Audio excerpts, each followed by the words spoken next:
real hard. Not really. It would just be more grinding. A really good speedrun, I highly recommend it. Alright, so timing for this game is super weird. Timing for this game starts on first input, so whenever I click create a new adventure log is when timing will start.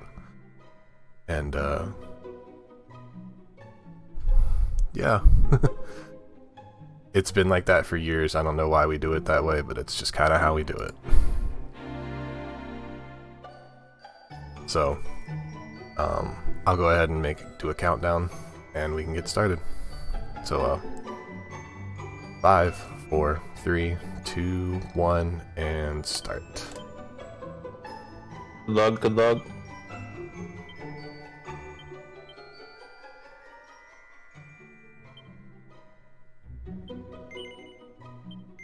We're also going to do Japanese because we're all weebs, right? You don't get to hear very much of the game's audio, voice acting and stuff like that. But it's still at least nice.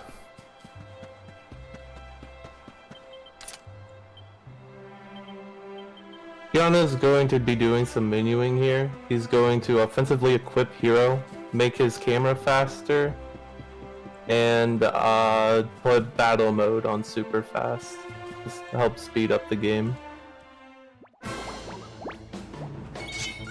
So, as traditional Dragon Quest goes, very first fight is always against 3 slimes.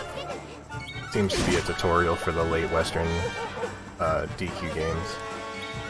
Just kind of gets you comfortable with the battle system and all that stuff. But it's just as easy as mashing, getting through it. Next we're going to climb the tour, and we're going to get to the first... This is legitimately the first run killer of the game, for top level runners. The very first boss fight is really, really dumb. And it happens 3 minutes in. 30% chance to miss. Doesn't really feel like 30%. I actually think it might be higher, because it's based off agility. Hero has 6 agility, and the Smogs have 26 agility. Oh. I think it actually might be something more like a 40 or 45% chance to miss.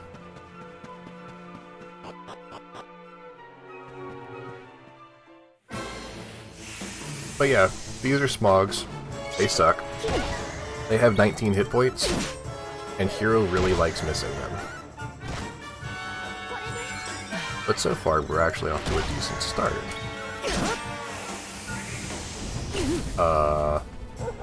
Okay. So our little partner, Sandy, we can't control her, but Sandy always alternates between barking and regular attacking. When an enemy is barked at, it gets paralyzed and it can't dodge anymore. So that was actually a really good start. Yeah, that was a very good Smog fight. We only had 1 miss. So it doesn't actually seem like it's actually that bad, but when it's bad, it's bad. I've had that fight take 2.5 minutes. I've had that fight take almost 4. It's just kind of weird. And it just depends on if Hero wants to have sand in his eyes or not.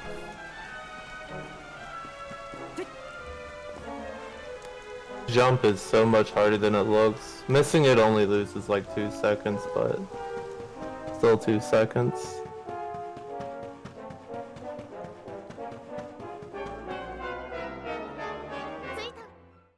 Yeah, the game is this game's battle system is still turn-based.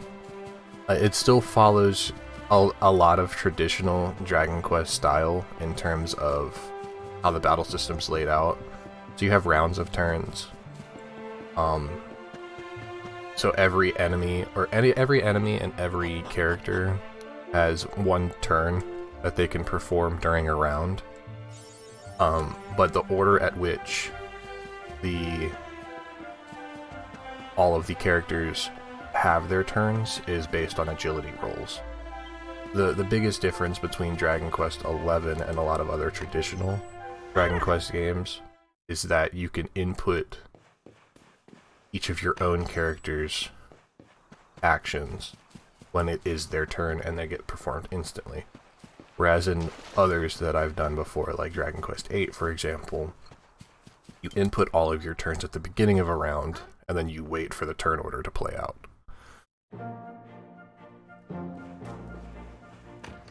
With the camera system in DQ11, there's two different that you can do. You can do freeform or you can do fixed or classic.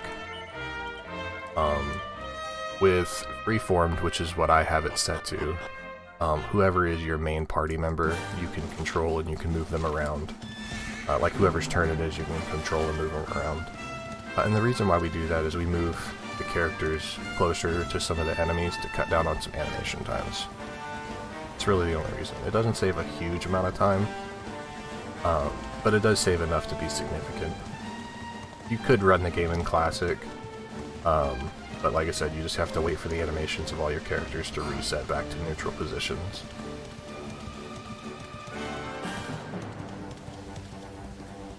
So right now, we're on our way to Heliodor Castle, and on the way I'm going to grab a couple of things.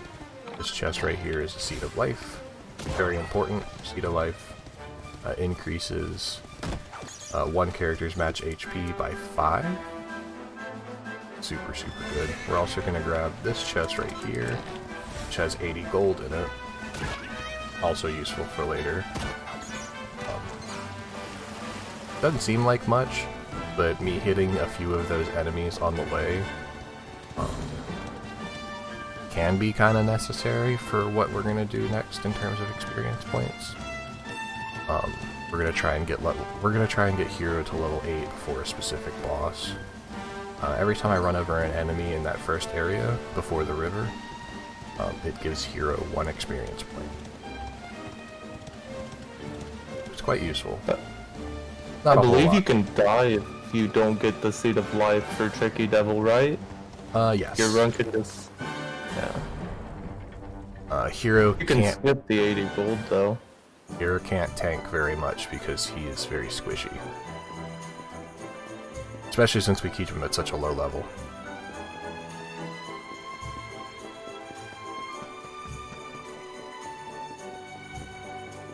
So we're gonna skip we're gonna be skipping a lot of stuff, so it's gonna be a very bare bones run. We're gonna run through Heliodor Square, and we're gonna talk to the king. If you manage to run into anything, you do lose movement speed you currently have, and Hero will have to start that all over again.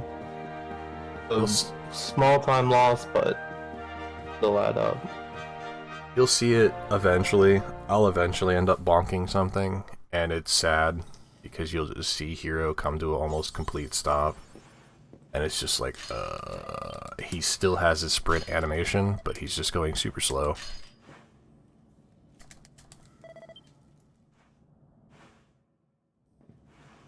My favorite part of the game's sewers. Nothing random happens here, right? So, we like to talk about the sewer escape. There's one guard that really likes to be super.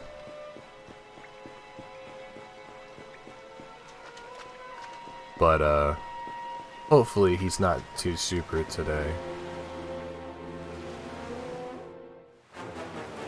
So right now it's just going to be, what we're going to see a lot of in the very early parts of the run is just a lot of me trying to get through the early game cutscenes. I tried to time this game for a lore percent run, but I estimated it after the first by the first split, where it was almost 2 hours. For me to get through the first split, when it normally takes 19 minutes, I don't think I was going to be able to do it. Because it's a lot of cutscenes to get through in the beginning of the game.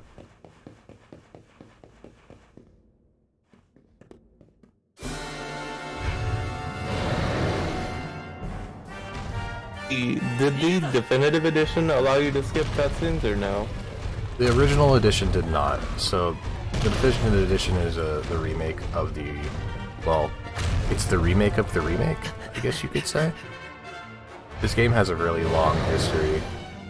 In Japan, it was originally released as a 2D top-down game made for the Nintendo 3DS.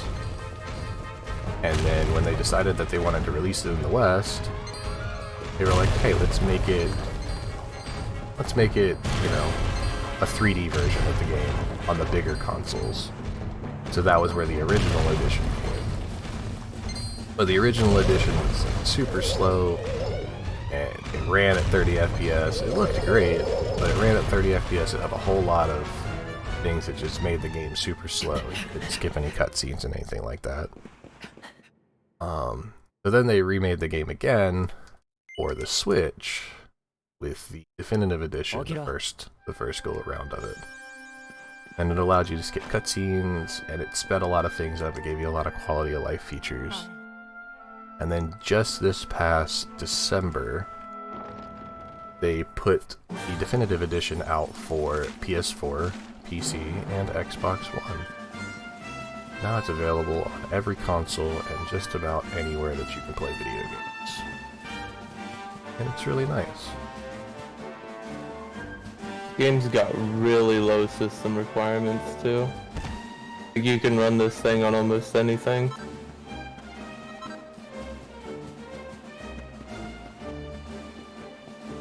And then also, very recently, for the PC edition, we've implemented a new scriptable auto splitter and load remover to make it fair for everybody, so that your beefier computers don't really matter.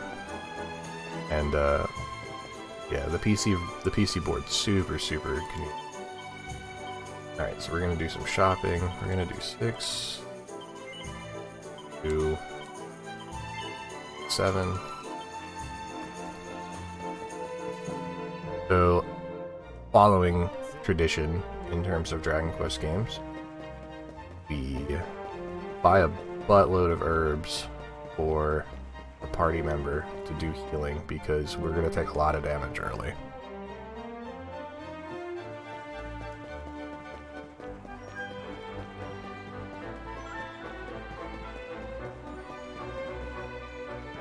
Holy waters also help for over the sea encounters. Later in the game they begin to become useless. Early game they save a bunch of time. Hey Doc, whenever you saw the 1515 for cutscenes for the movie channel, was that the original edition or was that the definitive edition?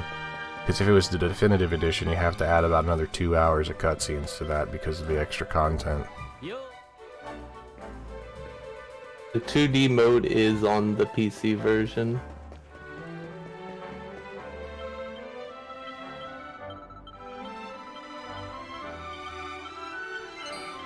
And you will see some of the 2D mode in this run. We abused some of the 2D mode stuff a little later in the run, and I'll explain all that when we get there. Yeah, this run does kind of start off a little slow. It's, like I said, it's the first split is a lot of cutscenes and a lot of just grabbing stuff. So far, we're now back at Heliodor. And it's nighttime now. But we're gonna grab a few things. We're gonna grab the Seed of Strength. We're gonna grab a fishnet stocking out of this cupboard. And then we were gonna go meet Eric's dastardly partner, Dirk. Only Dirk was playable. Pepe hands. But yeah, the definitive edition, while it did a lot of quality of life features, it also did some extras with backstory and explaining why certain characters are in certain places doing some things at during the Act 2 stuff. So it adds a lot of extra cutscenes. Like a lot of extra cutscenes. No, I doubt the Tickington stuff is Definitive Edition exclusive.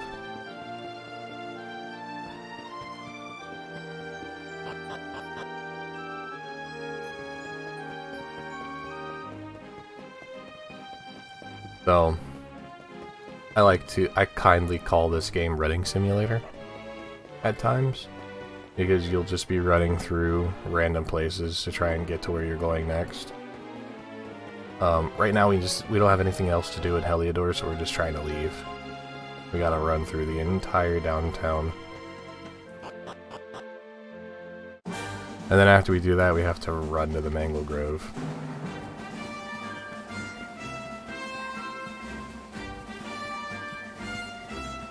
Mangle Grove will have a pretty decent shop in it too. You buy a lot of equipment for Hero and Eric. As well as Chimera Wings to help us with the later part of the game, and Oof. that's just it. Or raining. Oh.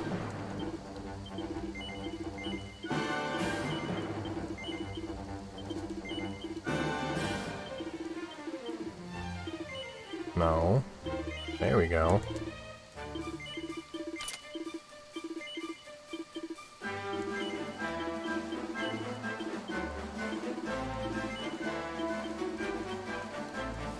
Alright, so I sold a whole bunch of stuff that was on Eric, and then I took everything that I earned from selling and bought a whole bunch of stuff.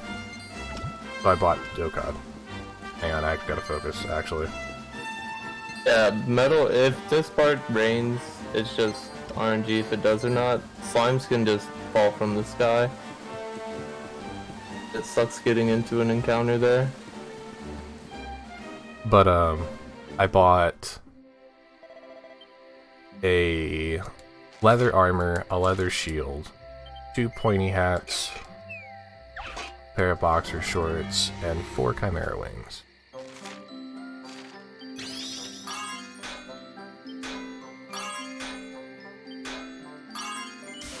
That might be a +3. At the very least, it's a +2. It's +2. Cool. So that was the fun size forge. We'll be using it a few times in the run to make some equipment for the characters as we progress. It's mainly just going to be weapons. Alright, and then boom.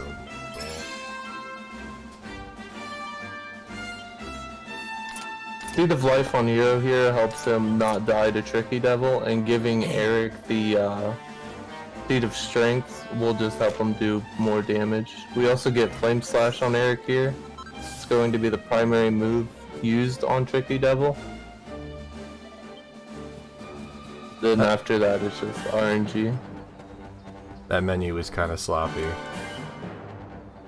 Better than my menu, for sure.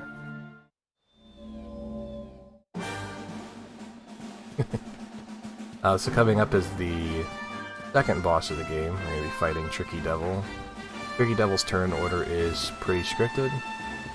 He'll always cast Sizz, followed by 3 actions, which will either be normal attacks or heal, depending on if we push too much damage or not. And then he will cast another Sizz, and he'll continue to repeat that until he's dead. So what we're basically going to do is we're just going to use Eric's Flame Slash to deal as much damage as possible. Hero's going to cast Frizz when he can in order to try and just help chip away. Otherwise he's going to be healing. Once a character goes yellow health, that's when we'll proc a heal with Hero. We can play kind of risky with our damage here.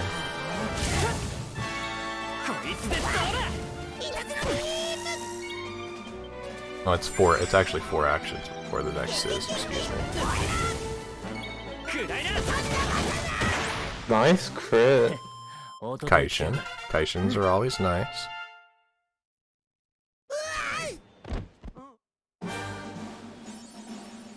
Would have been nice to see here. I mean, either way, that crit just ends the fight.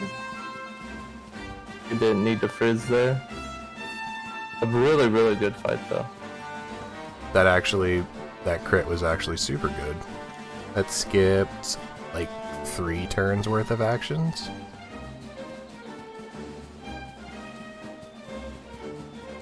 Crits have a really low chance of happening early. I think it's less than 3%. So getting one there is super nice. That marathon luck. Always with the marathon luck. Never happens in real runs. I don't know. Even with spending all that time naming my character, I'm tied with my PB. So we just pray for the rest of the game. I'll be doing some safe strats, so Oh, that's true. I don't want to completely just outright die in some of these fights. While the game takes a while to get started, now is where all of a sudden every boss fight can start killing me. And the game is not super punishing because you can always just load your last autosave and restart. But when you're trying to push your time super low, anything like that just sucks.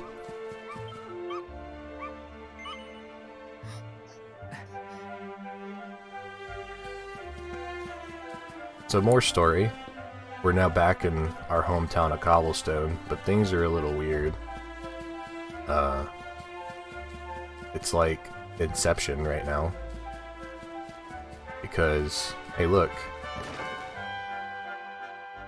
It's me. Hey, Granddad.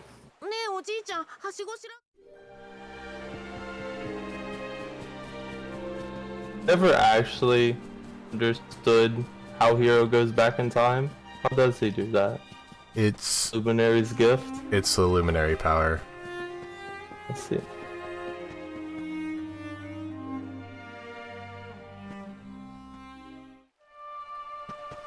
Because Cobblestone's actually, like, destroyed. It's kind of sad.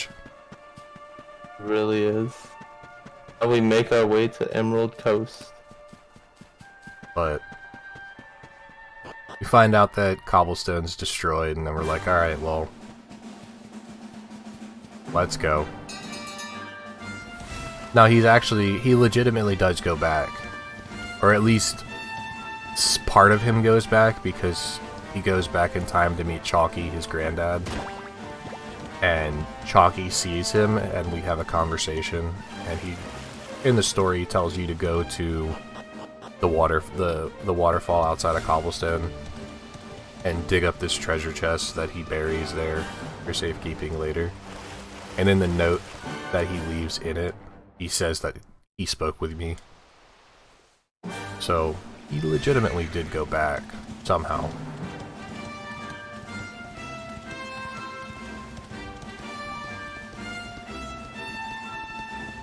So we're going to go ahead and go straight towards this campfire and create a save. It's not a safety save. We need it for a quick exit via Chimera Wing. And then we're going to head into the King's Barrow. Exactly. I believe you are going to, well, yeah, safety straps, obviously. Kill some things here, and then you go kill the boss.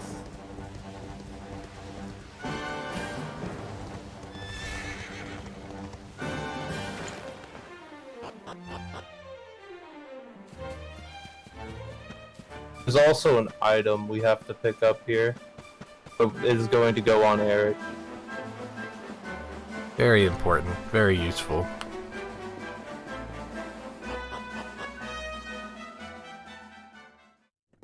We actually end up giving most of our resources to Eric. almost all the time.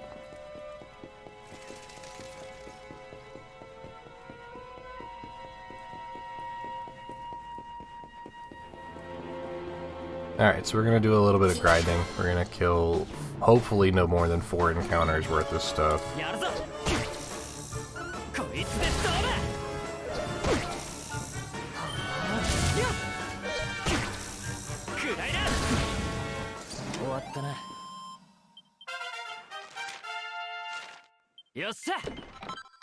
Ooh, a single file. Hopefully this enemy has more than 2. Oh, perfect.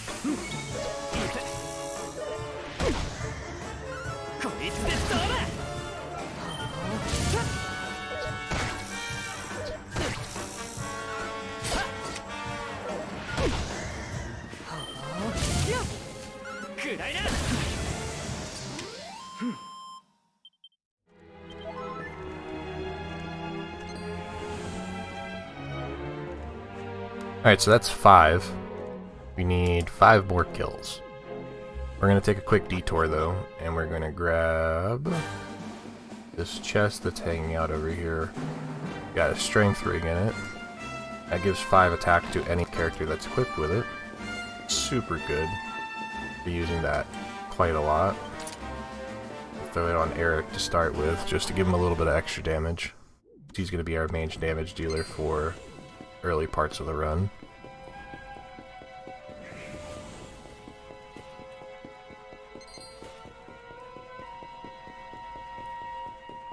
Alright, so we're going to fight another little devil encounter. This is going to be 2 more. This will put our total at 7. You can choose to do the risky strat here, which is just go straight towards the egg encounter, but safe strat only loses about 30 seconds. I still think it's pretty tied overall. You lose time early, but you gain it back later because you're higher leveled. Yeah, true. For Jarvis is a good example as well. Less Dracomage is needed. I missed. I parried. I'm also 1 kill short.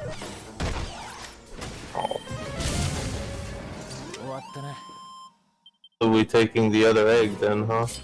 Got to. Yes, we are. Oh, it's only 1. Perfect. Wow. So that should be enough to heat. That 1 egg, that single egg spawn is pretty rare, by the way.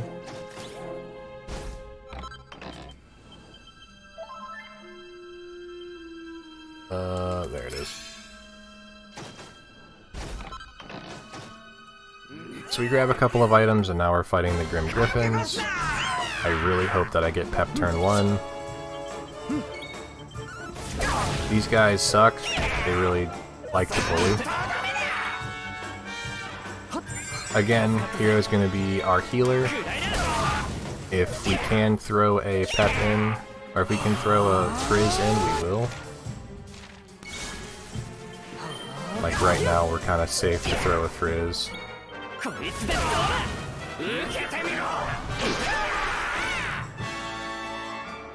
I say that as I almost die. That was very monk-ass.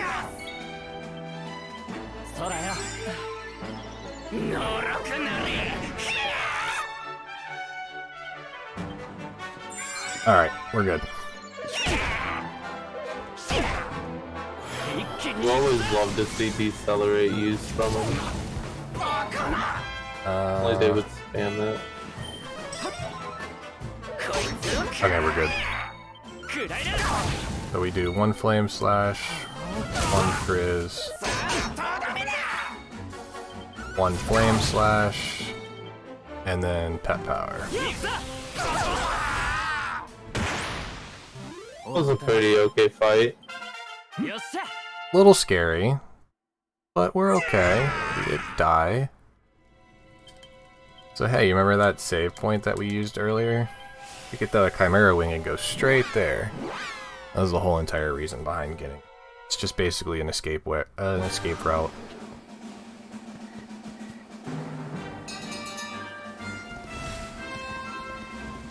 Now we get to go recruit the best character in the game. We'll leave that up to imagination on who it is, but you should know. You actually don't get to see him because we skipped the cutscene. But he is there.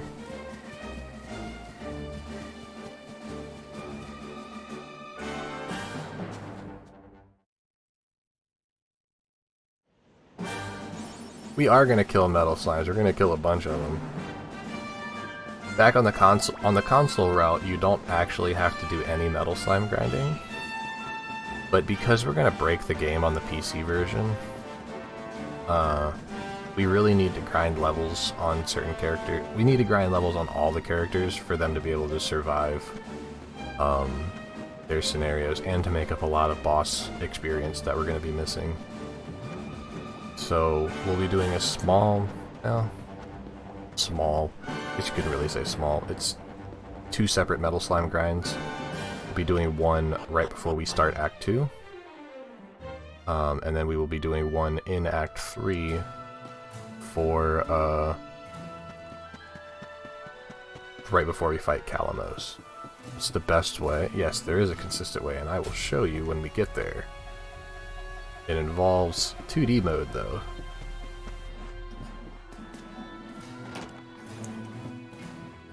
I think that's why I prefer this run out of all the other Dragon Quest speedruns, is because metal slimes are controlled in a way that you could always get unlucky, but again, you'll see it later.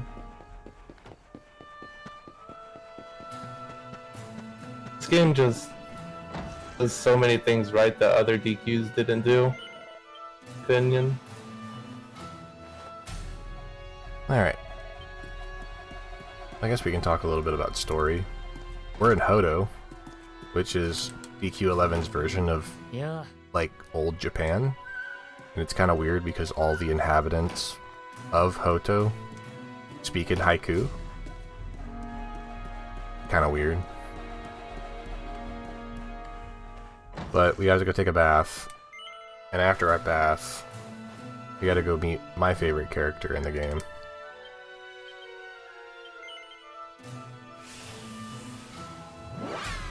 Especially in Japanese, because her voice is great. Her voice actor in Japanese is great. Look, it's Veronica. Veronica is nothing but sass, and I love it. So adorable. I just want to squish her face. Same.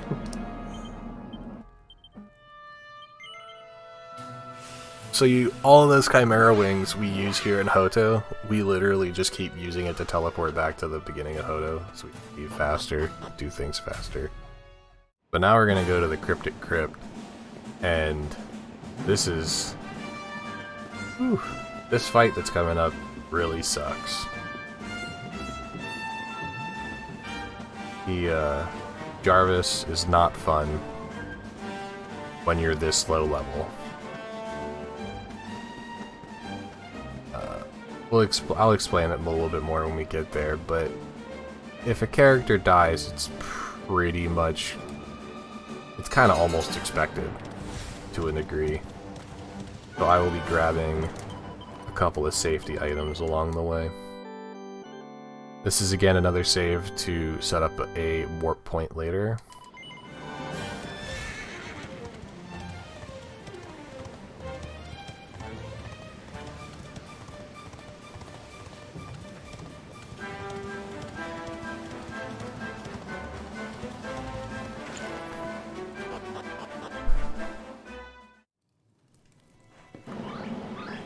But we're here in the Cryptic Crypt now, and like I said, I'm gonna grab a safety item. It's a little bit out of the way. It costs you about 28 seconds to go grab it. We're gonna go this way, and then we're gonna go this way. I was always wondering where this item was. But there is a small trick with the horse, where if you stop galloping or holding your sprint button as you approach the load trigger for the next area, Hero will hop off the horse faster instead of you sitting there for like a second and a half. Small little time save, but it's pretty cool. So down there in that chest that I went to go grab was an Yggdrasil leaf. Yggdrasil leaves are super rare to find, and they're super useful because they grant one character a single cast of Kazing, which is an auto-res ability that gives whoever they use it on a full heal. Oh, that's not enough enemies. That's unfortunate. I'm gonna have to kill an extra Indraki encounter. That is unfortunate. I usually always end up with 3 here.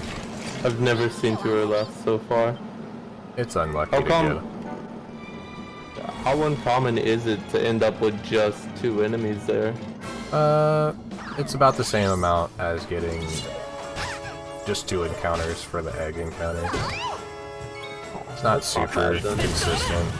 Doesn't happen often.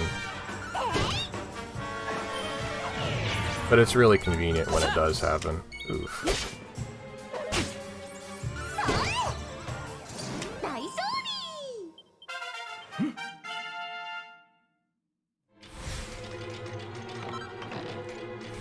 Alright, so now the hero's level 8, he has access to Sizz, which is an AoE fire spell.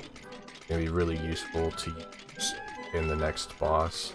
We're also going to grab a couple of items. That last chest was the robber gloves. This chest right here is a silver platter. We're going to swap that out. We're going to put this on Eric.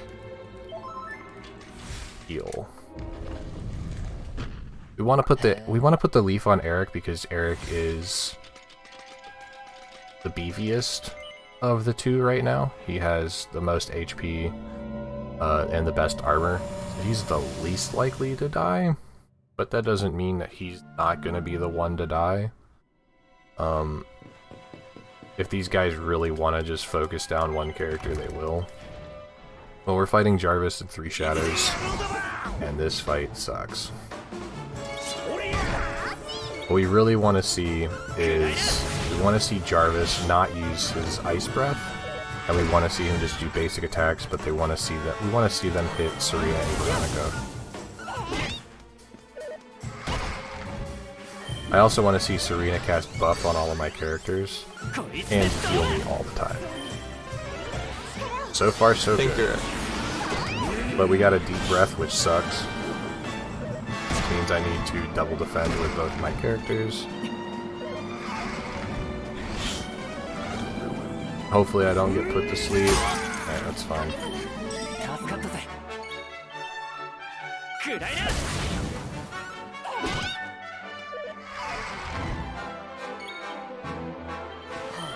I'm the enemy's good. Should be fine.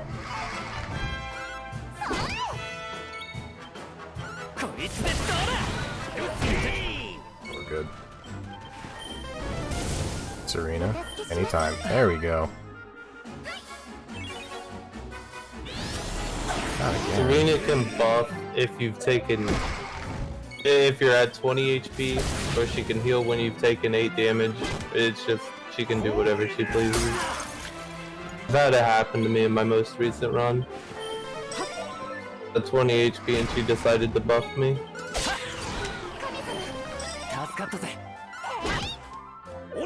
Alright, now that we've managed to get all of the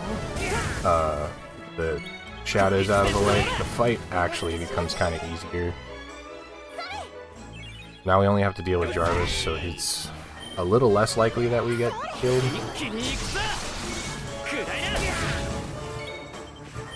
Now it's just spam damage until he dies, and hopefully Hero gets pepped again.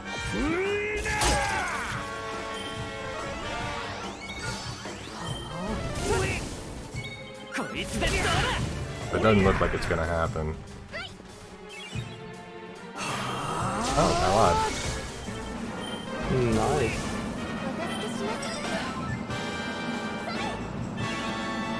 So this can be 60 damage to 70 damage? 70. 70 exact, yeah. Yeah, I got a really good Serena that fight, so we managed to make it through Jarvis with relative ease. And yes, Crab, this is true ending percent, which means we will fight and defeat Kalamos. And we are out of Jarvis jail. That is true. It's so nice.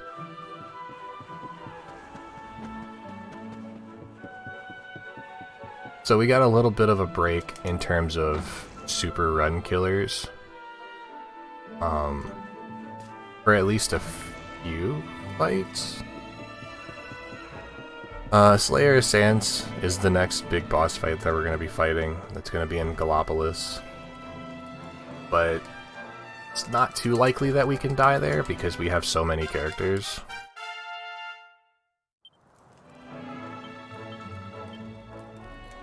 But,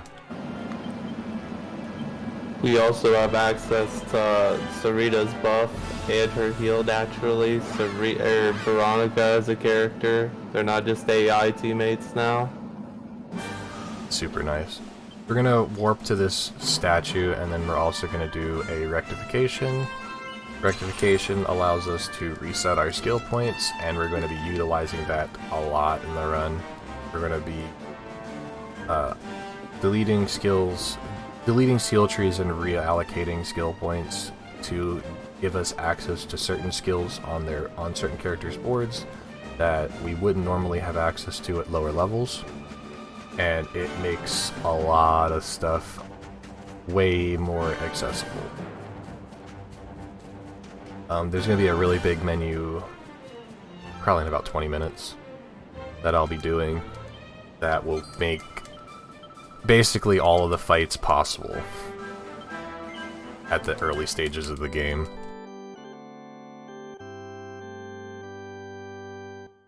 Wow, why do we enter Tickington here in terms of lore? It's forced.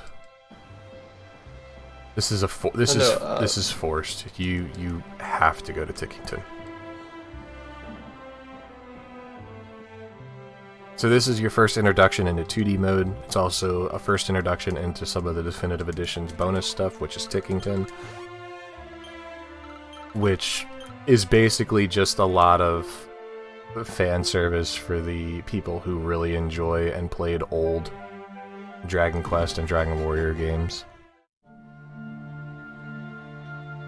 And it's, you can, like, if you find certain toggles across the world, they'll give you these things called passwords, which let you get access to certain pages of these books in the sanctuary, and they let you do bonus stuff. Casually, I've never actually finished the Tickington stuff. But, all in all, the little bit of stuff that I've done, pretty fun, pretty cool.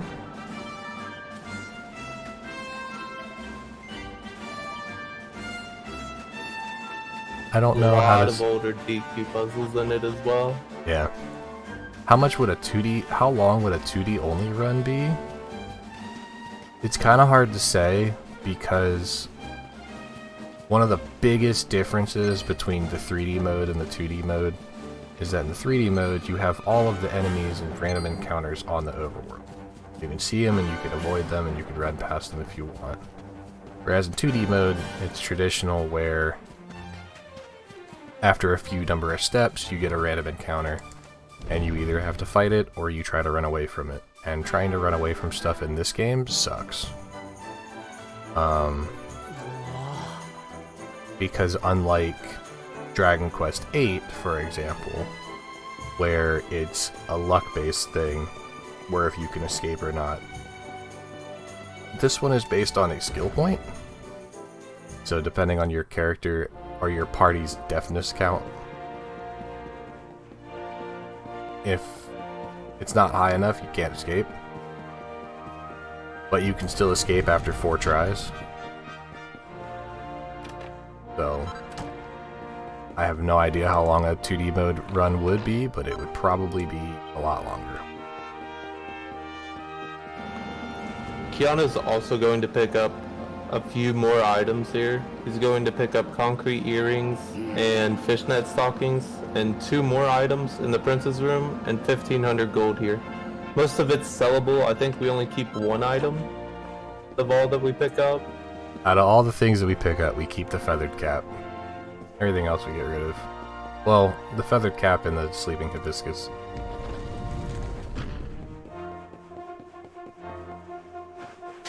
But basically we just raid everything that we come across in terms of stuff in every area that we get to, and nobody actually bats an eye at us.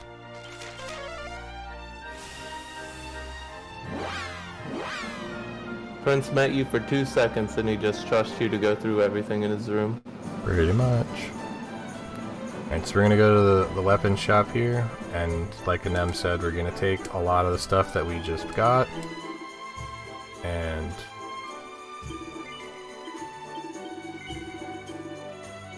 sell it. And then we're gonna buy the poison moth knife for Eric. And we're gonna go to the second floor of the inn and grab a turban. And we're gonna go talk to this guy and rest until night.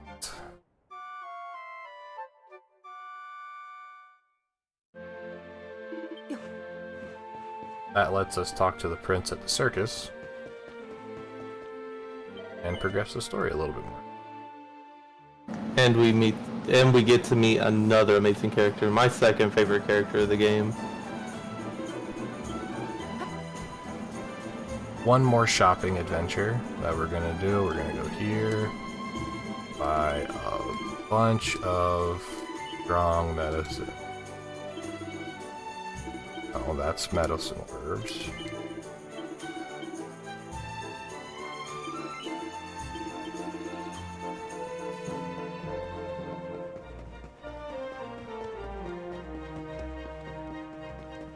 Now we got to go meet the prince in his dressing room, and we get to cosplay as him for a minute and do a fun little race.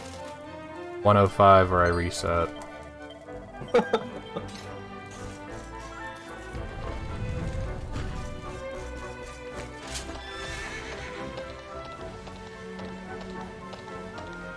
So this is just an introduction also to horse racing. After this initial race, you can come back here and you can do casual races to earn cool items and stuff like that. But you don't need to win or lose this race, you just gotta get through it as quick as possible. But if it takes more than 1 minute and 5 seconds, I suck.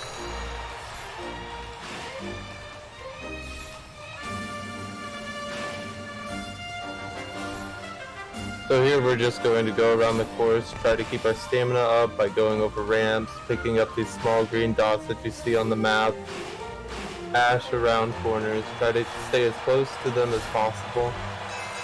Don't bonk them, because if you bonk them, it sucks. If you bonk them, you lose all your momentum, and it's real sad. I'd say it's at least 4 seconds, just we'll never see again.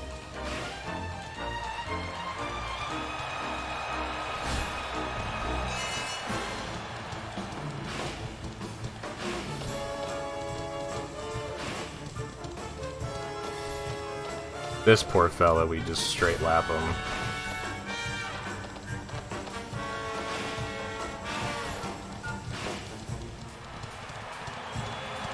"105, 105. No! Aww. Sad. Pepe hands, man. I suck.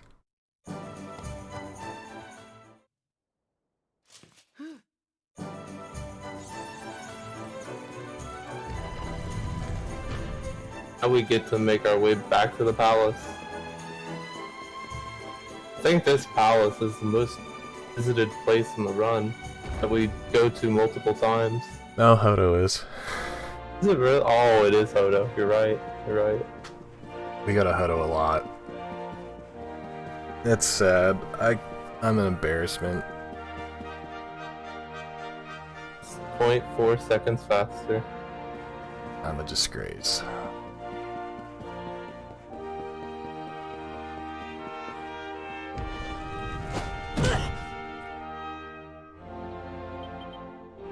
Offensive. That was just a quick equipment change. We set Hero to offensive, we set Serena to offensive, which seems kind of weird considering she's our healer, but she's also our first user of spears, and she can do pretty decent damage early with them.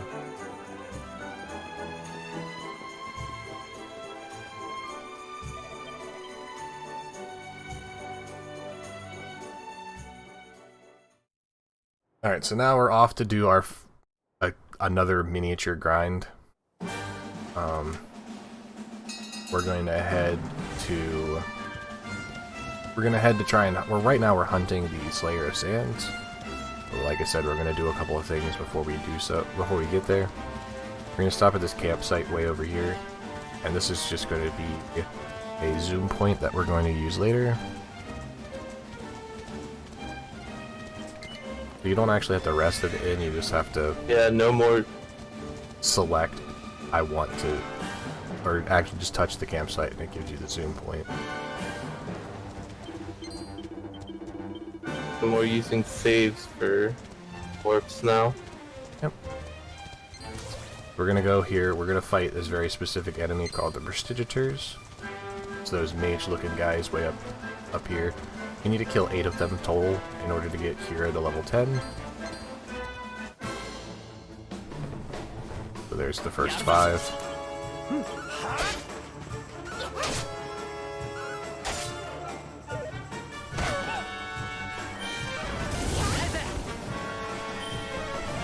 Crit spell. Crit spell. These guys are on a wrecking spree, it seems. He did. Alright, we're also going to do a lot of skill point allocation here. They're going to teach Hero Flame Slash. We're going to teach Eric Cobra Strike.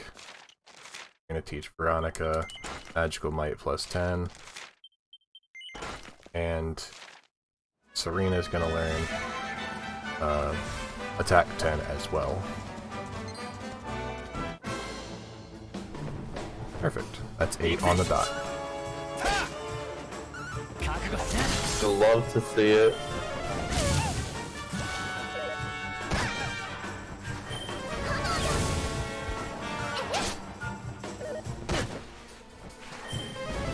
So there is a chance for a metal slime to spawn during these fights. If that happens, it's just... Bonk. yeah. It's always funny to watch. Whenever you set the AI to show no mercy, they know how much HP the enemies have left. So it's just really funny to watch characters like Serena walk up and just bonk them in the head for 1 damage and kill things.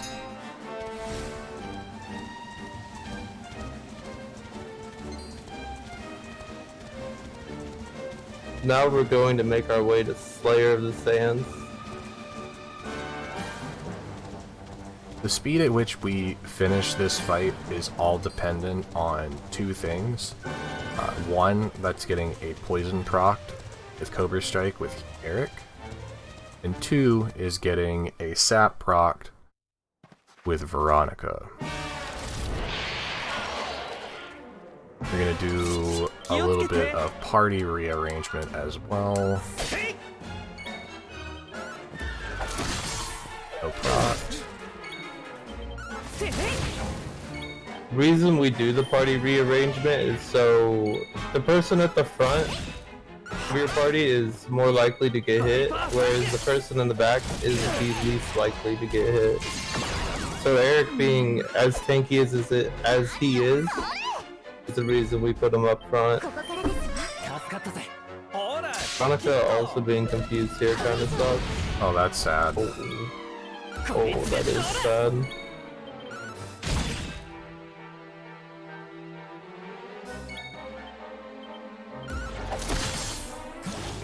Hopefully Sylvando sobering slaps hero. I mean, I could do something to get him back up, to get her back up. Oh, you still have that Yggdrasil leaf, true. I don't really think it's worth it. It's not. Alright, we got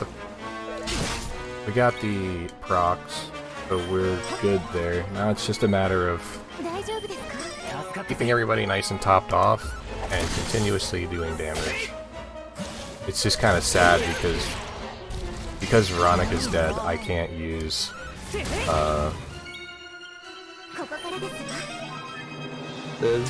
I can't use sap, so. Did you not get sap? Oh, she got one shot before she could use Oh no, sap. I got a sap procced off. Okay, I have to res here. Yeah.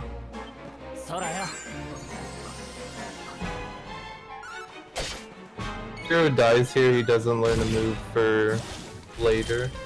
That's really bad. Well, this fight's going horrible.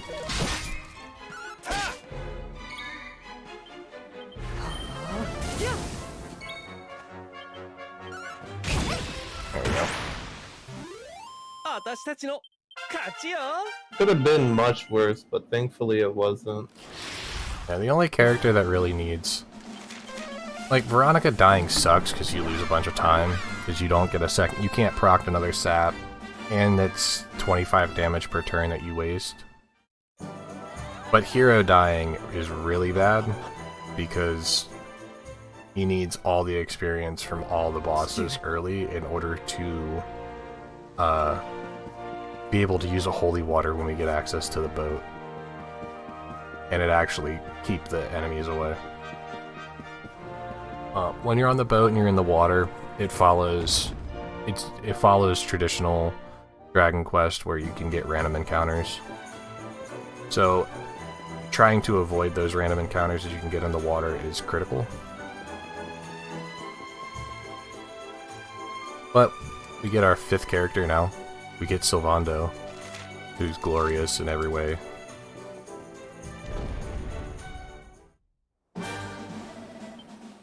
Definitely one of, if not the best character in this game.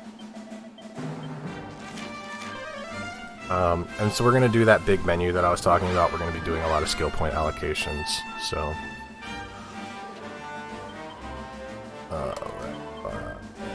Serena... Artistry...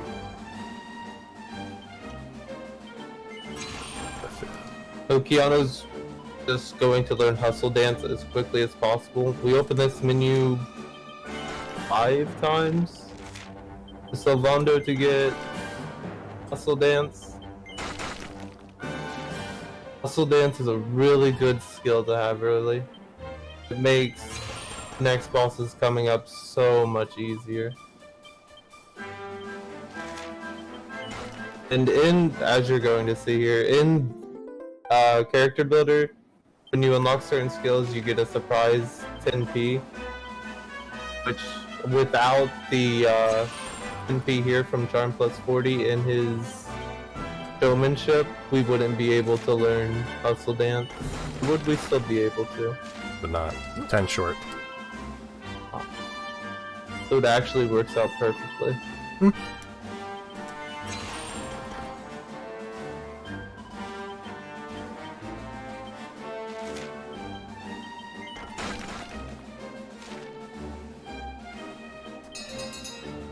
Very good menu.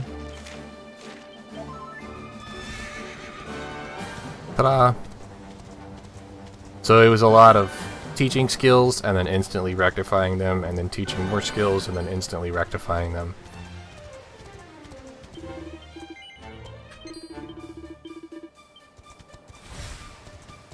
But it just so happens that we get Sylvando at the perfect level, that if we grab that Charm plus 40 that's in his showmanship board, we have the exact perfect amount of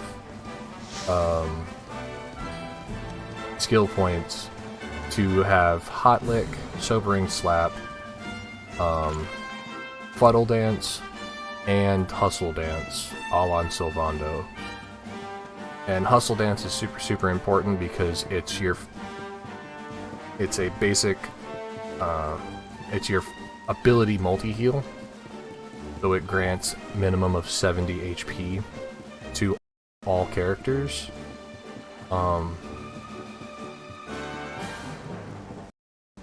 It costs 12 MP to use, but it scales based on Sylvando's charm stat.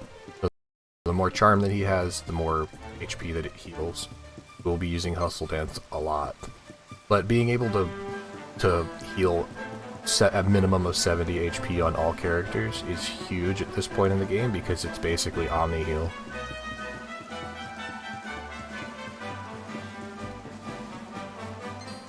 Wait. Oh no. What happened? Did we have a hiccup? I think so, but I think we're good now.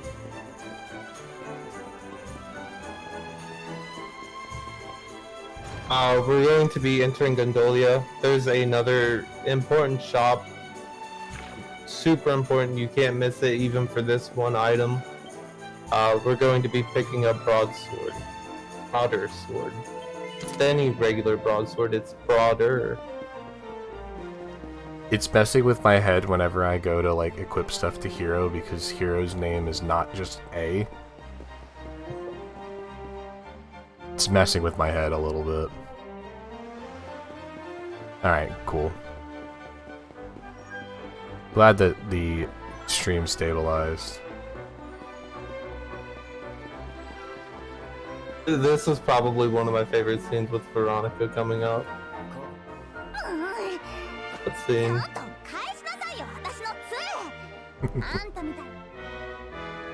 Let it play a little bit.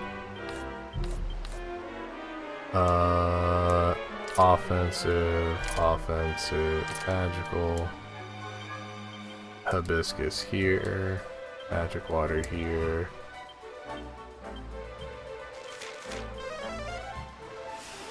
She's so tiny and angry, it's funny.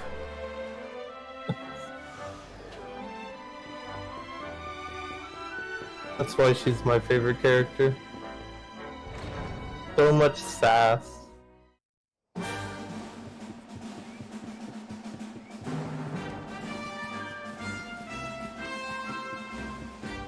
Alright, so we did another really weird menu there. We basically took a piece of equipment off of Eric, and we put it on Hero and Sylvando, and then we also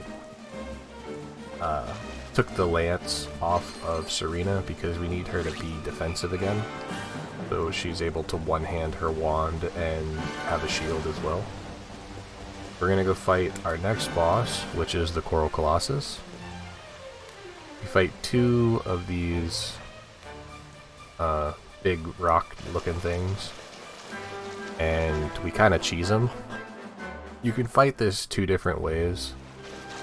During that Hustle Dance menu that I was doing, you could rectify Hero off of his Flame Slash and teach him Cutting Edge, which is a great sword ability that deals pretty significant damage. And then you can just use Veronica's Sap in order to deal like 100 damage per attack and kill it in 3 turns. It's 70 damage, but yeah, two cutting edges just straight kills it. But that's only if you get the sap. It's more consistent to have Hero use Sizz here, as it does AoE, and AoE is always good. So what we're gonna try and do is we're gonna try and put one of them to sleep and then confuse the others. So we're gonna do this, and then that, and then we're gonna start spamming spells.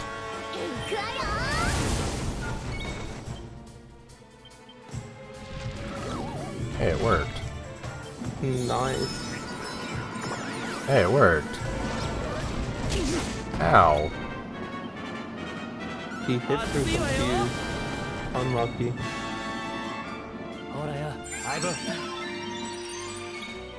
Seems like sleeping hibiscus here is more common than same hibiscus we'd use it. Okay, that's not cool. Blanca S.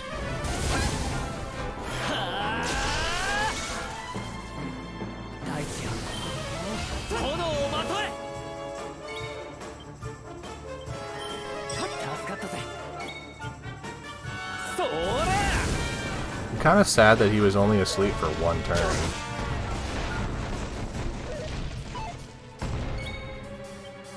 What's the odds of him waking up? Not that high. Or not, yeah.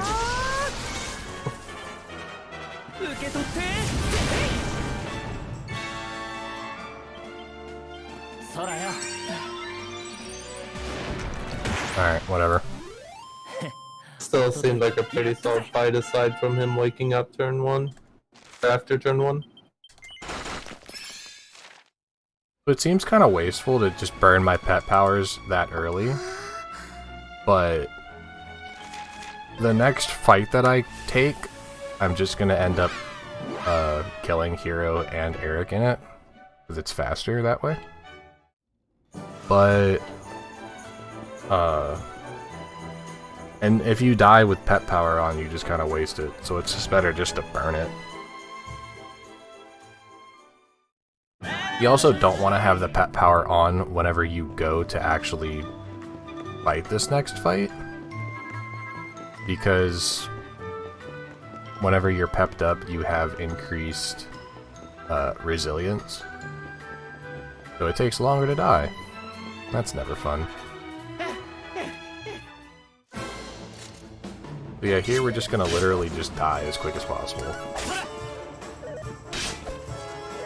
Just trying to kill all these guys would take way too long. Oh, nice. Did they just crit Hero? Did I miss that? Desperate attack, yeah. Oh, wow. So that was really good.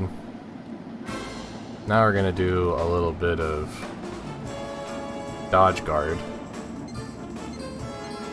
I really think it's funny that these guards' only job is to not let me get past. And instead of being stealthy, I literally just sprint through them all. And they can't do anything about it. Reason why Keanu can sprint through them all is an audio cue that you found? It's not really an audio Right. cue, it's a timing thing. So if you noticed in the very beginning when I first gained control, I walked until my right foot touched the first stair. And if I walk until my right foot touches the first stair, and then I hold sprint and follow that line, it always works. And we picked up another seed of strength, we put it on Hero, and hopefully Jasper's behaves. So, Jasper has less HP than Slayer of the Sands. He also has a set turn order where the first thing he does is Sword Stance, attack, Zam, attack, and then a critical Zam. He can just one-shot anybody. Not really anybody. Veronica and Hero, if Hero isn't buffed, I believe. Correct.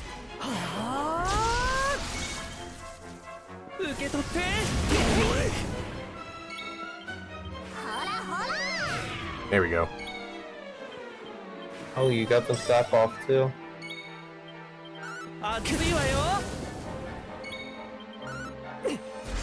We're just going to try and put as much damage out as possible. This is gonna be a weird turn order.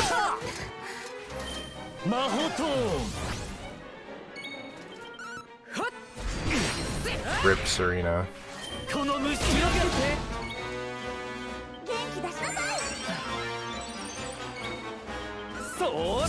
This should pep Hero again. That was a really good fight. It was a really good fight. Jasper is known as the parry king. I've had him straight up parry 5 cutting edges. We can just never do it at all. So pep is random to an extent when it procs, but you can kind of force it, which was why I threw Hero in the first slot there. If Hero takes, or if any character takes like almost 90% of their hit HP bar, it almost always guarantees a pep proc. And getting Hero to have a pep there gives him access to Temper Tantrum if Sylvanda's also alive, which does massive damage. So being able to fire off 2 of those bad boys, that was 350 free damage. Because he can't parry it. And it's so nice. I would have really liked for Serena to not died there. If I had buffed her, she would have lived. And probably have gotten a proc of her pep, but I forgot to give her Deliverance, so it didn't really matter. So... Oh, go ahead. We're going to go here, pick up a few items. The tortoise shell that you saw earlier, and an iron mask. This also does give us a zoom point for Port of Valor later. Saves time over grabbing armor that newer runners would grab for safety cautions, etc. We're also going to use holy water here. Hero didn't die to any of the bosses, so we get to Zwardas, but encounter free. There is a chance that I can still get a random encounter in this open water here, but getting the level 14 encounter is super unlikely, but it can happen if you're unlucky enough. I think that happened to Sawyer, didn't it? Yeah, Silver ended up getting it. I've gotten it a couple of times. It's never fun. That's so sad. Because I've gotten one where the rare encounter was double Coral Colossus again. Oh, I remember that. That was interesting. Just trying to run away from that sucker was fun. Alright, some more running simulator. We're gonna pick up a couple of zoom points, we're gonna grab a couple of key items before we hit the biggest reset point in this game by far. The next section of this run is 25 minutes of badness.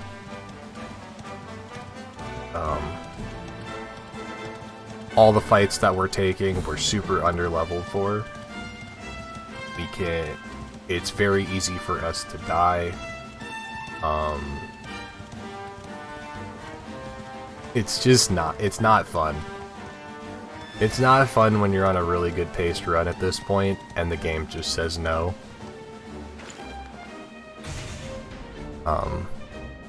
But we'll explain more about it when we get there. Right now we're just going to run into Gallopolis real quick, skip a couple of cutscenes, and then instantly leave. Because we just need the zoom point. And then we're back on the horse.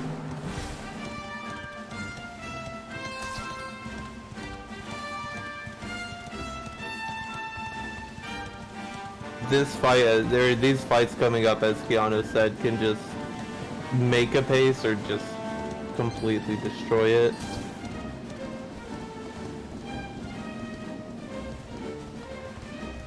Alright, so next now place... we're going... Oh, sorry, go ahead. Oh, my bad. Now we're going to make our way to the Dundrasil ruins. We're going to stop by, grab a campsite, and then head to another Seed of Life. Make our way into the ruins and grab more items. So you definitely end up coming here eventually, but there's one item in particular that we can get inside of Dungersol Ruins that's just too good to not get early. Okay, so we'll grab this Seed of Life here.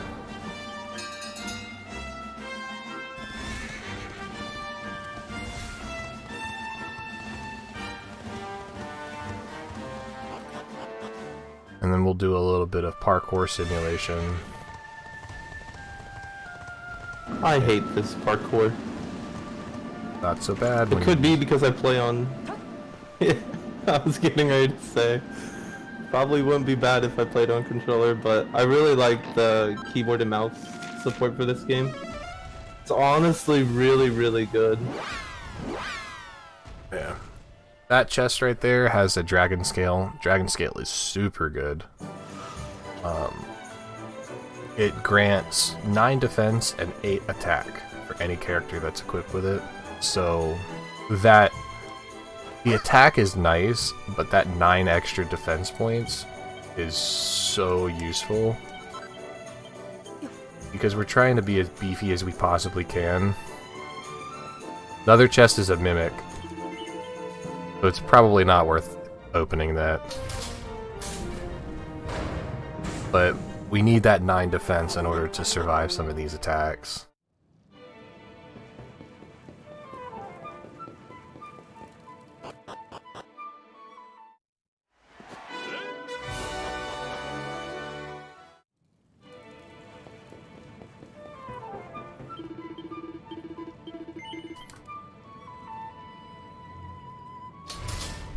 So now we get to make our way to an inn and sleep.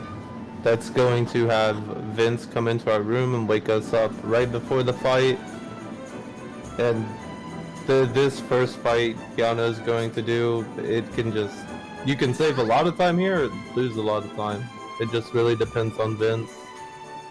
To put it in perspective, I have 1 minute and 40 seconds worth of time save on this split in my PB.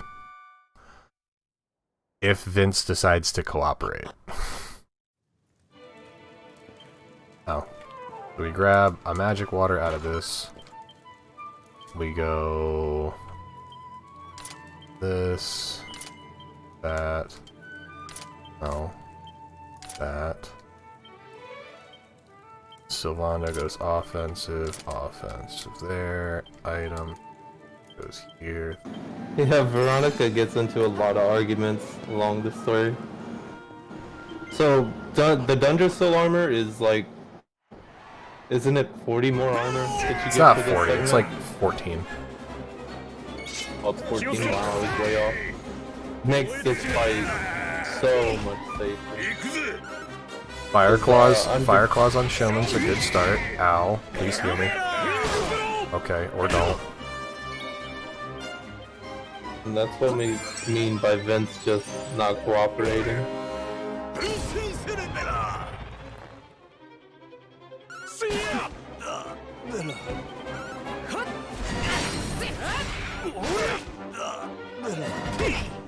Please don't crit me. Okay.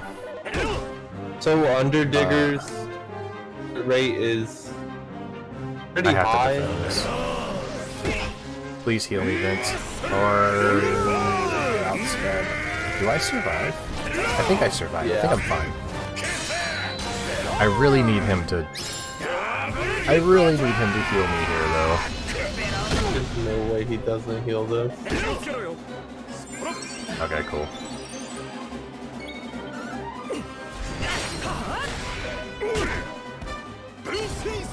Is Fire Claws the same odds as getting Hard Claw? Yes. I don't trust it. Right... Yeah, I wouldn't either. He actually attacked the right one there, though. Ow. Please. Vince, thank you.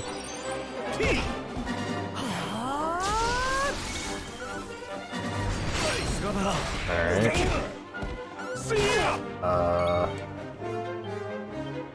Don't trust it.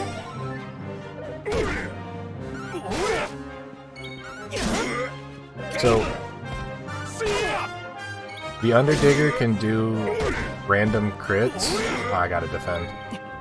He can just randomly desperate attack you whenever he feels like it. And if you don't have at least 68, oh my gosh. He didn't heal me. If he crits me again, okay, we're good. We're good. We're good, never mind. If he desperate attacks you and you're not defending it, you could take upwards of 67 damage. Which is not cool. But we managed to get through that fight without dying. I only saved 10 seconds on that fight with the minute and 30 or so that I have to save. So that tells you how much faster that fight could have gone. But surviving is the most important thing. So we're gonna catch up on a little bit more story, and then we're gonna get right into the next death fight.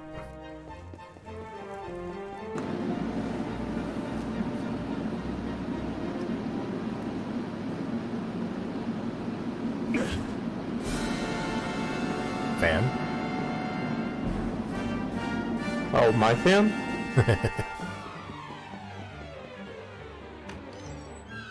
Got him.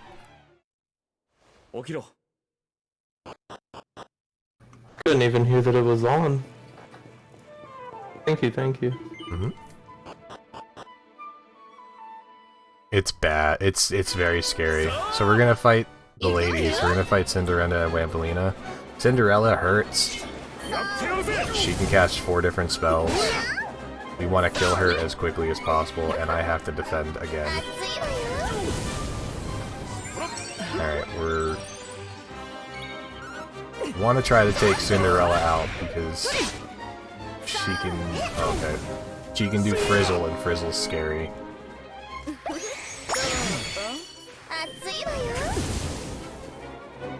I think I'm just gonna play this safe. Yeah, I would too as well.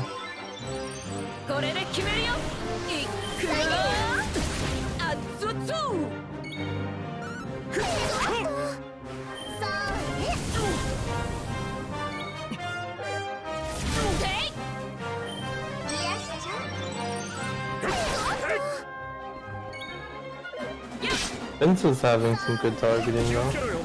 Did he not hit Wambolina yet? He has once. Oh no. Okay. We've burned her out of MP.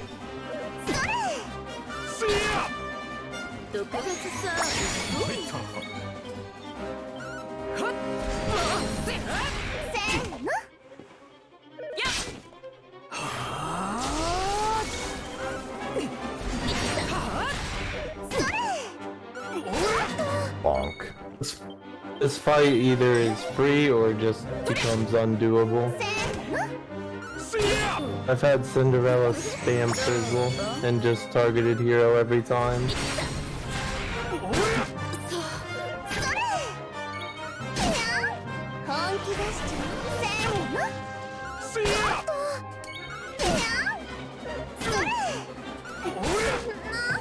Getting Cinderella to run out of MP though is really useful.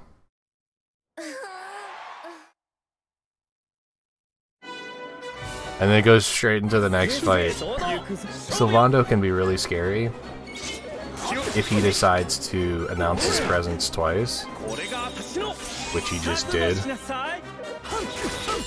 So we're gonna play defense.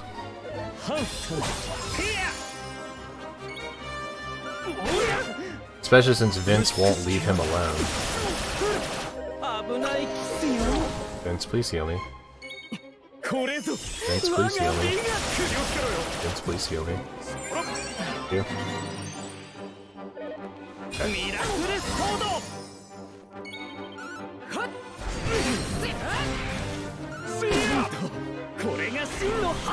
I think out of all the fights, I've died the most at this one. I picked the wrong turn to attack on.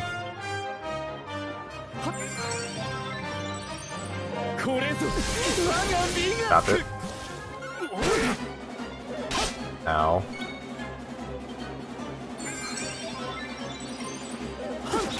Okay.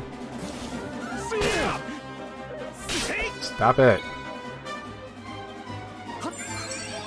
Vince cannot cannot die, no. He has infinite HP, but I can die. And I am stuck in a really bad spot. Okay, we're good.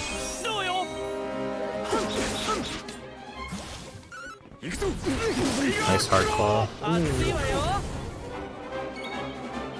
I think we can kill Golden Boy. Owie.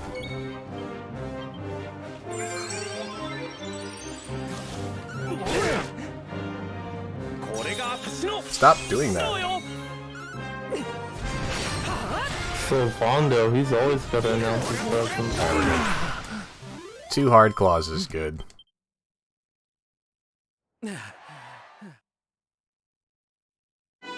Being a hard claw at all is good. Alright, this fight, no matter what, you have to just play defense. What is going on, Vince? Grab can really ruin your day. So you just have to burn him. You just have to burn all of his MP. And the fastest way to burn all of his MP is to just continuously defend. Because he likes to do that. He likes to put people to sleep. And if Vince is asleep, he can't wake up from spells. And then for some reason, whenever Vince is asleep, Jade's just like, I'm gonna keep punching Hero in the face.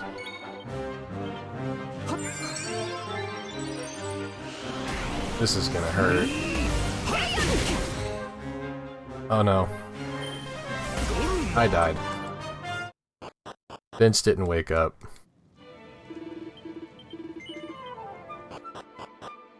Luckily you can go right back into the fight, so it's not a huge time loss. But Vince is very susceptible to sleep. And for some strange reason, whenever he's asleep, Jade stops targeting him. Sometimes. And she just starts punching Hero over and over again. So I was full health and then died to 2 skills. There we go.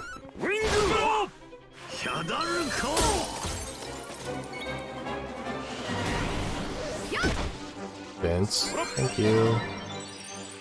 What we really want to see is we really want Vince to be awake so he can continuously heal us. And we just sit here and continuously defend until Rab runs out of MP.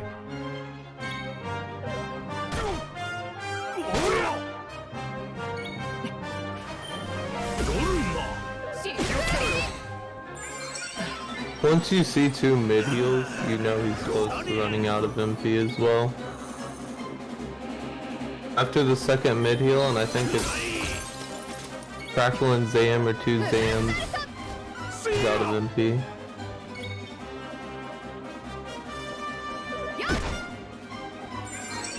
There we go.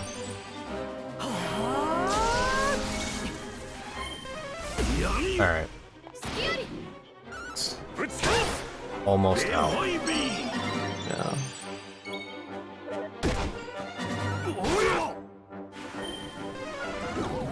Oh no. That's bad.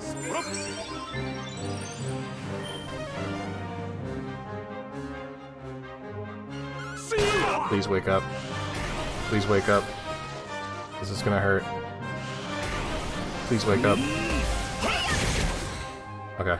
I only took 1 hit. That's good. He had enough for another snooze. I've had that happen to me. But it says he's out of MP, then he just somehow gets another snooze off.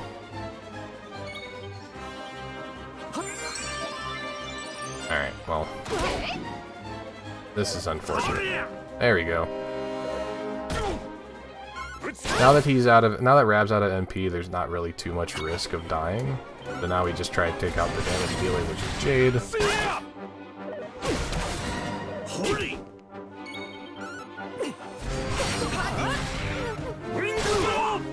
And then we beat up Grandpa.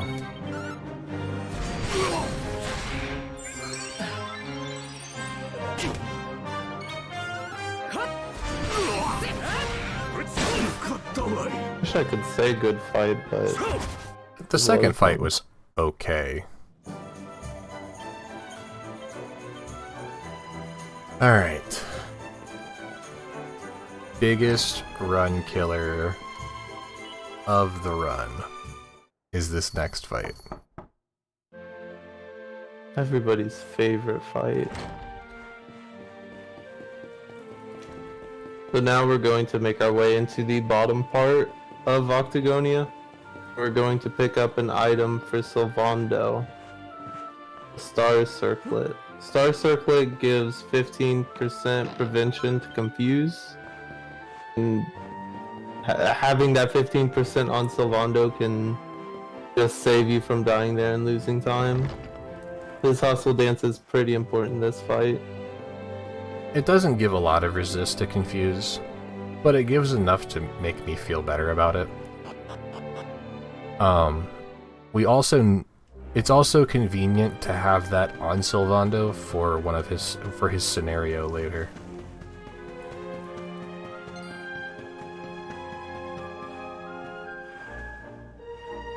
So we're just gonna run through and avoid all the encounters. Try to do our best to not run into too many of the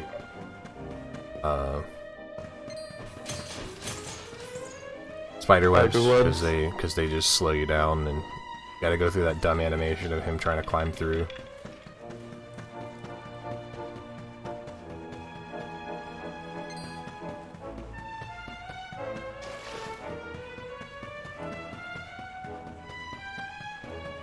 We're gonna grab a backup item on the way. It's super useful to get. It takes like 20 seconds to go grab it. It's a little bit out of the way, like I said, but we'll grab another Yggdrasil leaf. We don't have any way to res characters right now, except for Rab, who is one of our uncontrollable party members right now. He can cast Zing, but his AI is really weird.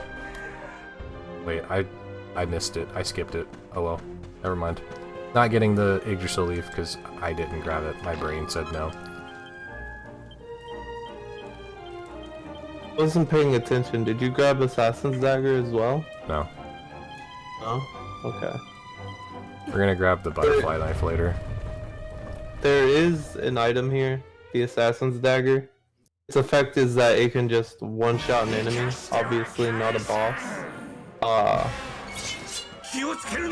But recently I timed it. It's 32 seconds in and out to grab it. And even with it on, Eric doesn't do much damage here. We only want him for the Envenomate. When it procs, it's like 48 damage. Also, can we talk about how I got 0 damage on turn 1? Oh, that was actually insane. And a first turn Envenomate, wow. And I got a Defuddle. Rab's doing his job. That.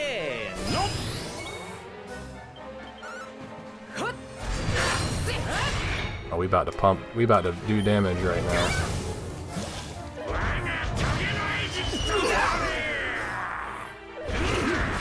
Okay.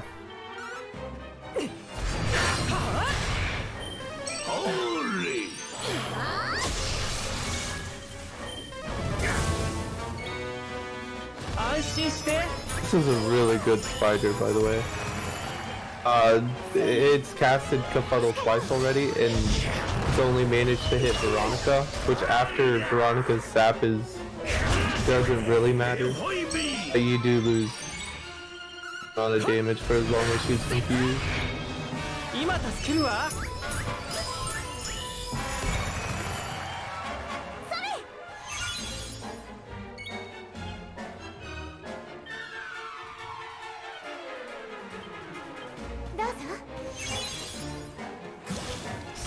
I couldn't remember what I needed to do there.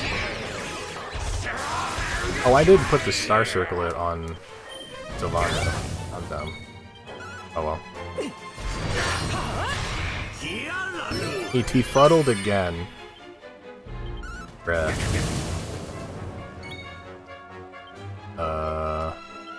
Yes.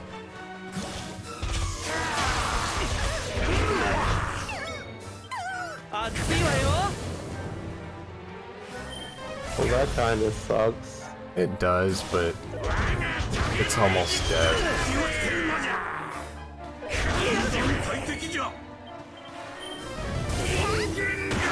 Oh, baby.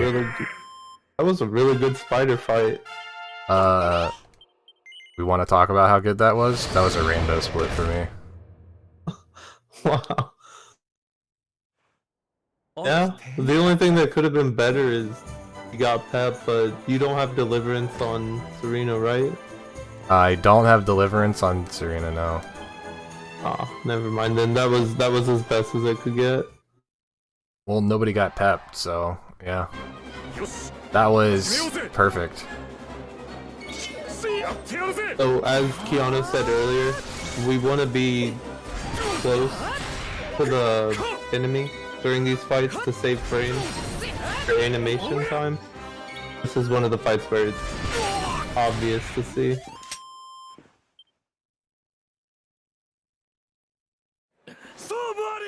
Yeah, that was the best spider fight that I've ever had. Alright. But, hey, we got through Octagonia without too much of a hiccup. We did die to Raven Jade, but that's not a big deal. But we managed to make it through with relative ease, and now we can progress the story. So right now we're gonna head to Dundersill, and we're about to open the game up quite a bit. We're gonna do a little bit of story, and then once we get through the story, we're gonna get access to Rab and Jade as party members, and then we get to break the game, kind of. Yeah, as Freedom said, in the story, Vince made a deal with the voice coming from the cave to be as strong as he was during the Octagonia tournament, but then and in the past. Probably one of the few parts of the story that I know. Yeah. The voice from the Under the Ruins was the spider.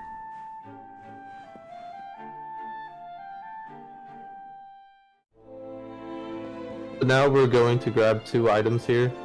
Devil's Tail, which helps us with agility, gives us dark defense resistance, and the Dundersill coin, which we're going to sell later. Good old spider juice. Exactly. Stuff will make you strong.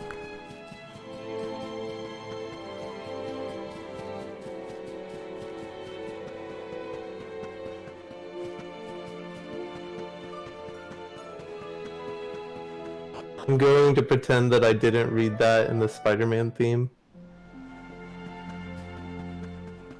I think that was the whole point of them. You're right. Alright, so we...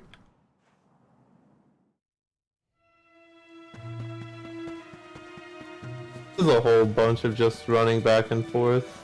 This is the part of the story where Hero learns that he was the Prince of Dundersill before the King of Heliodor basically turned on his allies and whatever, and a whole bunch of stuff.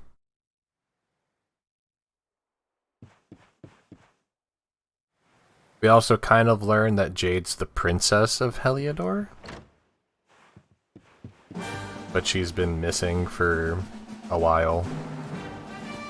We also kind of learn that Rab used to be the king of Dundersill and is my grandfather. It's a whole bunch of like family reunions and stuff. Is Rab and Chalky not the same person? They are not the same person. Chalky is Hero's adopted grandfather. Oh, I see. Because the day that Dundersill fell, Hero's mom and Jade tried to escape the castle. That's where Hero's mom died. And Jade was running away and dropped the bassinet that Hero was in to a river. And he floated downstream, and Chalky found him. And adopted him, basically. Definitely fairy tale lore. Yeah.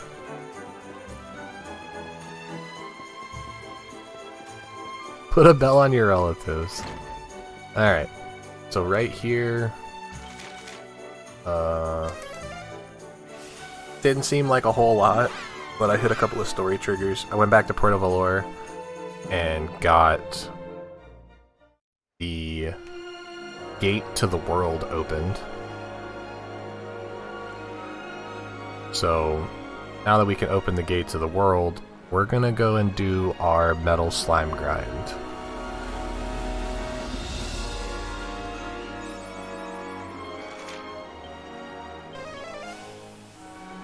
So the campsite that we got all the way back at the Slayer of Sand Split is going to be used now.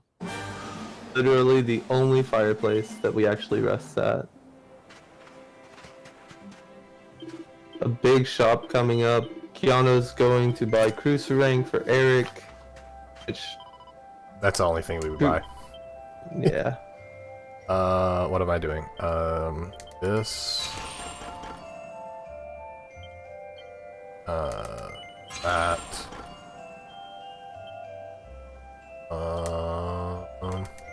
this... and this... Character builder...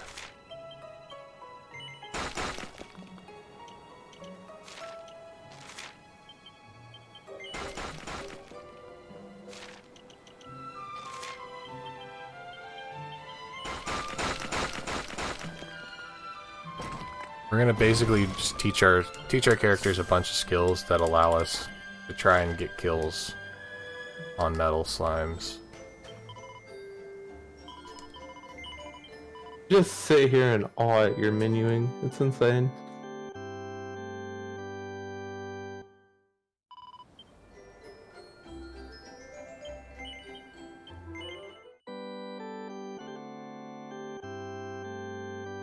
Alright.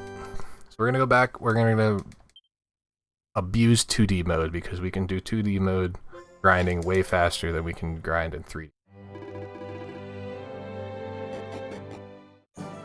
Alright, so Misk, we're gonna do lineup, Sylvando, Jade, Eric. Settings, set that to manual. Where is it?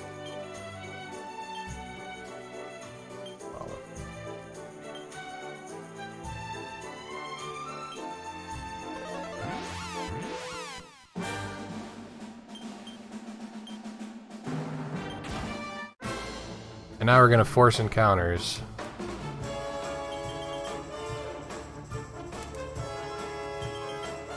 What we're going to do here is we're going to defend with everybody. Pep is met by 2 ways, right? Say that again? Pep is met by 2 ways. The amount of damage you take over the course of turns, and It'll eventually happen naturally over the course of a certain number of turns. But if a character takes 80% of damage, it can insta-give their pep. But what we're doing here is we're just trying to farm through turns as quick as possible to try and get all of our characters pepped up as quickly as we can, so that we can force electrolyte procs.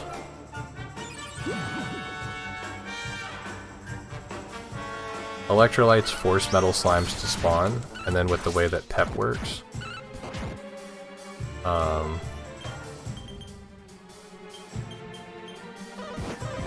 they both stayed. That's good.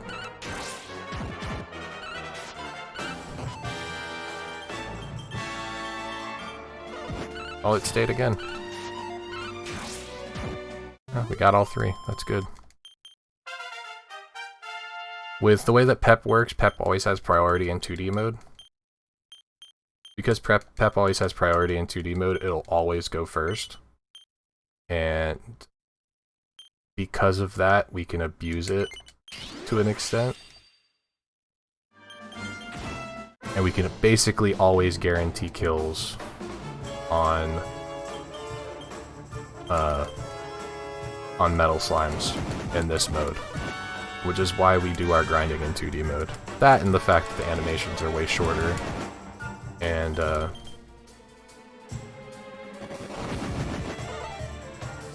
you can get through these fights way quicker. Didn't mean to do that. Sometimes you just gotta kill a Chimera. Oh, it ran away. Chimeras like to run away.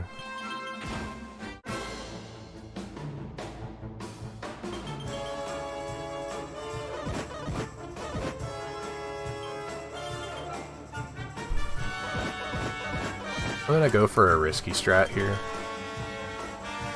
It could easily backfire on me. But we're gonna go for it because it'll save some time if I can manage to get it.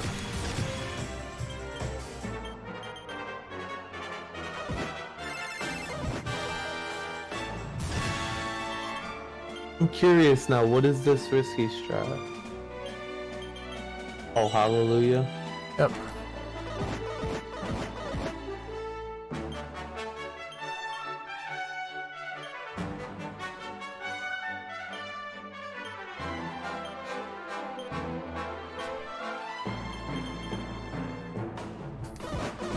So, Hallelujah, what Hallelujah does, and this is why it's risky to do it this way, what Hallelujah does is Hallelujah will grant a random multiplier between 1.5 and 3 to your end result experience points and gold.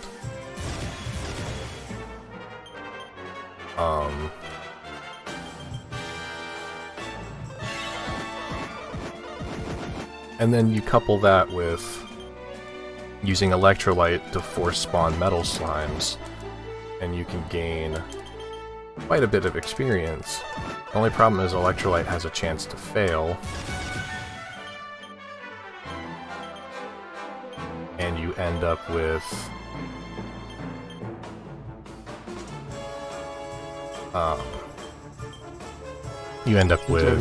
the Hunter Mechs, which is super bad.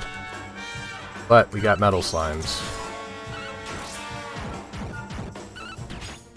I hate to see Jade missing lightning thrusts. And it doesn't really matter because you still kill all of them True. with the pet powers. I only got a ×2, so it really didn't save too much time. But I'm level 19, which means liquid metals start to spawn now.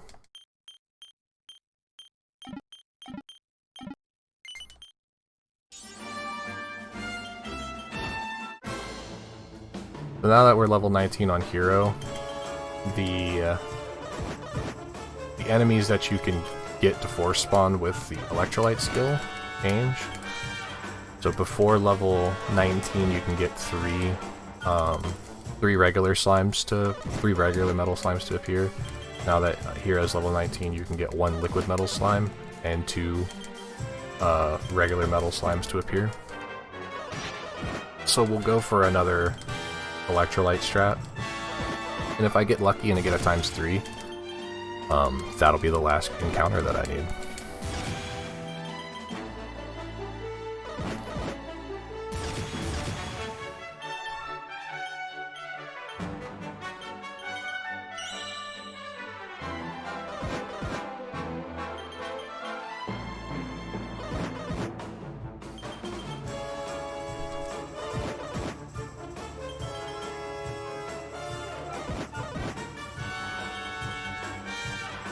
Trying to get through these menus as quickly as possible is quite satisfying. A lot of mashing. But it is a lot of mashing, yes.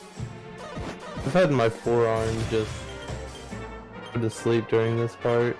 But again, mouse and keyboard struggles.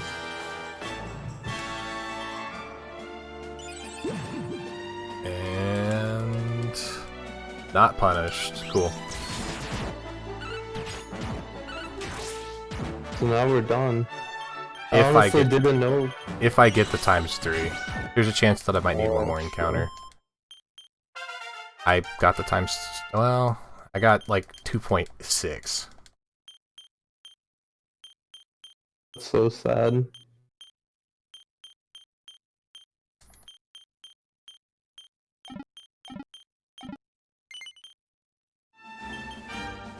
Yeah.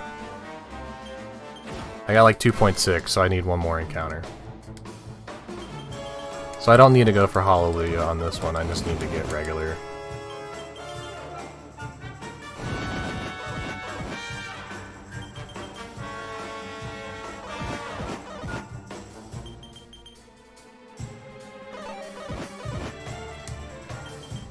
Still a really solid grind as long as I don't get another a hunter mech in this next encounter. Very true.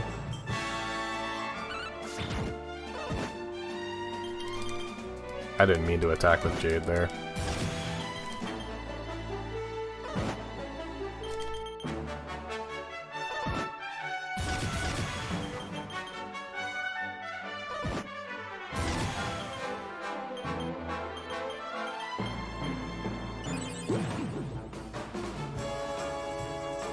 Cool.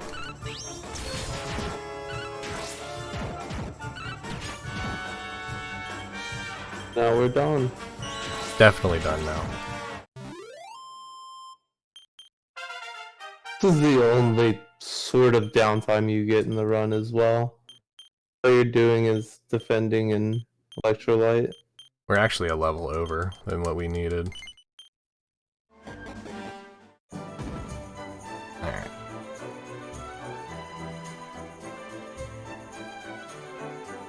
So in 2D mode, we're gonna go up here to the Sultana's Palace, and we're gonna grab a couple of things that are gonna be useful for later. Another set of concrete earrings, and 1,500 more gold. A lot of the chests in this game will exist in both 2D and 3D mode. So we'll grab, those are the same chests that we've grabbed earlier in 3D mode, but we're grabbing them again in 2D mode just for the extra money and stuff. Now we're gonna do character builder. Eric is going to do, oh.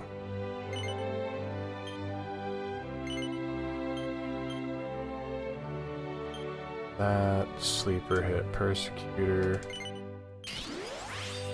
Should grab victimizer as well. Oh yeah, that's right.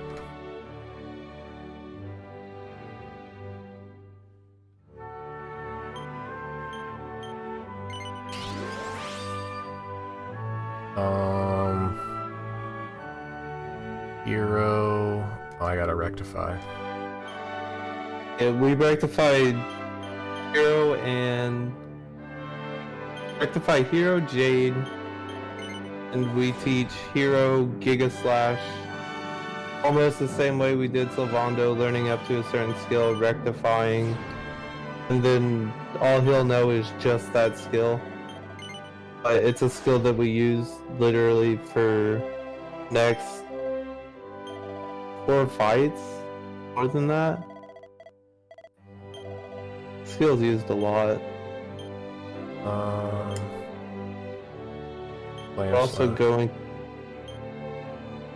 going to teach Jade multi-thrust, another really good skill.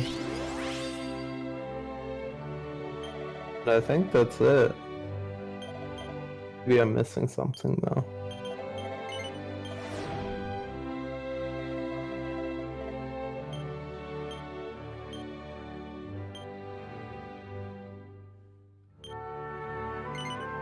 Giga Slash, Jade. What's this? That. That.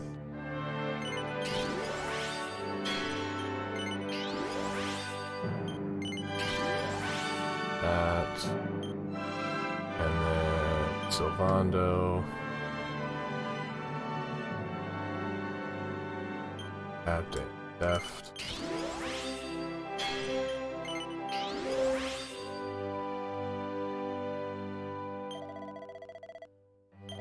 Switch back to 3D mode.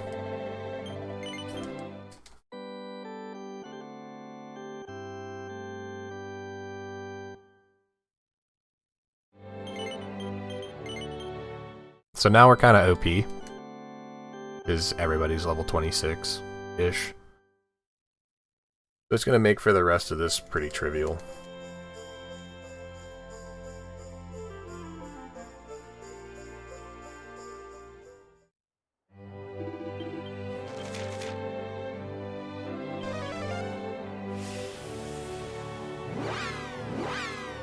I recently found out that you can use one holy water here every time. I wouldn't do it here. Be safe. So now it's just a matter of going to get some... We're gonna go and break the game. This is the part of the run where we break the game. We get to do a PC exclusive glitch here coming up that allows us to skip a vast majority of Act 1. We're gonna go to the Strand first. We're gonna activate a couple of cutscenes. You're gonna meet the mermaid, Michelle. Michelle is gonna tell us about Honolulu, which is this game's version of Hawaii. But before we do that, we're gonna take a quick detour. We're gonna head in the direction of Sniffelheim.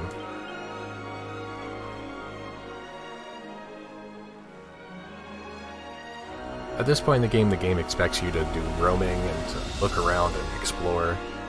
But you're definitely not supposed to be in Sniffelheim yet. In order to access Sniffelheim, you have to have the magic key. In order to get the magic key, you have to fight this boss called Dora in Grey. But we're just not gonna do any of that. And I'll show you how here in a second. So, more cutscenes, right? We'll skip through these and we're gonna head out side entrance to the Snarlfilt.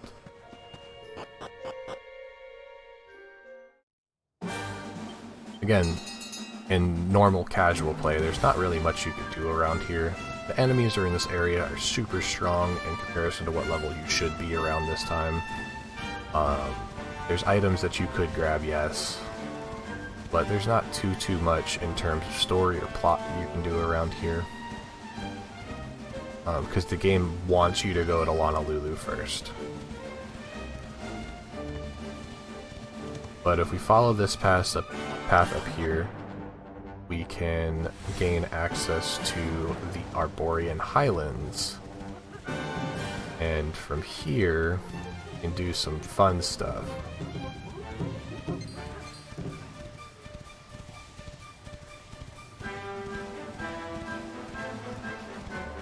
This is one of the few out of bounds that are in the game. This one will always, like, it's the most consistent. At least useful out of bounds. Yeah. But yeah, we're gonna clip out of bounds here. And it's kind of dumb how we do it, but we're just gonna run and face this, and then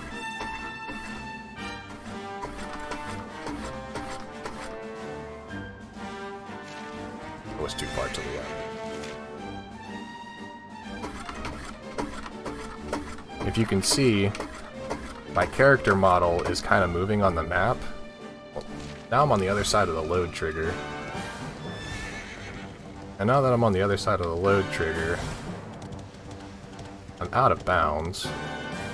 Now that I'm out of bounds, I can run through this wall here.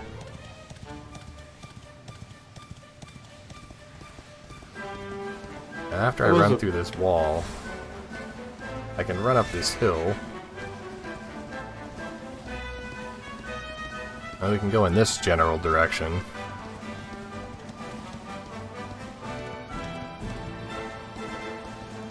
And then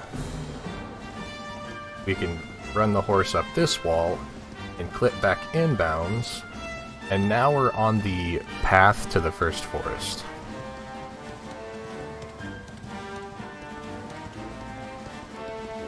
So we basically completely skipped giving all of the orbs to the priest and getting access to this area.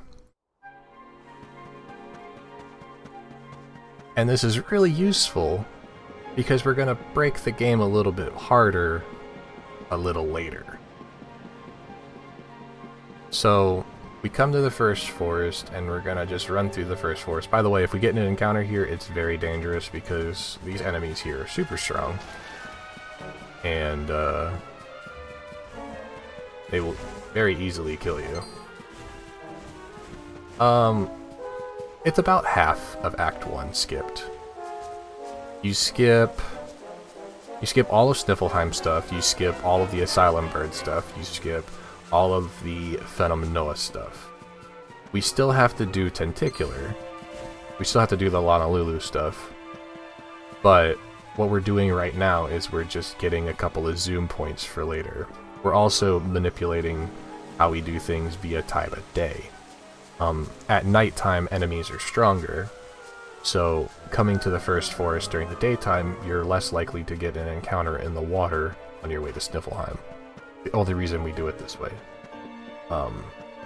Going to the first forest before fighting Tentacular will save you one encounter. And that one encounter saved is worth it.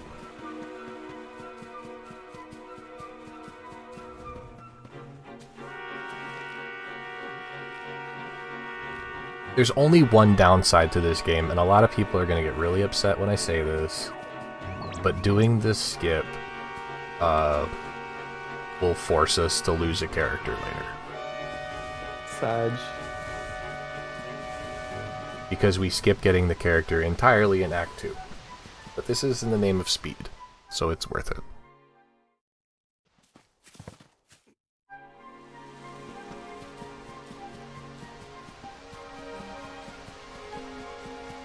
So somehow or another this platform works even though we don't have any of the orbs. But hey, whatever. So now we're in Yggdrasil, and we just came here to get a... we just came here to get the... not that. I want this. And I want that. And then I put that on. Sylvando gets that. There.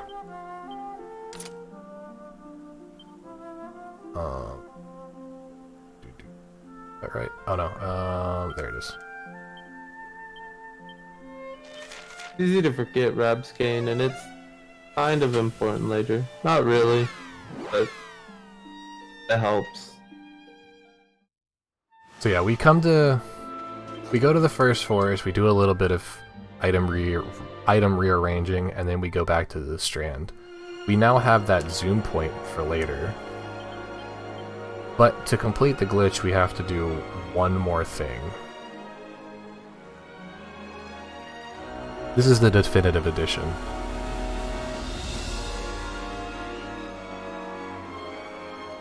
We have one more thing that we have to do. We have to acquire an item from Lonalulu called the Bride's Veil. And the only way to get the Bride's Veil is by beating Tentacular. So here's a little nifty time save. Once you get past this and the weather changes, if you just go ahead and pop another holy water instantly, you skip the text box for where it says that your first holy water ran out. Save the text box. Didn't know that.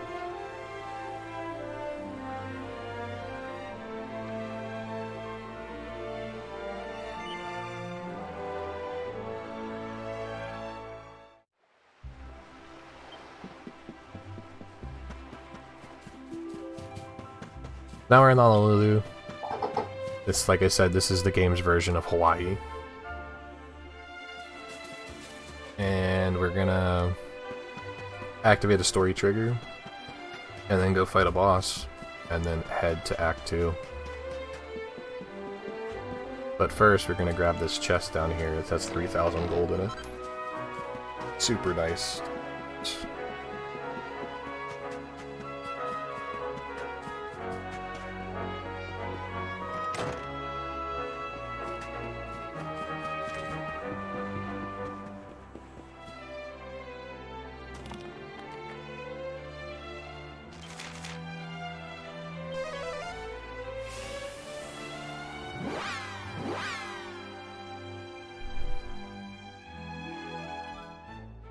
So we hit the story trigger, and now we head back to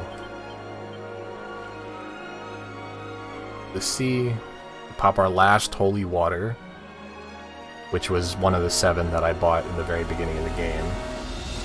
And that'll be the last time that we need it.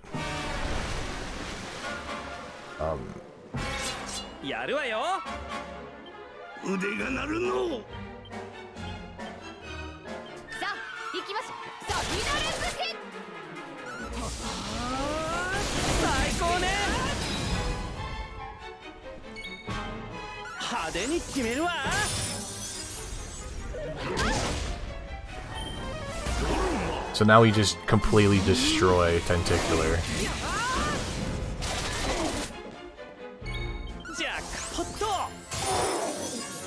Because Gold Rush is a fair and balanced skill.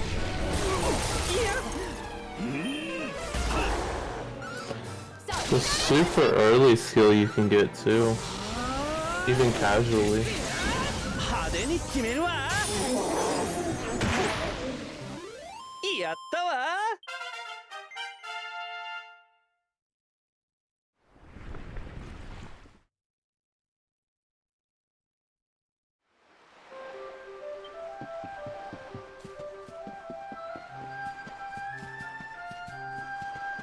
Alright, so now that we have done that, now the Tentacular is down, we can go over here and we can talk to Kai.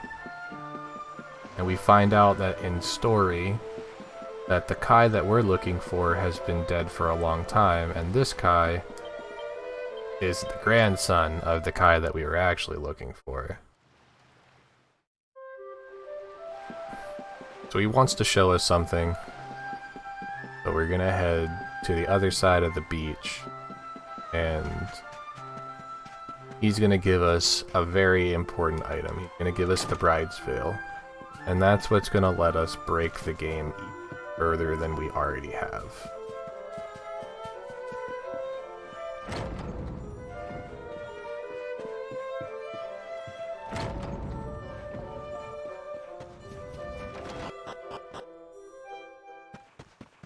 Now we're going to make our way to Kai's tent, just to advance the story, and then zoom straight to Yggdrasil. And that'll be the end of Act 1. So now we have that. Now that we have the Bride's Veil, we go to, like Anem said, we're going to Yggdrasil. Are done with Act 1. Way earlier than we're supposed to be. There is 2 items that I'm gonna grab before I leave. We're gonna grab this Sparkle Spot or an Yggdrasil Dew. It's an item version of Omni Heal. We won't actually use it until the Calamos fight, but it's super, super, super important to have. And then over here is an Yggdrasil Leaf. Another res item that's just free to grab. Bride's Veil is an item given to us by Kai's child? Grandson. Don't know what the word. Grandson. That's going to be used later. It's an item we use to get another item. I lied to Michelle. So under normal circumstances, you would get the Bride's Veil, and then you would go back to Michelle, and you would either lie to Michelle and tell her that her love is coming to save her, or you tell her the truth and then you find out a whole lot of more extra story. In this scenario, though, we're taking the Bride's Veil with us to Act 2. And the game never anticipates you doing this. So, because you're taking a story trigger item from Act 1 into Act 2, the flag that is set in the strand never gets removed.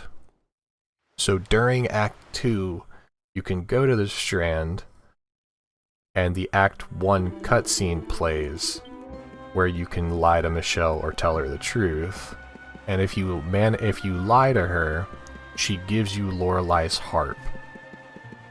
So now you have Lorelai's harp when you're not supposed to, and you can completely skip going to Octagonia in Act 2 to fight Booga.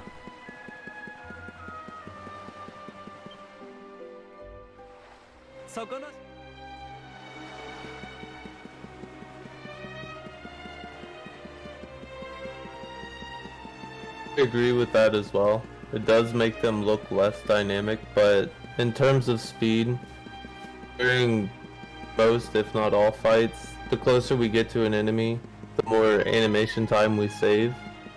So it is worth having it on the free roam combat camera.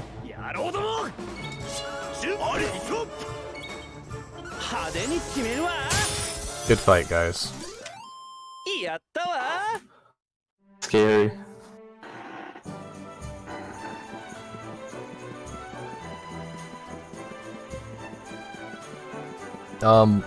These are PC exclusive stuff.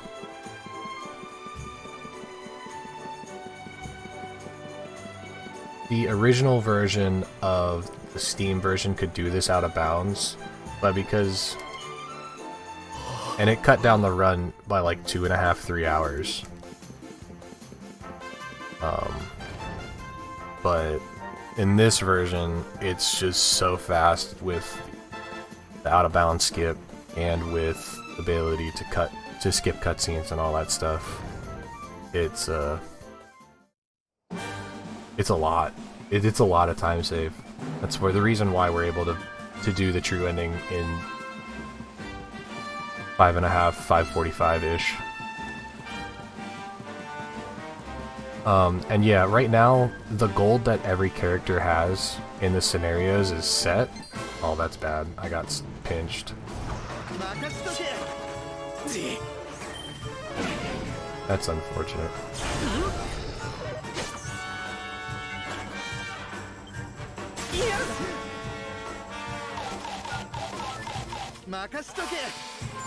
You just hate to see it.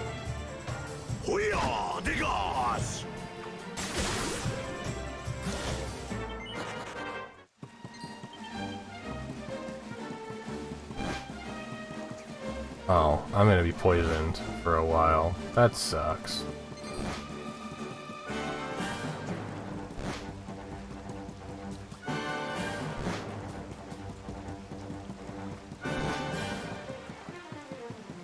Yep. Even with the scenarios, this run is still significantly faster.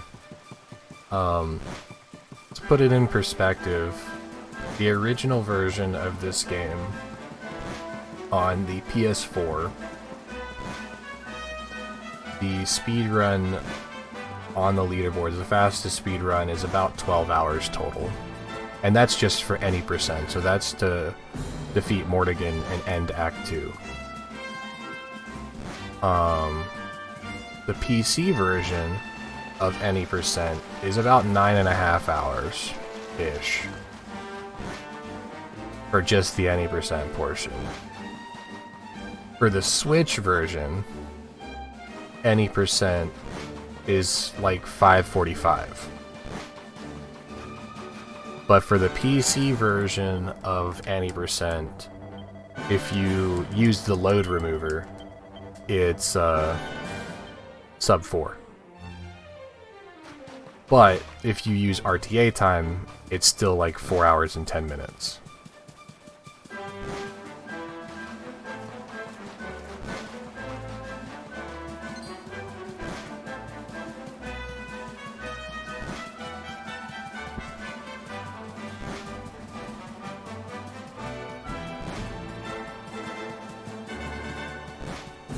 We're going to make our way back to Gallopolis. There's only like 3 things we do here. 2 is super short. Nonetheless, I still think this is probably the most boring part of the game. Just the longest running section in it. This has to be one of the least threatening. Yeah, we lose 1 HP per tick. And it only ticks when you're out. Well, it only ticks like once every few seconds.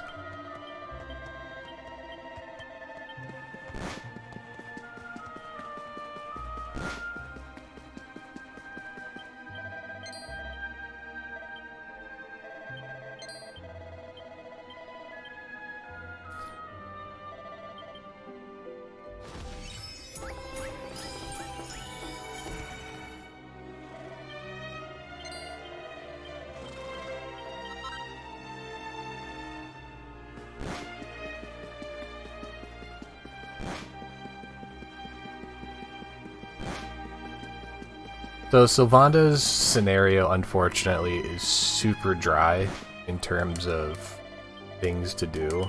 It's just really Sylvando running across the entire world.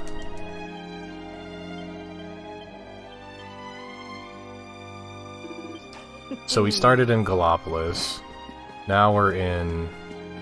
Or no, we started in Gondolia, now we're in Gallopolis, and now we have to run all the way to Hoto.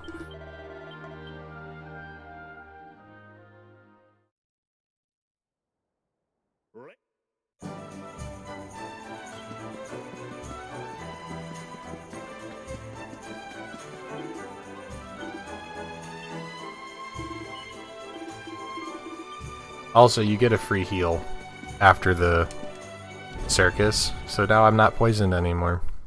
Also, if you remember, I equipped the Star Circlet.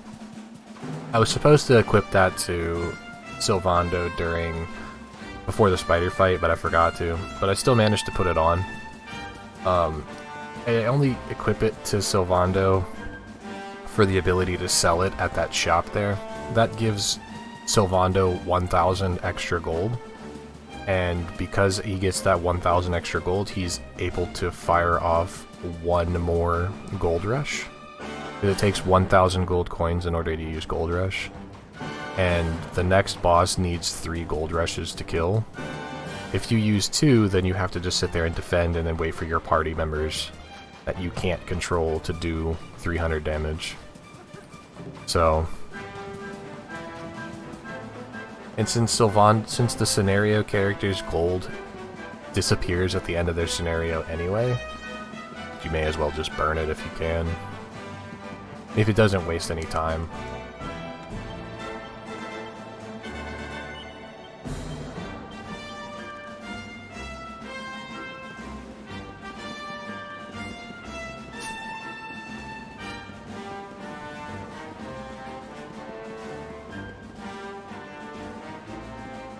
Especially with the sheer number of gold coins that we go through. Imagine throwing 1,000 gold pieces the way that Sylvando does. Because he does it super, super spectacular. Like, look at how fabulous this guy is.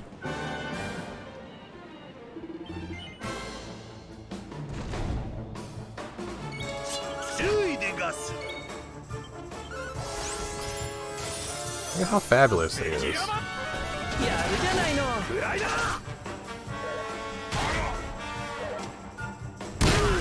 Oh no, I got knocked over. That's unfortunate. Nice Kaishins.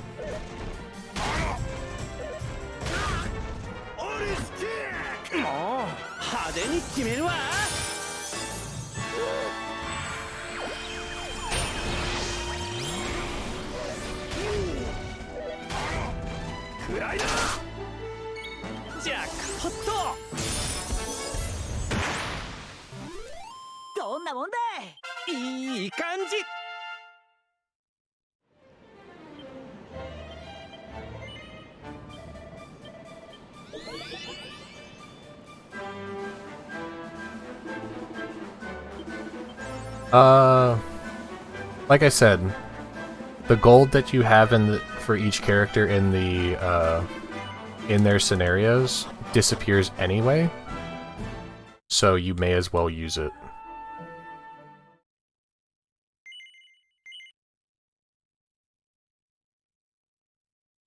This is the last time we get to see Incorrect. Jade. Oh yeah, you're right. It is incorrect. We get to do Jade scenario. We get Jade back, but because of the glitch, and us skipping Octagonia in Act 2 after we get Hero back, we also skip getting Jade back as a playable character for the rest of Act 2. But we do gain access to her again in Act 3.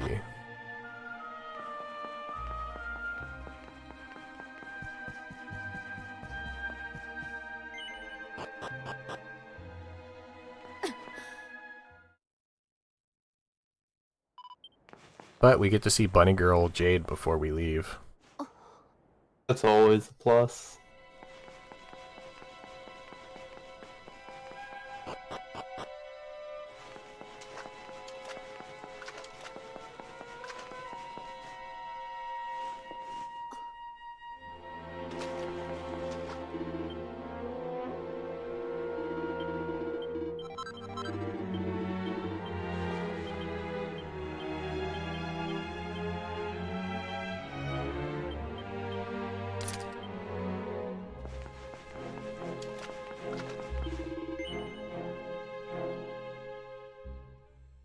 Does Jade always end up with a rock bomb shard in her inventory? Yes.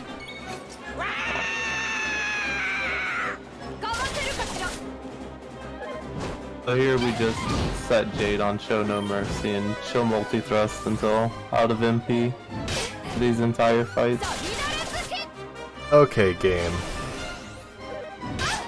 You couldn't have hit the one on the left one time. Whatever. There's not a 100% Puff Puff category.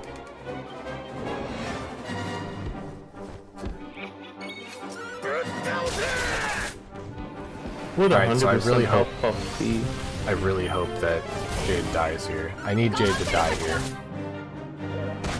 Perfect.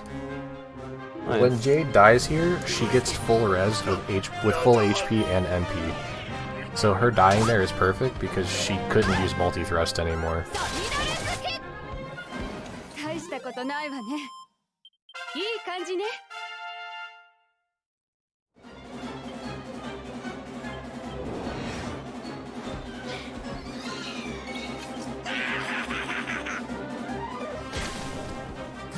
So here we turn on Jade's follow orders just to cast the rock bomb shard. Now these groups of 3 will always die in one multi-thrust. It's a bit of time.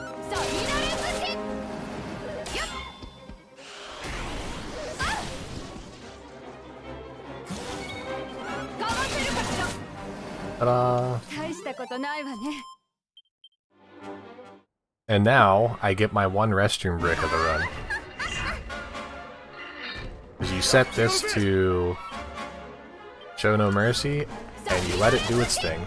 I will be right back.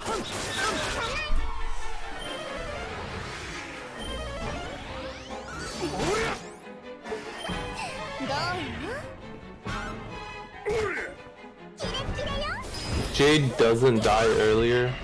You do have to stick around for when Jade dies, because you have to skip that text box that comes up on the first death. But since Keanu let Jade die, we can just AFK this part.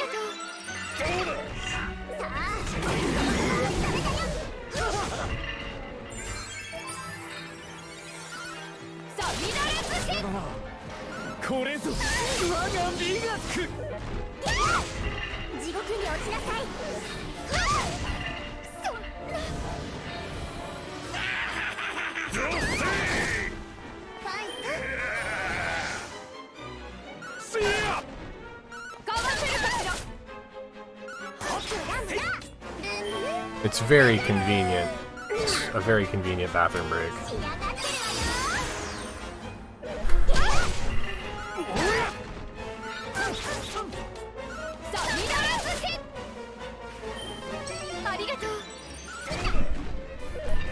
But one more multi-thrust and she dies.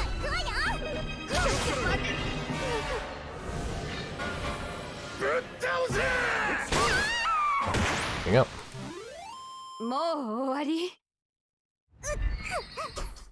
And that's Jade's scenario. Everybody say bye, Jade.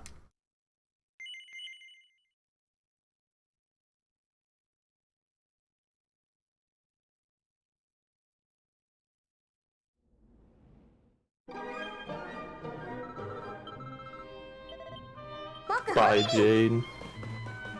Sag.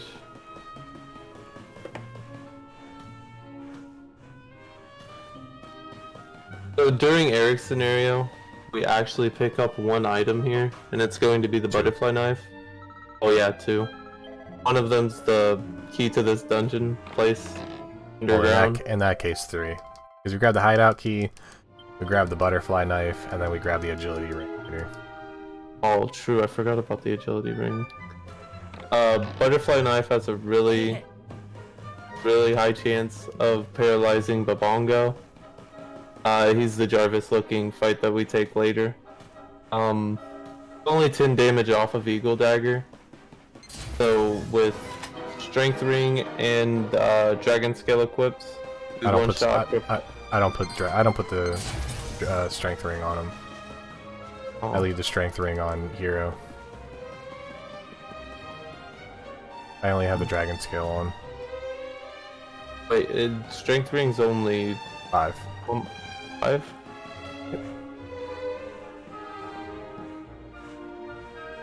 Huh. You can put both on there to guarantee your damage rolls. But Yeah, I think I'm gonna leave both on. I like having the extra strength on hero for the Tyriant fights and stuff like that.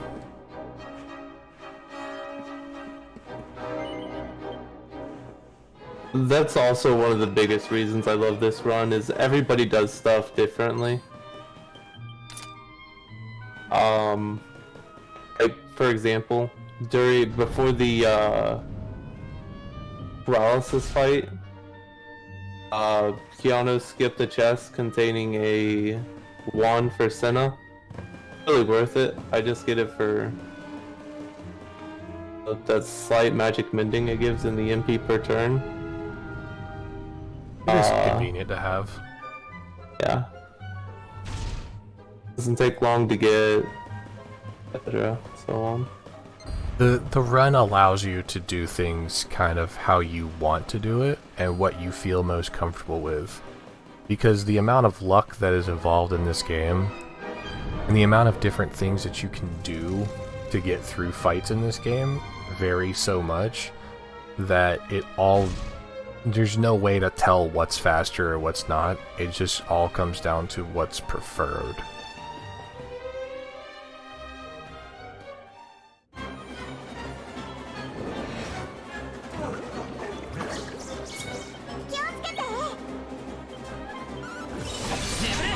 Oh, you didn't go to sleep.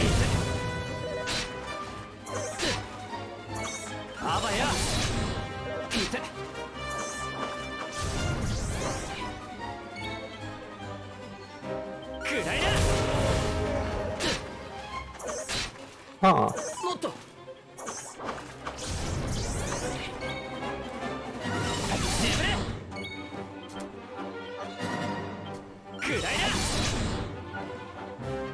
That worked out perfect. I've never had both of them fall asleep. They always wake up. I had a weird turn order where I had a turn at the end of one round last, and then first turn on the next, so I may as well just go sleep both. Oh, true. Oh, that's not who I meant to do that on.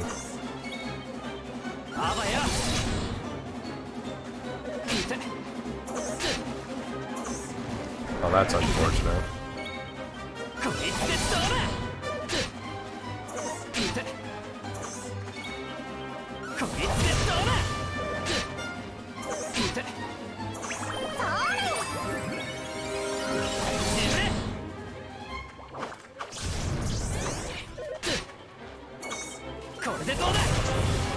You can't die during Eric's scenario because of Eric's new acquaintance.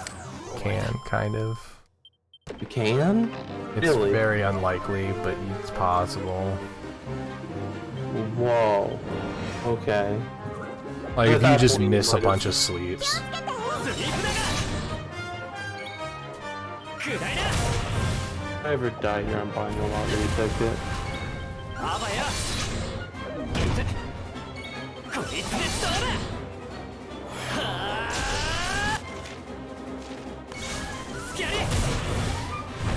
I didn't get a paralysis proc. I honestly say it's like 65% the paralysis procs from Persecutor.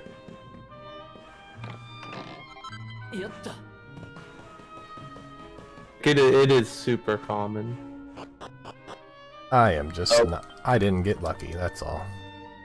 Yeah. Alright, so next fight that we do with Eric, the main goal is to just die. You just want to die as quickly as possible. In the game, though.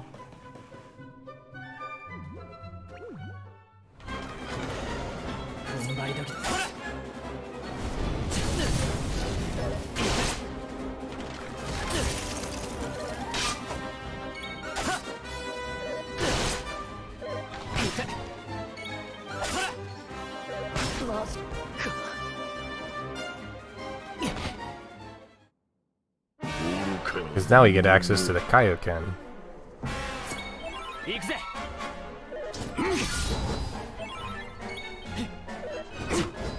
So you could technically try to fight Indignus here and try and kill him, but we don't have the gear for it. Like, we don't have enough defense in order to survive these attacks. So it's better to just defend and wait the fight out, because after a certain number of turns, the fight ends naturally. It's Kaioken from Dragon Ball.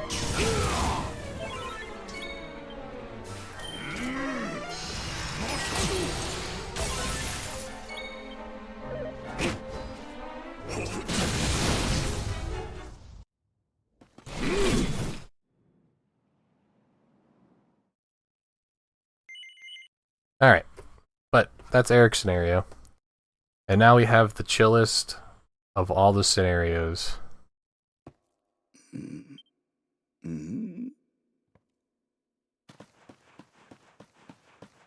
Oh. Well. I failed. But now we get to play as Lord Rab. And all Rab wants to do is chase this bunny girl around. Because he's that guy.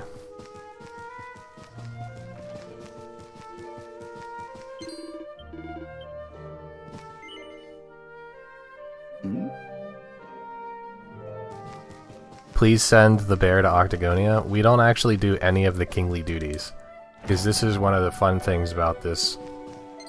You talk to King Erdwood and he's like, hey, I'm busy today, can you do my king stuff for me today? And I'm like, sure. And then if you just turn around and run out and head downstairs to the courtyard, King Erdwin's there and he's like, bro, thanks for so much for doing all of my king duties, I appreciate it. Even though you didn't do anything.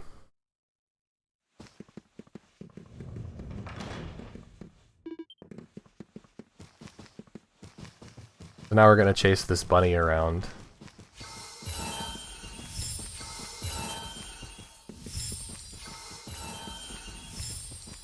First we see Kaioken, and now we see a bunny girl do instant transmission. All the Dragon Ball Z references.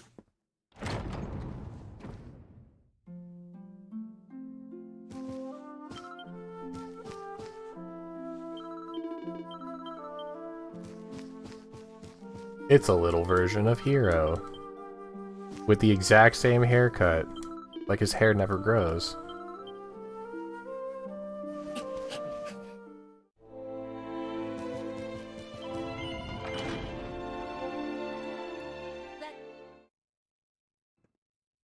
Alright, we get to see the second best waifu in the game.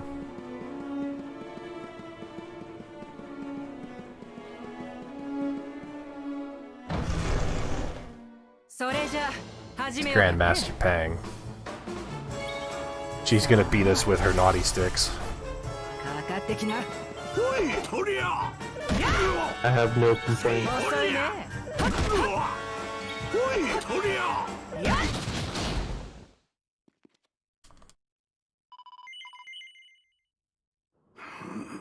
It's another one of those encounters that it's faster to just die. And now we're a fish. So, while we're here, we only have one that we need to pick up, and Keanu's going to pick it up straight away. And it's Zombie's Bane. It's a free one-handed sword that's got pretty good damage, but it also has a damage multiplier for undead enemies. And since we're going to be fighting a lot of undead enemies coming up soon, super worth it to grab.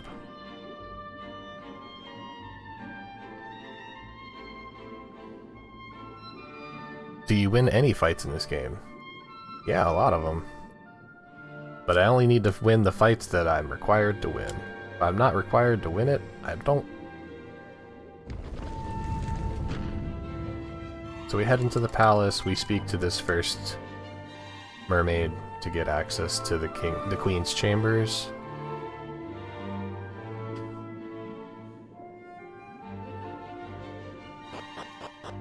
This is honestly probably my favorite level of all of DQ11. I don't know why, it's just so comfy.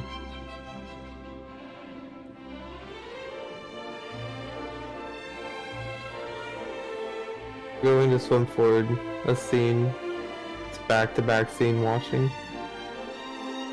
And eventually we'll get control of character again. Andarasi. Andarasi. Oh god. Come on.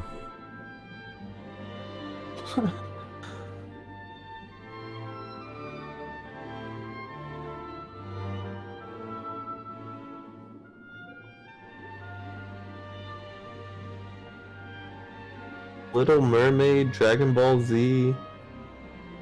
Just all references all around.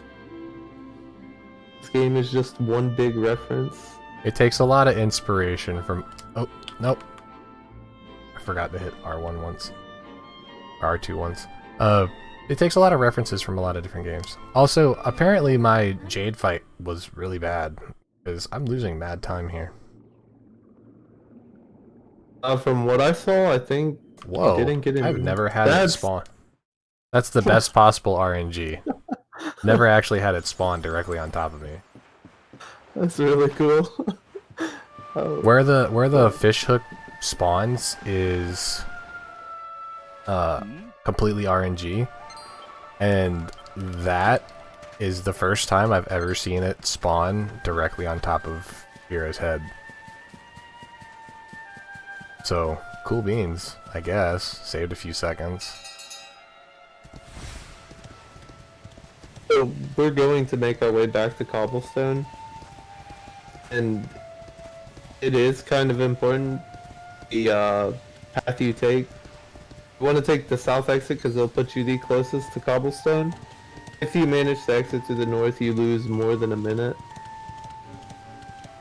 This way is a lot faster. Once we're in the last bastion, we'll be doing one shop, and then the rest is just cutscene central. Lots of story and lots of progressing through said story until we get to the next boss fight.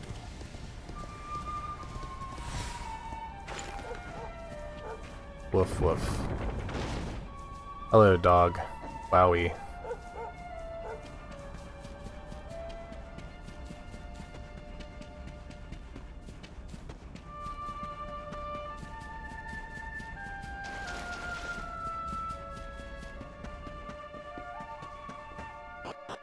Alright, Poor so Sandy stayed a pup forever. Much cuter. now that we are here in the last bastion, which was Cobblestone, but now is not.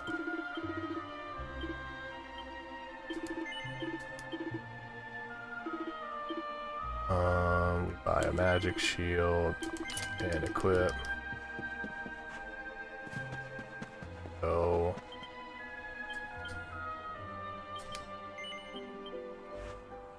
that.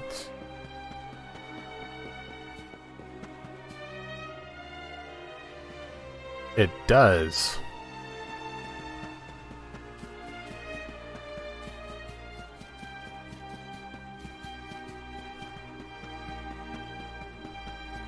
Or a hollow bastion.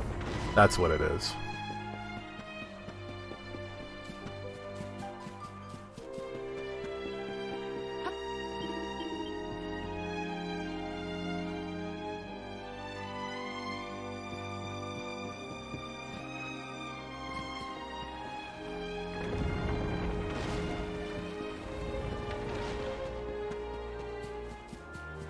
Shout out to them for fixing that bridge. Right?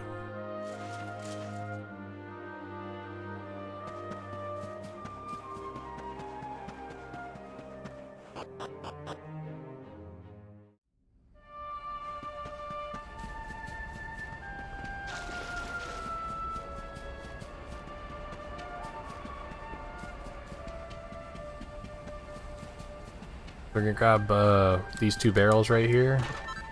One's a Sage Elixir, one's a Perfect Panacea. We'll put those on Hero a little bit later. Right now we have to fight the Headless Honcho fight, which is super trivial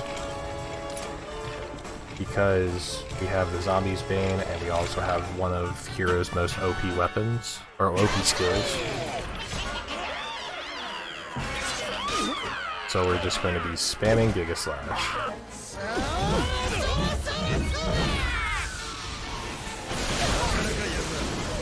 I have yet to die to this fight, but it is possible.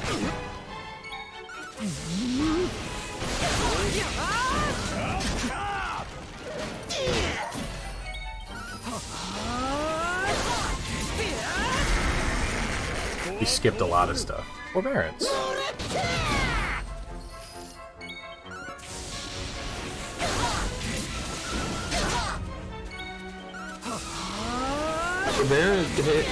Forbearance from Hendrik, just he will tank every move thrown at him, or well, most of them. Oh, it's everything. Any Everything? if Hendrik uses Forbearance at a character and an enemy uses AoE style move, Hendrik soaks all of that damage. And that's super useful for some of the fights coming up. Especially the Tyrion fight. So how long does Forbearance last? 2 turns? 1 turn. Or more? It's One turn? until Okay, until Hendrik's next act. Oh, okay.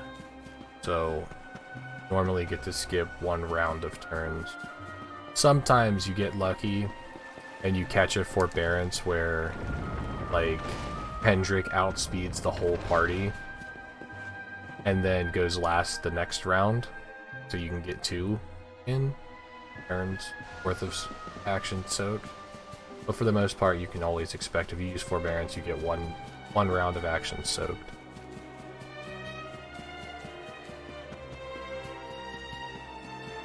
I don't understand why it's called Quadra Slash either. But, you know, game. Yes.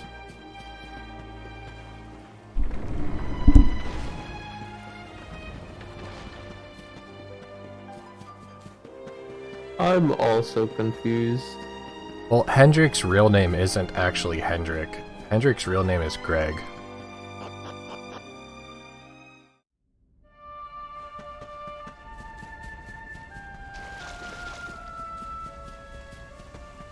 Only 1 death, Worldy. Only 1. And it wasn't Spider, PogChamp. Spider actually was really good.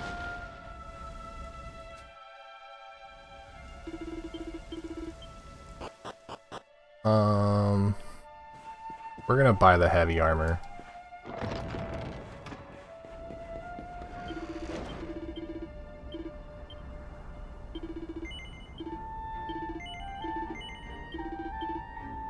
Please sell the hat. Heavy armor.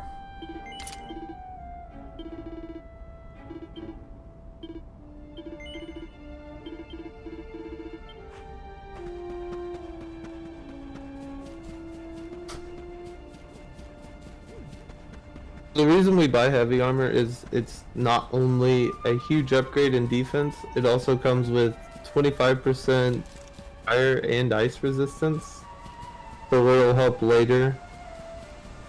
We buy Panaceas there as well because during a certain boss they're used. We need heals, and Panacea is an item version of a stronger mid-heal. It's kind of a mix between mid-heal and more heal. It does on average 90, where mid-heal on average does like 70. And the 20 damage doesn't seem like a lot, but when that's 10% of your life, basically. I need to equip Devil's Tail. Oh no, I had Devil's Tail on. I'm silly. I was gonna say, I saw you do it when you got Magic Shield. Or it was earlier than that, actually. It was when I got to Yggdrasil that I did it. Alright, so now we're gonna run through the sewers. The sewers are really dumb. The enemies make it very difficult to run through them, but with good movement we can make it through this relatively easily. We want to dodge the first one on the right. And then the second group of enemies, we want to dodge both of these on the right. We want to run into this room and we want to grab a chest that has a Sage's Elixir. Then we're going to run forward, we're going to get behind here, and we're going to move the Perfect Panacea and both Sage's Elixirs to hero, and that gives us just enough time to sneak past that enemy on the bridge. Now this one you have to kind of wait for, and then you dodge on the right.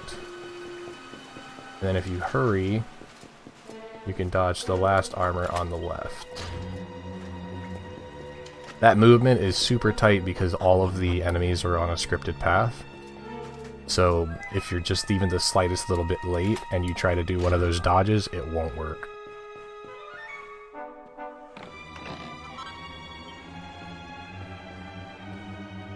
We grab a iron headgear and 5,000 more coins. And now here's... Sorry? Ah, never mind. I was going to ask if you were going to grab the seated defense, but not now. No. It's convenient to get 4 more resilience on hero, but it's not necessary. It's not too far out of the way, but you can go grab it. Makes me feel like Tyrion's gonna be safer, but the PB has 3 deaths there, so... And that's with it. The biggest thing about Tyrion is knowing turn orders. So after we get to the Yggdrasil route, we zoom back to Helior Castle, and it puts us back here at the entrance. So it's a little bit of a time save to run back naturally. And then we head into the kitchen. Really?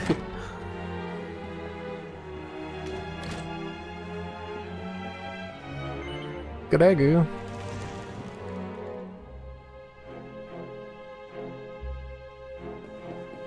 And now we get to fight Tyrion. Tyrion's a lot easier in this route because we're higher level, but he's still scary. You don't want to see Tyrion's shadow use Zoomful. If it happens, it's whatever, but... You don't want to see it. But right now we're just trying to push as much damage as can and not take the too much damage. But so far Tyrion's only been targeting hero, and that's kind of unfortunate. Alright, I have to double heal here.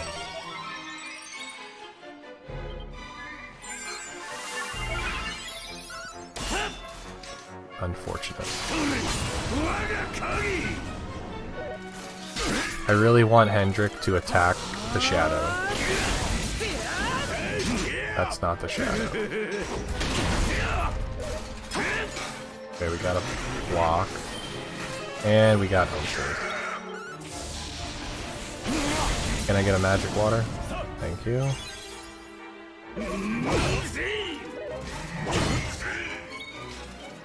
I'm gonna trust Hendrik.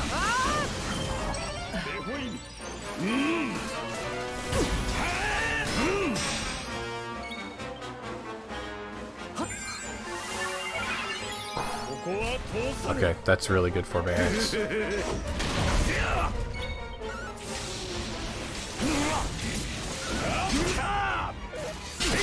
Ouch. I need a magic water. Thank you. Are you gonna summon? I have to heal top. I have to top up. He's pepped early.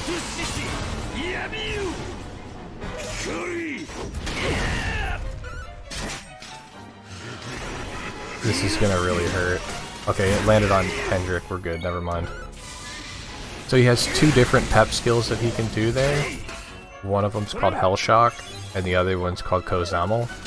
And the fact that Kozamel happened and it landed on Hendrik is really good.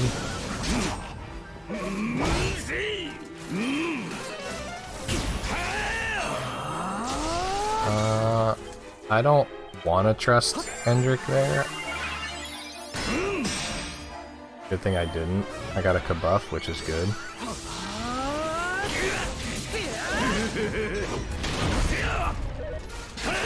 Perfect.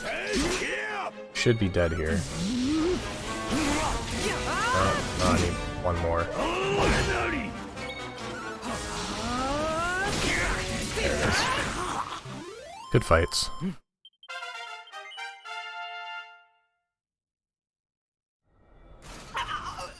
Solid Tyrion fight. Tyrion can be a real pain, no matter skill level, but it does help knowing what he's going to do. It's what you really need to know is you need to know it's scripted to a degree as to what turn Tyrion is gonna pep. And Tyrion pepped a turn early, which was confusing. Normally what you end up seeing is he'll summon his second shadow and then pep next turn. And then the shadow peps on its first turn and then they use their pep power. So when I saw Tyrion pep early, I got thrown off a little bit as to what turn I was on.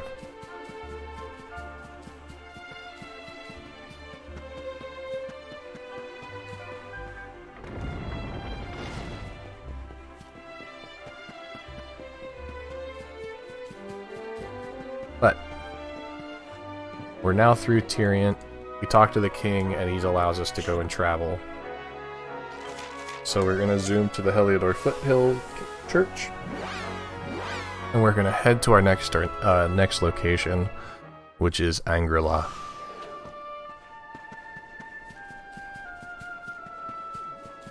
Kind of a bit to do there as well. There's a lot of running to do right now. Mm-hmm.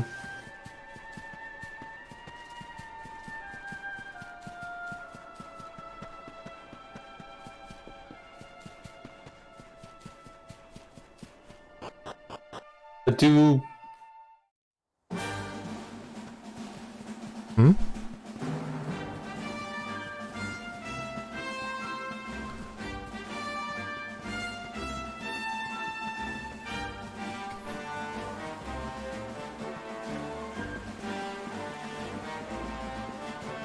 Oh.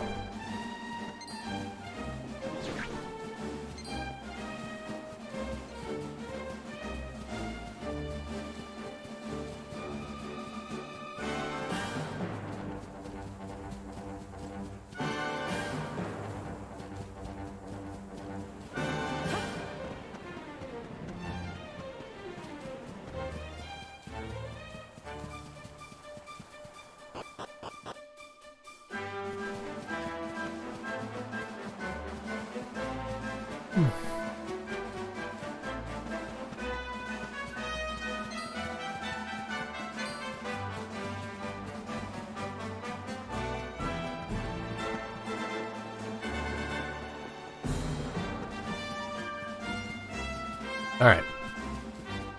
So now we're over here in Costa Valor. We're only running over this direction. Complete wrong direction, but we're gonna grab this campfire. And since we're going all the way over here to grab the campfire, we may as well grab the horse. We don't have access to the horse hailer anymore, so the only way for us to get on the horse is by finding the summoning bells. But we'll grab the horse and we'll head north to Pangla, which is the mountain that RRLAT is sitting on. You want to be really careful here and not touch any of these encounters. There's only two of us. It's only Hero and Hendrik. Hendrik's pretty tanky, but Hero, on the other hand, is not, and I don't want to take any excess damage that I don't need to for the fight that's coming up next. Now, this fight I have to take. I have to take this shiny dragon so that I can use the mount.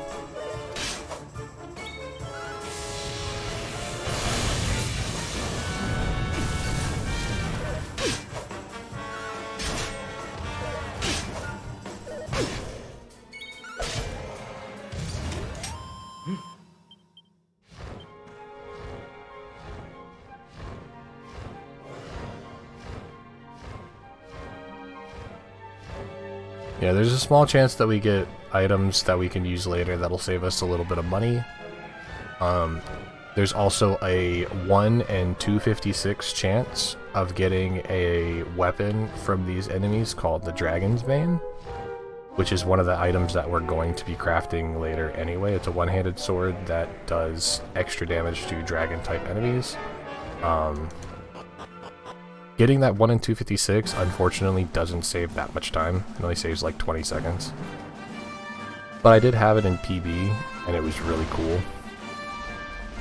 But I have one more chance to get it.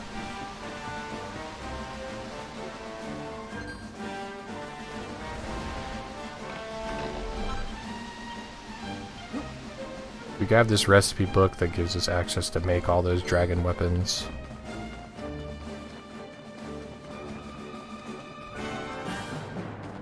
Fit.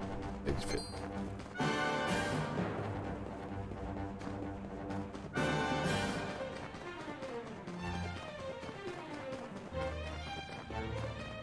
So we've made it through RRLOL.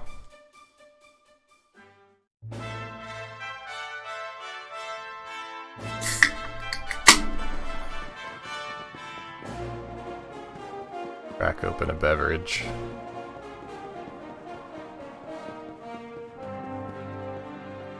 Alright.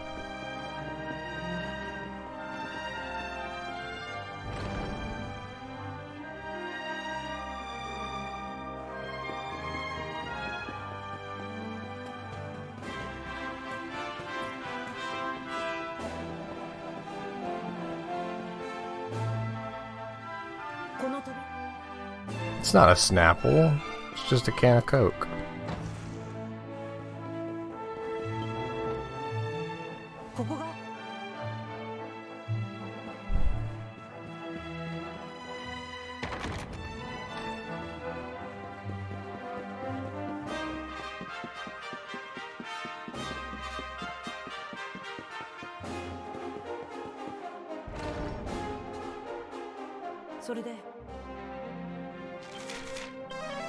It's not Krillin.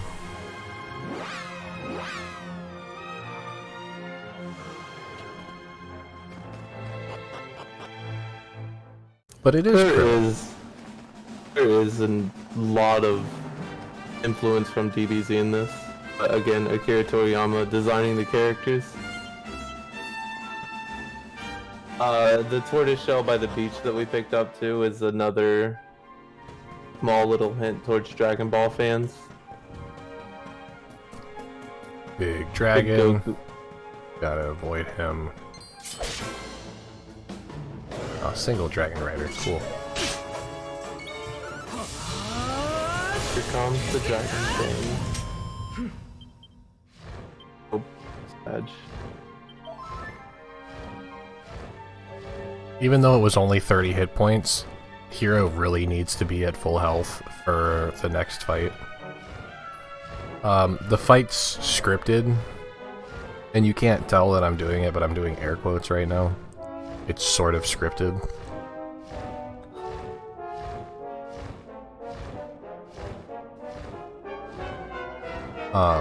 And in order for the script to have a good shot of working, Hero has to be full health.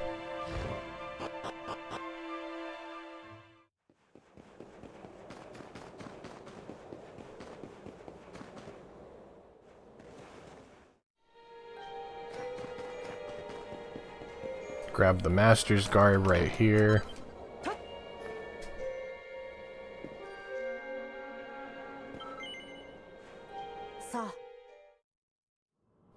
Fast heal feature is really nice.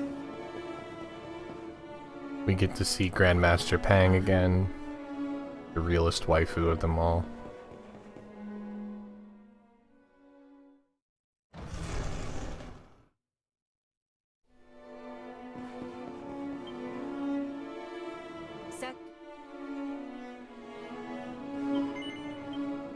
Now we get to fight Grandpa.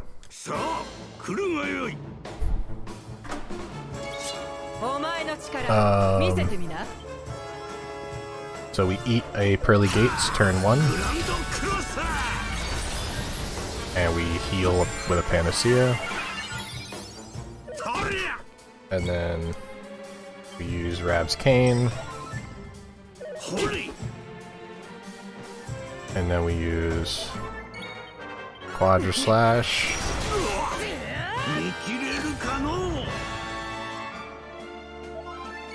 And then we use Giga Slash. Both of the shadows died. That's good. Then we use Quadra Slash again.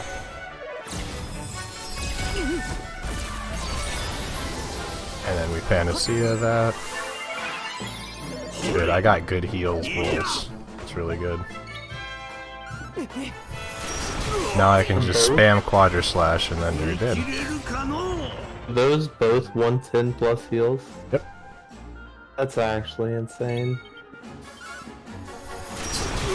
So that's 2. Oh no.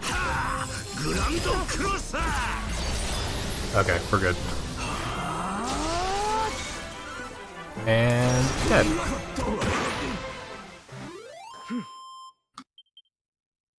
Oh no, we killed Grandpa.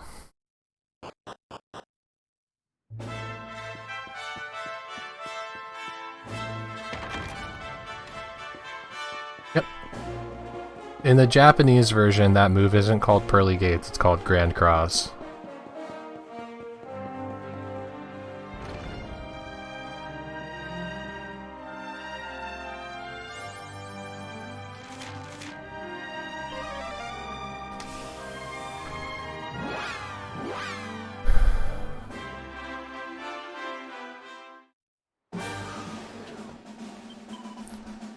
Rectify.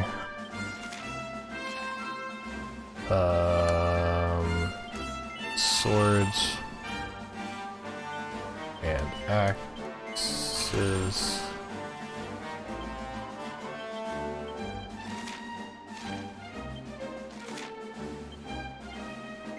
So Kiana's going to teach Hendrik here double up, which is oomful, but it also causes Hendrix's defense to drop, and Unbridled Blade. Unbridled Blade is a lot of damage.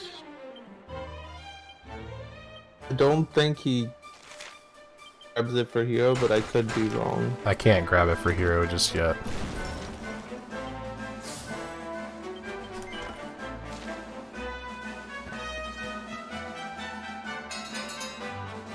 But yeah,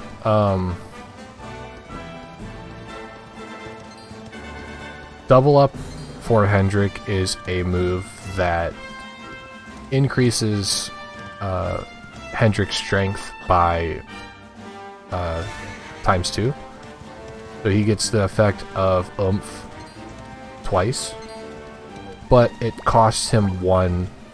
It causes him to lower his own defense. So he gains a lot of strength at the reduction of defense. But since all we care about is trying to deal as much damage as humanly possible as quickly as possible, defense really doesn't matter too much. Especially since he's already super tanky. We also gave Rab a boost in his agility. So now he's a little faster and he can get a couple of extra turns in. We have one more big menu that we're gonna do here coming up. We're gonna grab the horse, gonna speed this next little spot up, and we get to see everybody's favorite section of this game, the most fabulous parade in the world.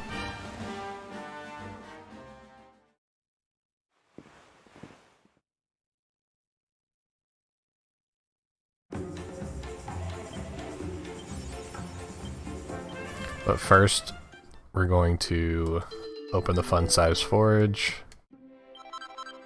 And we are going to make a worm fang.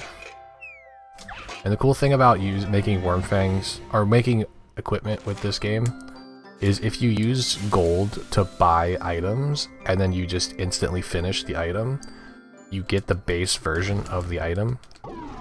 And since we don't have the ability to really increase it, and it takes too long and it's not really worth it, oops. It's faster to just take the base version. Now we're gonna do offensive here. Gonna take the strength ring and put it on. We're gonna do defensive. We're gonna do defensive. We're gonna do this and that.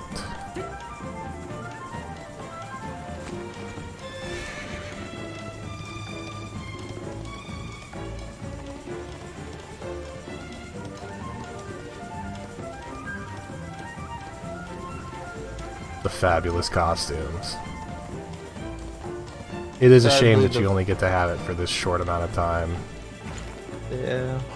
But we have to take the peacock outfit off of Hero because you can't sprint when he has it on. Otherwise, it'd be a better defensive option than the heavy armor that we currently have equipped. So it's kind of sad.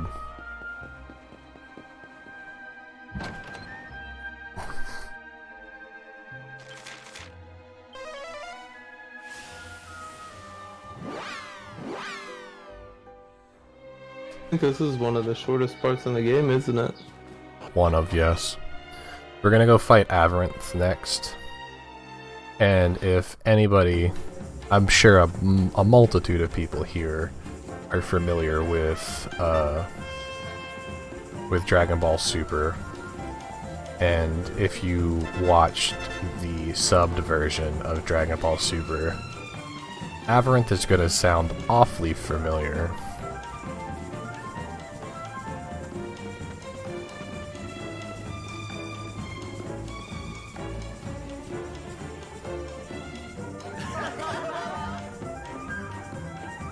Avaranth, hands down, also has one of the best battle themes.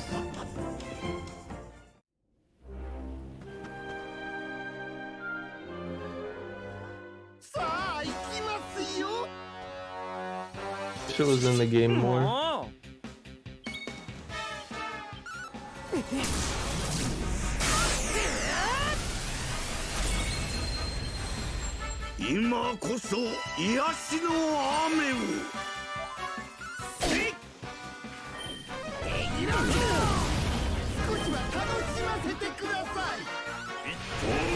Oops, I forgot to change his tactics. It's Frieza!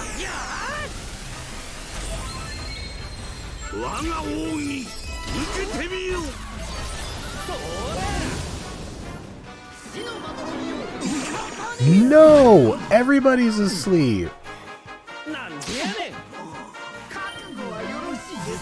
That's so unlucky.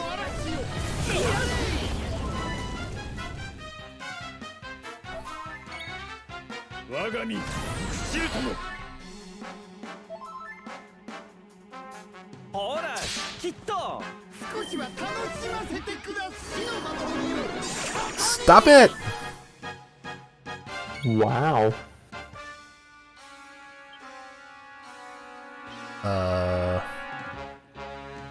Wait, where is it? There it is.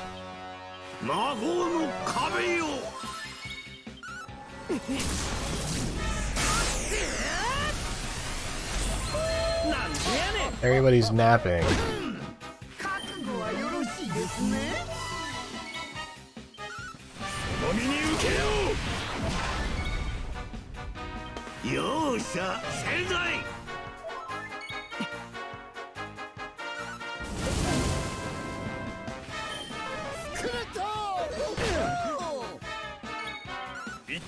So the reason Keanu should bounce there is so that he skips turn of news.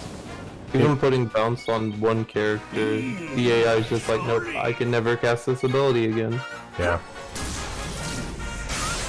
But it kind of came a little bit too late because we lost a lot of time because of all of those snoozes. That was unlucky. Having everybody get snoozed there is just like, well, that's unfortunate. But that was Aberrant. We have a little bit more story to go, and then we come up to literally the hardest boss by far of the run. It's Gildiga is such a scary fight.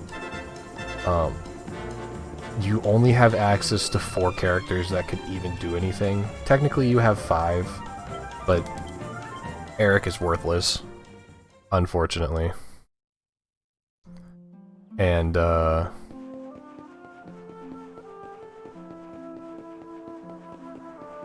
you have 2 damage dealers in Hero and in Hendrik, and you have 2 healers in Sylvando and Rab, and the fight can just go so poorly if you get unlucky.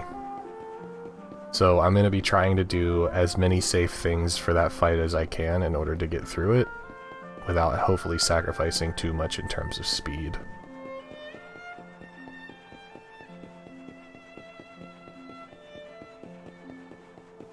Gildiga is scary. Like, she can either spread out her damage when she psychs up, or she can just one-shot a character in it.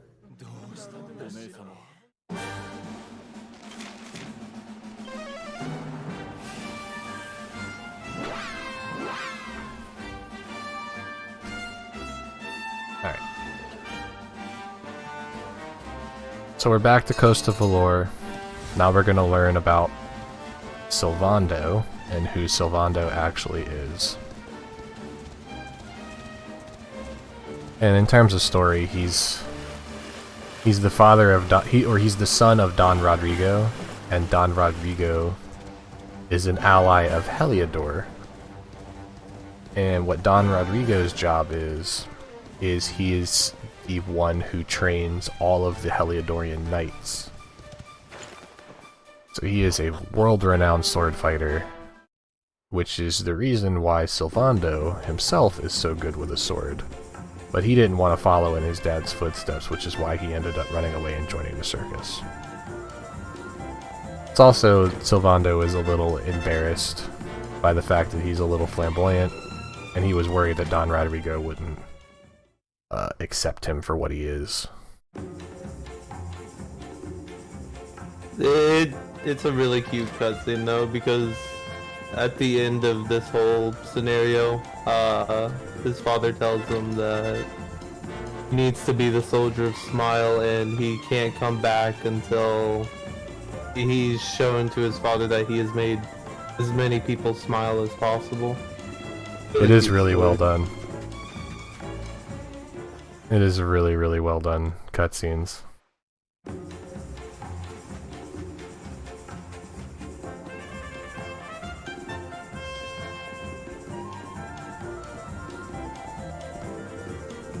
He is way more fabulous than James from Pokemon. Way more fabulous. James is fabulous, but Sylvando is on a whole nother level.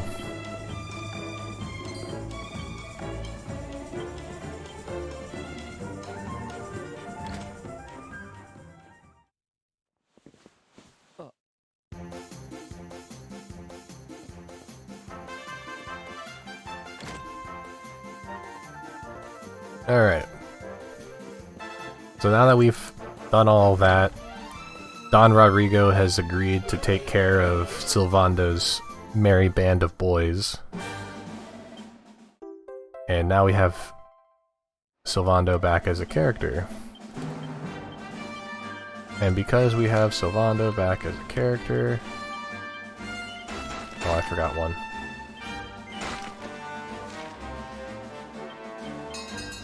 We also have access to the boat And don't forget about what we did earlier. Remember how I said that the item that I brought with me to Act 2 that I wasn't supposed to is still in my inventory? So remember, we're in Act 2 right now. So if we run over here to the boat...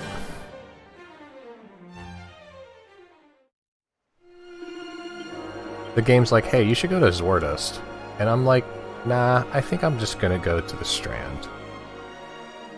There's a chance that I get 2 encounters here. 1 encounter is normally how many you get, but there's a chance that I get 2. But luckily these guys are super easy to beat.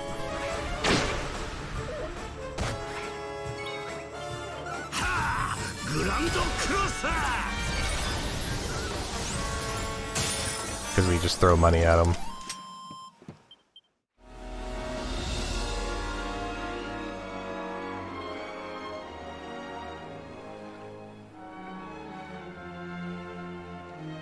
But we head to the Strand here. We now have Eric as a character from that cutscene. And then if we enter the Strand, if you'll notice, things look a little weird. We're back in Act 1. And Michelle's still here. So if we talk to her... and we lie to her twice, she's like, oh, cool, thanks. Have Lorelai's harp. So now that I have I now have Lorelai's harp in my inventory way earlier than I'm supposed to. And the game doesn't realize that I have this item in my inventory either. So now we just go north.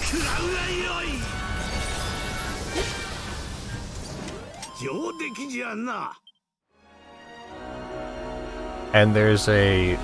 normally you can't get to Sniffelheim because, you know, that opening is blocked. And you're supposed to go north and you're supposed to go to this this underwater warp, and there's supposed to be a boss there. But because we haven't gotten to that part in the story, but we have an item that allows us to use the portal,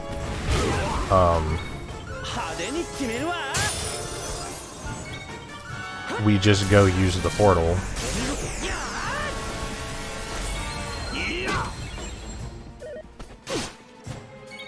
My damage rolls are trash right now. Yeah, I don't think I've ever seen Sylvando roll this low. So, we can just go use this portal now. When I'm not supposed to. And... now we're in Sniffelheim. When we're not supposed to be. So remember, I don't technically have Jade in my party right now. She's not a member of my party. I haven't gone to Octagonia to go get her. But, hi Jade. Also, I've never been to Sniffelheim, so some things are kind of wonky here. You'll see some interaction cursors pop up here and there every once in a while for no reason. Because Sniffelheim's kind of broken right now. But we get to talk to Ice Queen Waifu.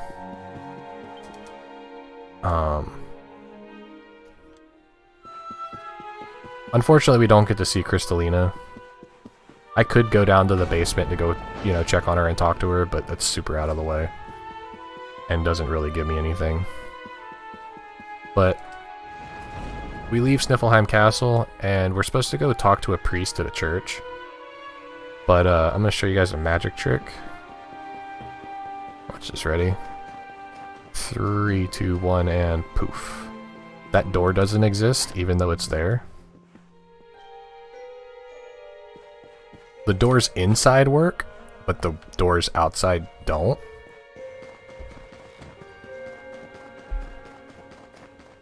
Not entirely sure why. Like I said, Sniffelheim's just broken.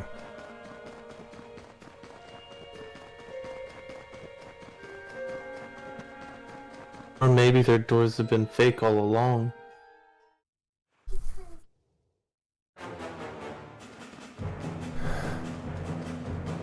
What I'm assuming is that the game didn't load the doors in Act 1 and just put the ice in front of them to block them. to save on assets. And because we never fixed the ice issue in Act 1, it never respawned them in.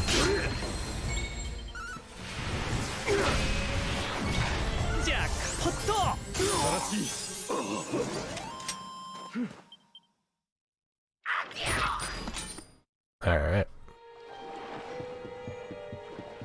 So now we're on our way to go find the priest right where Eric was standing. And then after he tells us to go Viking hideout, so that's exactly what we do. That's where Eric's at. We need to go rescue Eric. Oh yeah. Sniffelheim City. It's a little bit faster to zoom back to this entrance point than it is to run.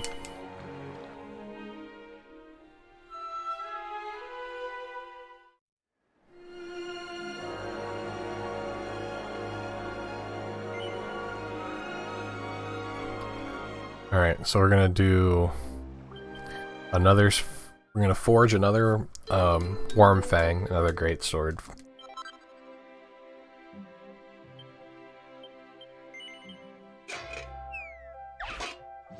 And we're not gonna try and upgrade it again because it's just slow. So we'll finish the crafting process. Yeah, even if I wanted to, it wouldn't be worth it. We'll fail it, and we'll get a Worm Fang.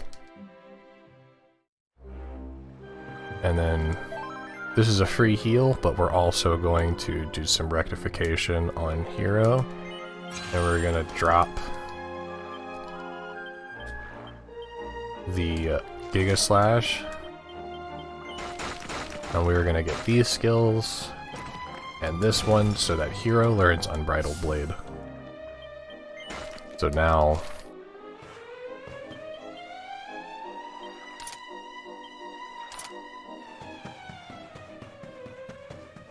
Hero gets to deal a pretty decent amount of damage.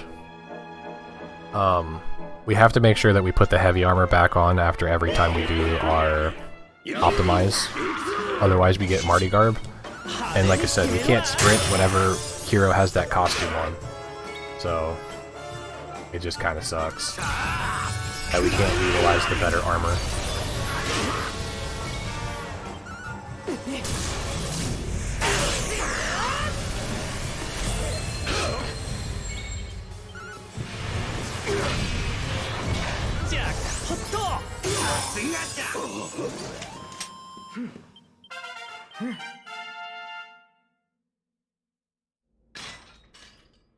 Now that we've saved Eric,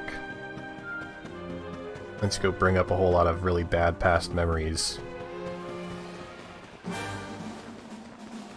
And then we get to go fight Gildiga.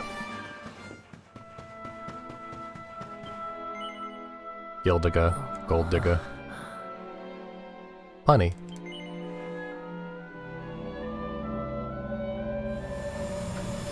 But we have to touch this Yggdrasil root 3 times to progress the story the rest of the way.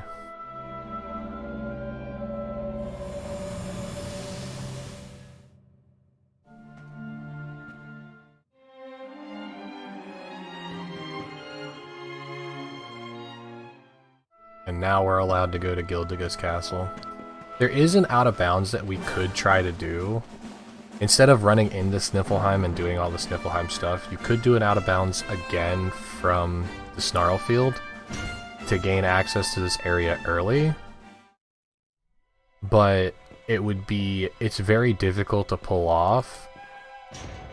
In the original version, it would only save 8 minutes total. And that's including all of the extra cutscenes and stuff. So in this version, unless you first tried it and you did it super fast, I don't think it would be worth it.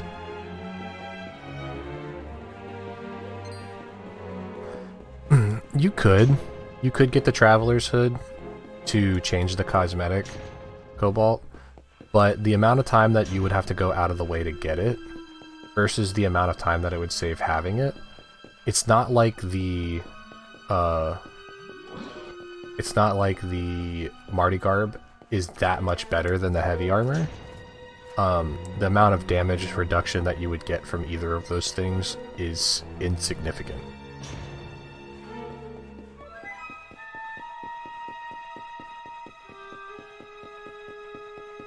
It's not really worth it to do all that. Also, I keep bonking walls, and it's sad. And then I bonked my teammates.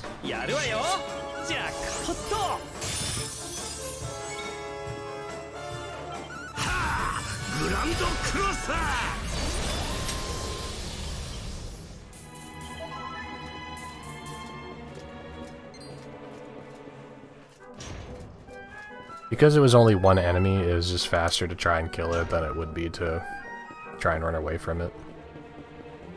But I bonked my party members, so I lost all of my momentum.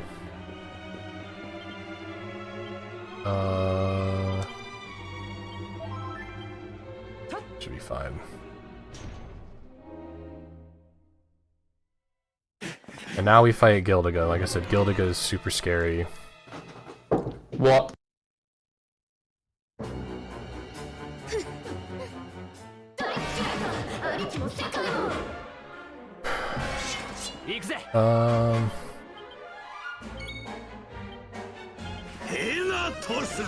So we're gonna go for a blunt turn 1.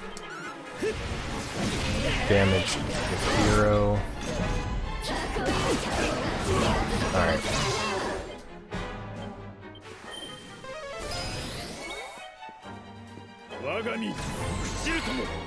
So Gildiga has 3600 HP, and she can do 2 moves every turn. The first is going to be attack and slice and dice, which is AoE, or it can be on one person. Then after that, it's random what she does. No, she pretty much follows us. I did not mean to do that. That's unfortunate. That got me killed. That got Hendrik killed.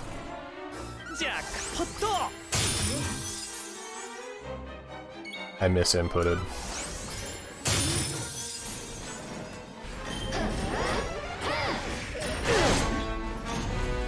Okay, because you have 2 Crystal Leaves here, and I think you only need 1 for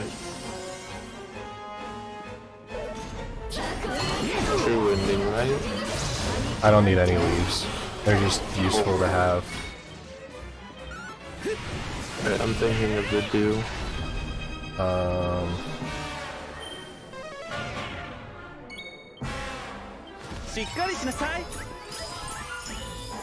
I really need to not... Alright, we're back to full health, which is good. Now we can start pushing damage. That's actually fine because it was about to run out anyway.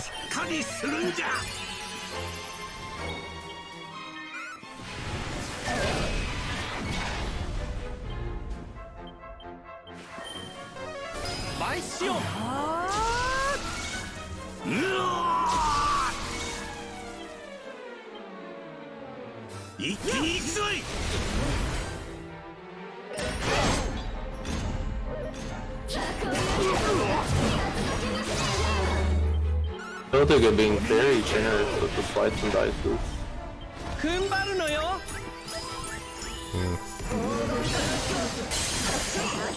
That's fine.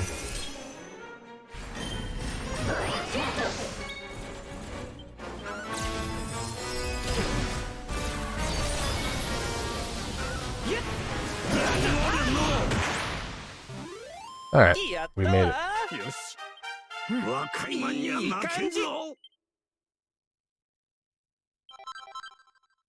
That's why you can't do that yet.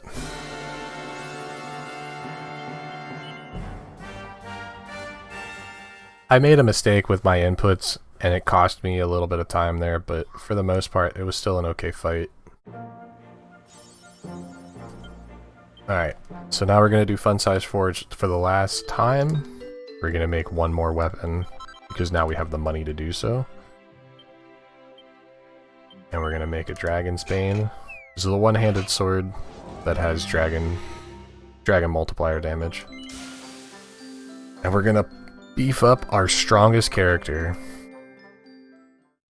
Because now that we fought Gildiga, Gildiga has...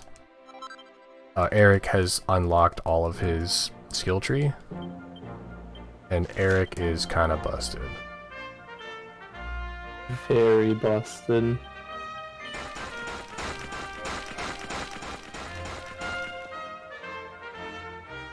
The skill that Keanu is going to get here, called Divide, it's basically 3 times the damage you'd regularly do.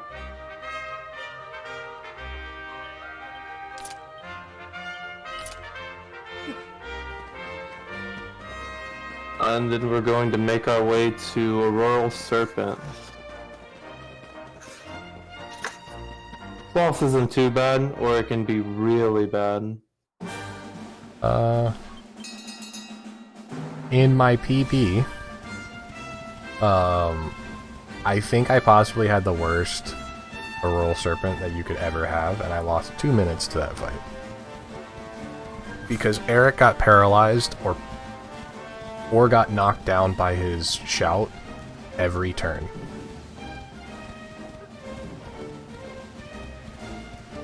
No. So we skip Jade because the route that we're doing skips Jade.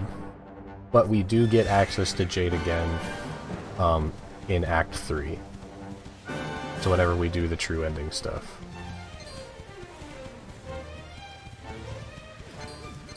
Technically, if I really wanted to, I could go to any church or any prayer statue and switch the game from 3D mode to 2D mode and then back to 3D mode. And the game would give me Jade back. Well, I would have to do it after I get to Arborea, but not worth it because she wouldn't be very strong. Yeah, that's the party that I want. So we're gonna start pumping damage out using his Eric's Divide.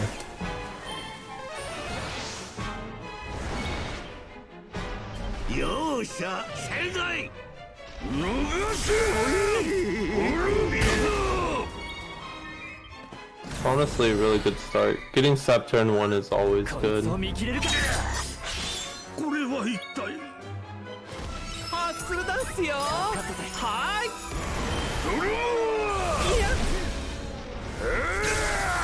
Man,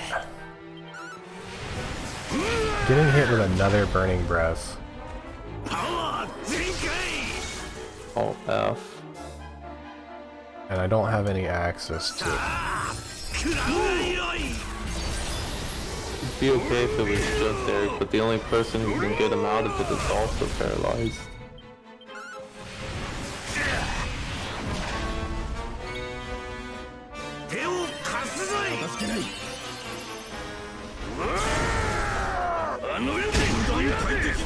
I don't get it, man. I've been getting some of the worst luck in terms of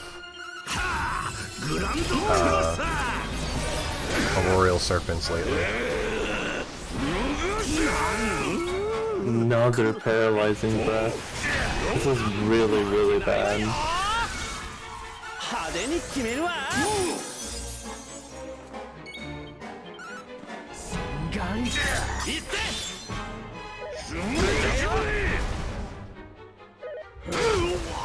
Well, Grandpa died. It was such a bad fight.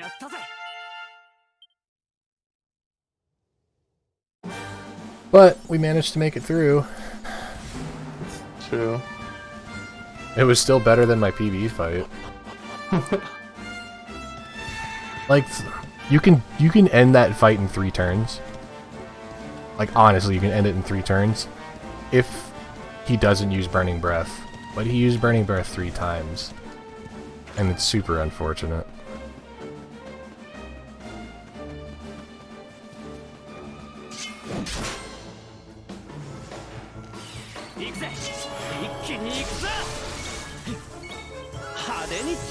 Think we'll ever see a DQ11 run down to sub 350?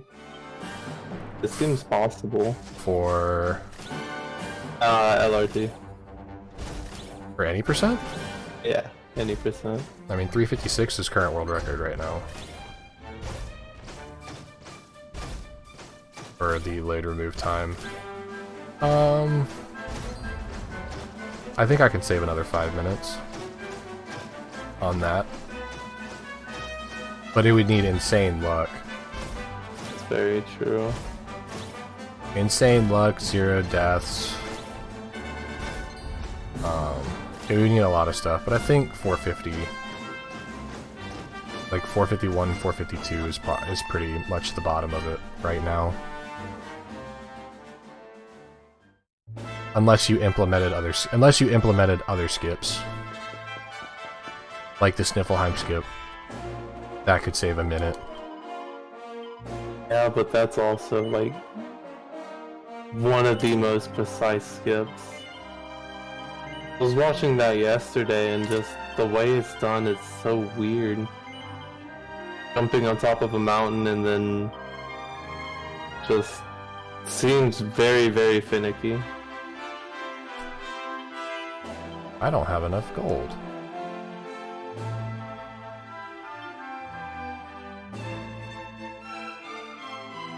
Oh, I do.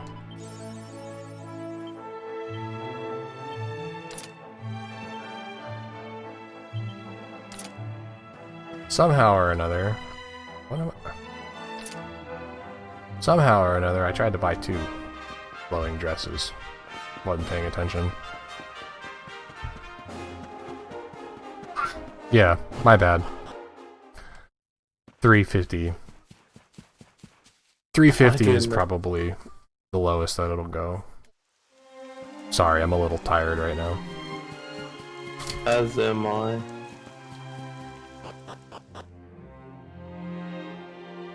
Keanu that just skipped is probably one of the saddest parts in this game. We just recently learned that Veronica died saving everybody else. F's in chat for Veronica. Rip the lowly.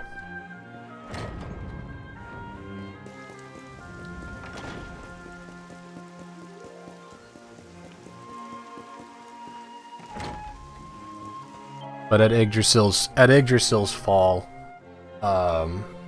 Veronica used the last bit of her magic in order to send everybody away and save everybody's life. But in the process, she wasn't unable to save herself. And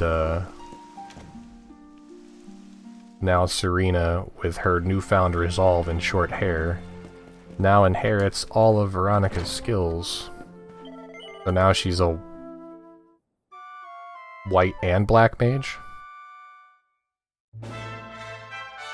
But it's also the pretense for the reason behind Act 3. But we're gonna progress anyway, we're gonna...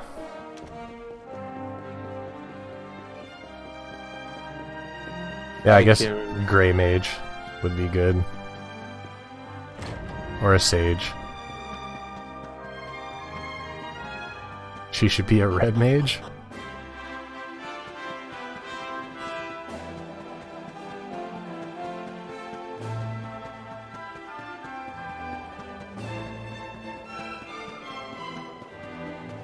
It is kind of crazy when you look at her spell page, the amount of spells that she's able to cast. Alright, so now, as traditional 3-dimensional Dragon Quest games go, we have access to flying. And we're heading up here to... It's called Havens Above. And we're gonna grab an item called the Calamitous Flame. And it's Majin Buu.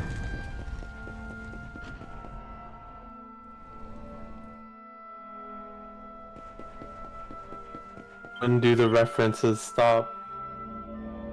EQ11 is nothing but a reference now.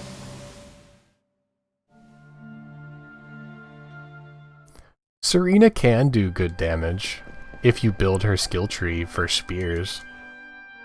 She can do pretty substantial physical damage.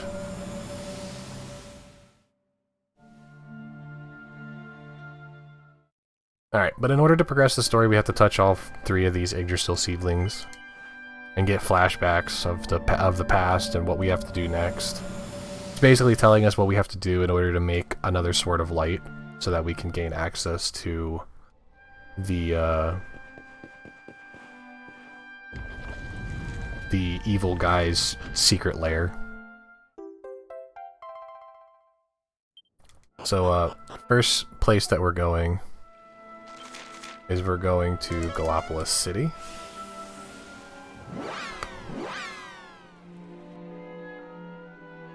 Yeah, he's the saddest of all Majin Boos. He's the only left. We're gonna go to Gallopolis City, and this literally is just, like, nothing but cutscenes. We do no fights, we do no craziness, we just see Erdwin's lantern hanging up in the sky. And we talk to a few people, and we run to a place, we talk to some more people, and then we run to another place, and we talk to some more people, and then we're done.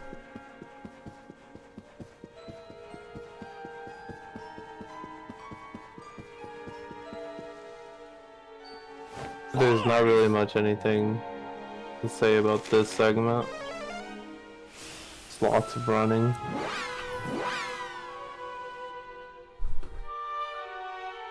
So yeah, we trigger that cutscene, and then we leave.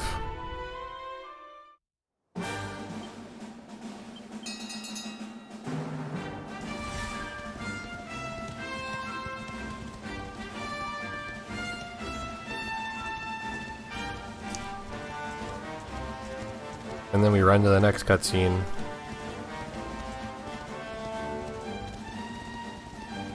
So this is like a nice little bit of downtime, because the final boss rush is coming up soon. And, it's pretty sketchy.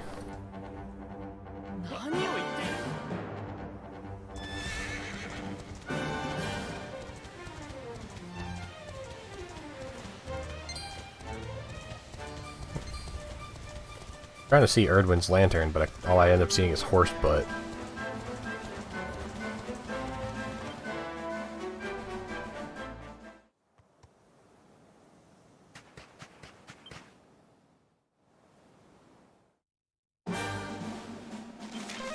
That's not where I meant to go.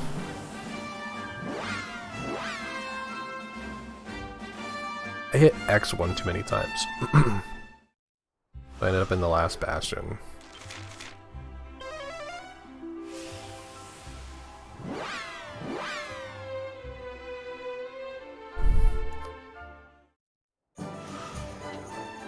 Alright.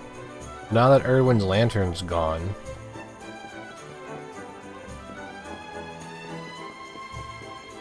I preferred when Erwin's lantern was here.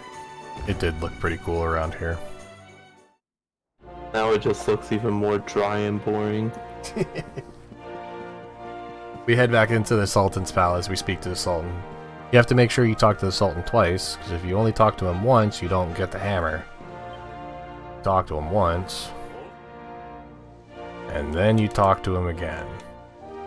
Now you have the lantern, or now you have the hammer. And then we're going to play the Calamitous Flute, and it allows us to jump on the whale and head to the next area. I'm going to play a special treat for you guys, since we're already super far behind and PB's probably out of the question. Pause, champ. We're going to go over here to the battleground. And this is where we find the rarefied orichalcum.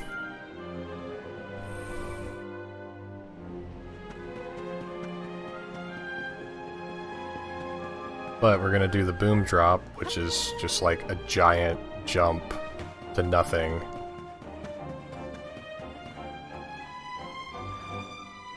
There's a chance that you do that jump and there's an enemy where you land, and that's really funny when it happens. Because it's really weird. You can jump down that whole section, but you have to use the rope to get down this one.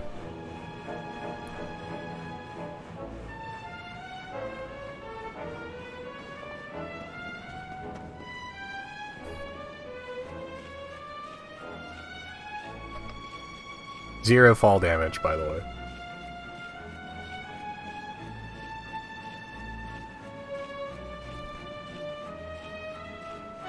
But we're gonna play a special little treat. We're gonna do an extra cutscene here, and I'm gonna let it play out. For those who have played this game casually and done this, it is glorious. But for some strange reason in the battleground, there's this random bunny girl that's chilling here. And if you talk to her, you get the ultimate puff puff.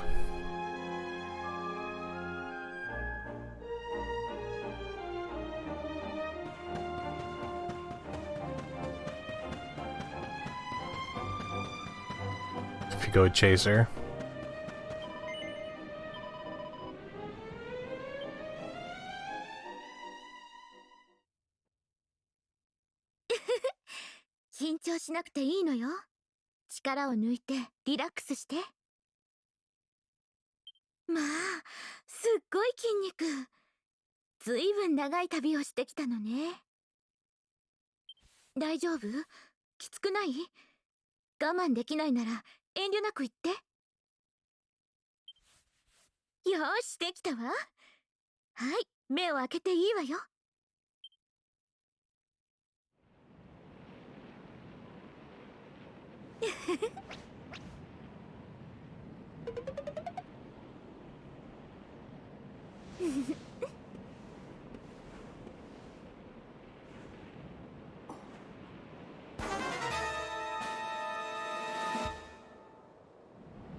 Such a great scene.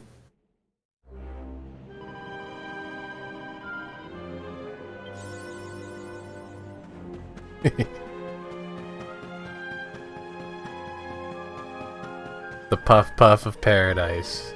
The ultimate puff puff.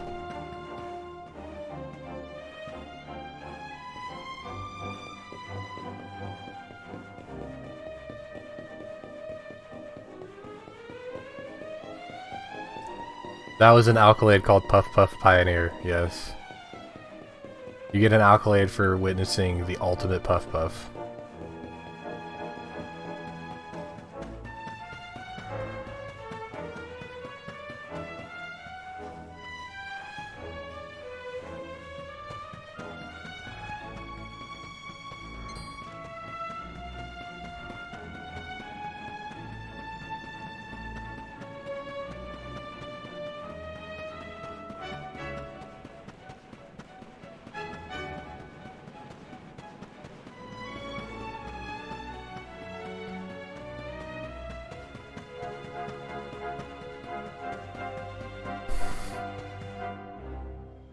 So now we get the rarefied orichalcum. And now that we have the rarefied orichalcum, we head to Hoto.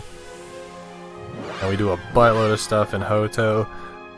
And then we get to fight the second scariest boss in the game.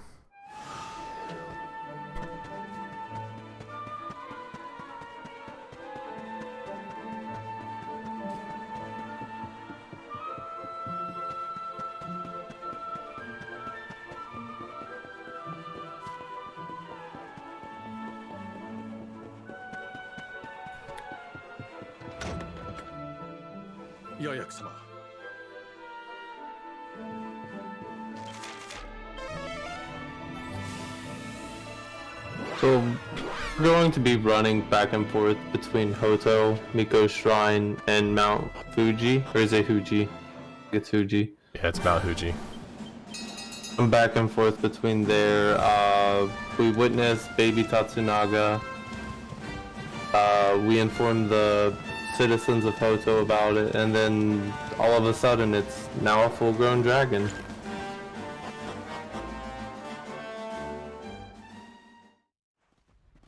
The story goes is Mika is the head of Hoto. She's like the head honcho.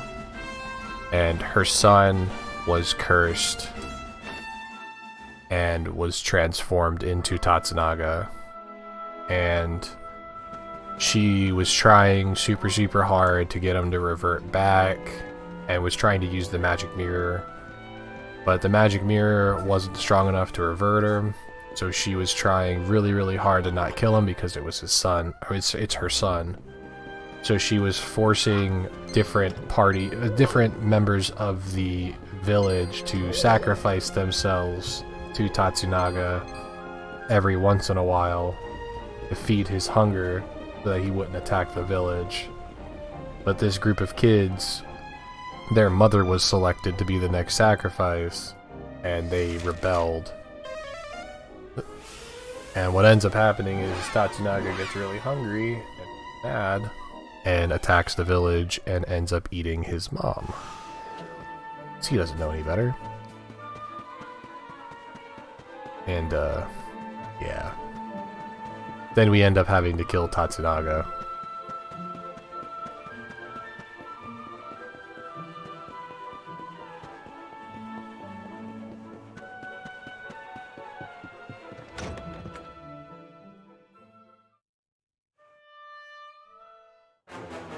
So right now we know the truth, and Tatsunaga's mad. Tatsunaga's coming to eat. He's already eaten Miko, but now we have to drive him away from the village.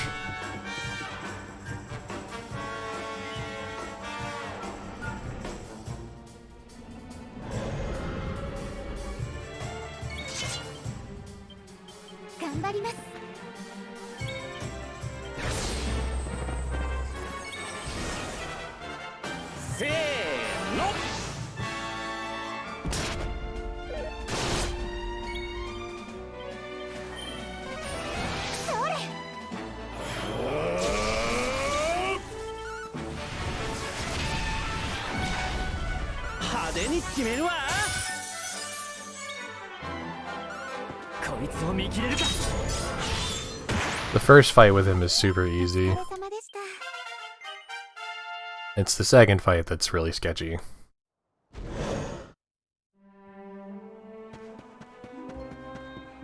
So we managed to drive Tatsunaga away from the village. And yeah. Second Tatsunaga fight's really bad.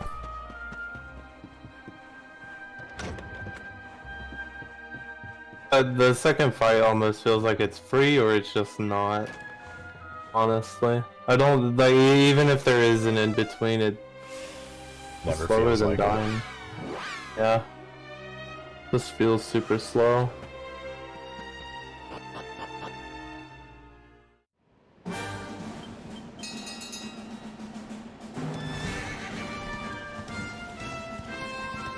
Tatsunaga is the first.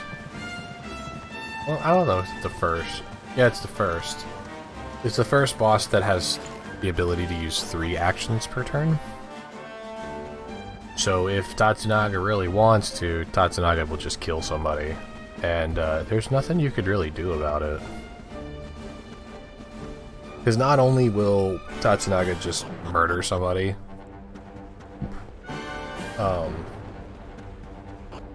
because of the amount of turns that it gets, it also has a relatively high agility, so it has a good chance of going turn 1. So nothing says great fight better than starting the fight off with a dead character. And you haven't even performed an action yet.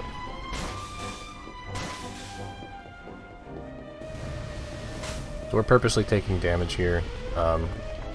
you could prevent damage by killing one of those shiny enemies. And it gives you the protection that you need. But it's not really worth it. Actually, no, I don't need to do that. Everybody's good.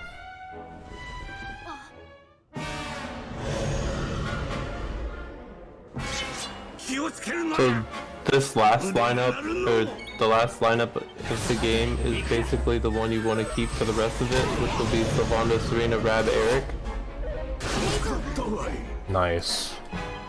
Everybody got outsped.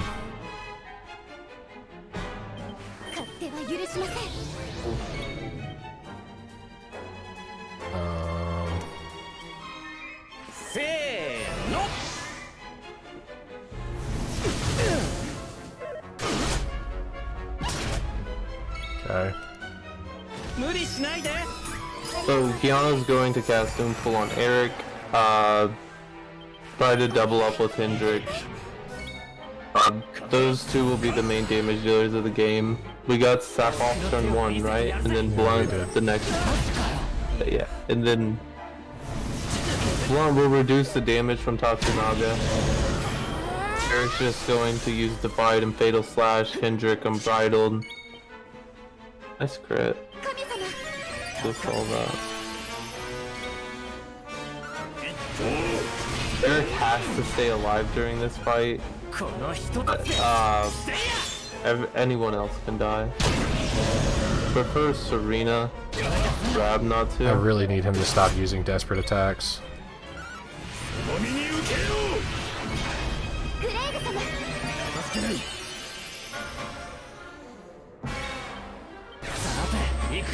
I just need to survive this last turn.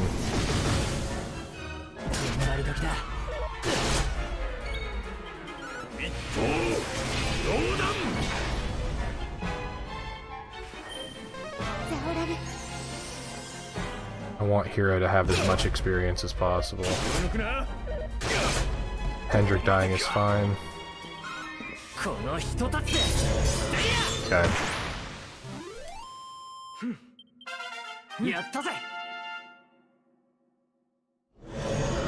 I need the experience more on Hero than I do on Hendrik right now. But that was unfortunately it wasn't a very good fight because like I said, Sylvando and Rab died almost instantly. Sylvando is kind of my in-between character. He does a lot of support things like Umful or healing with Hustle Dance, but he can also deal a significant amount of damage with Gold Rush, and not having access to that sucks. But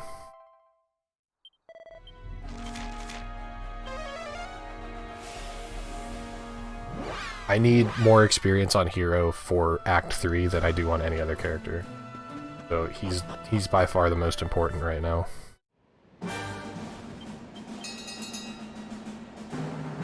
Alright, but now that Tatsunaga's done, we're on to the final boss rush, essentially.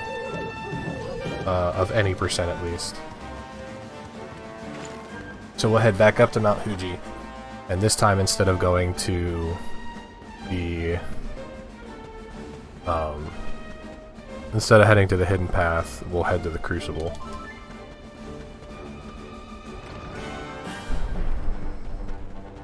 Another really well done cutscene.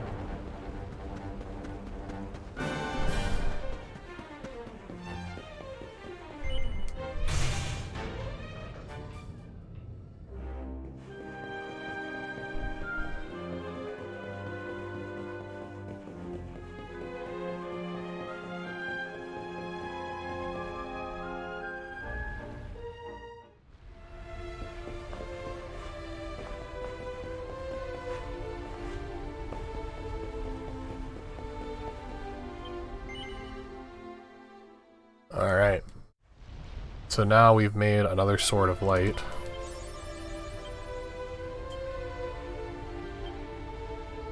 Sage's Elixir, Hendrik, Sage's Sage's Elixir on Serena, Magic Water,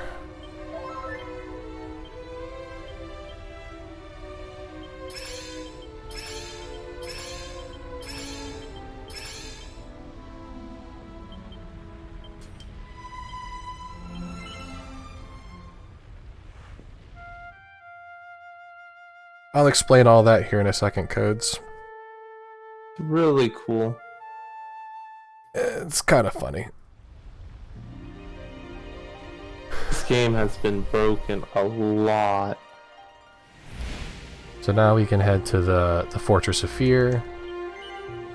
Another staple in Dragon Quest, Western Dragon Quest games, where there's a floating fortress in the sky.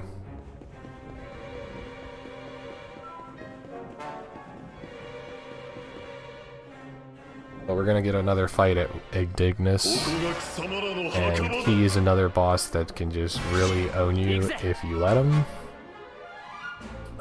Actually no, I want to do this. There we go. We're gonna go Divide. We're gonna go Omful on Eric. And then we're gonna do double buff.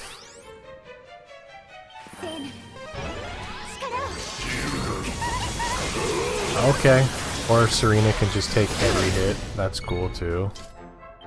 It's really unlucky.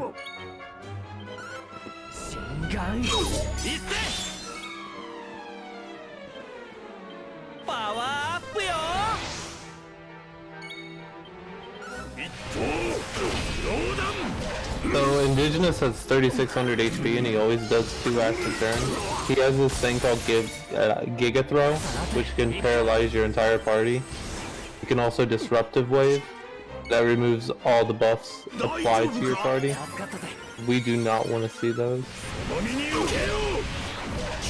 The idea is to try and do as much damage to him as possible before he has a chance to do that.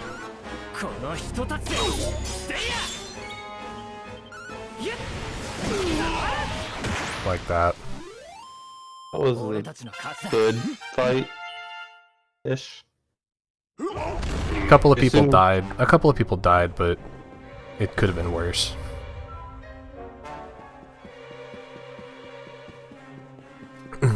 And no, we're not doing any of the Dracovian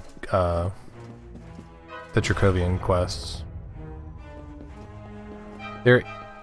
We are considering adding a hard mode to the leaderboards, where you have strong enemies on at all times for the Dracovian quests. But not very many people have shown interest in wanting to run that category, so we haven't put it on the boards yet.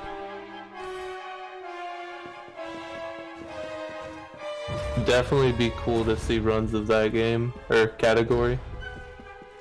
All it really means is you just do more metal slime grinding. Not true. I was thinking like if hero dies, party wipes, can only level up from stronger enemies, etc.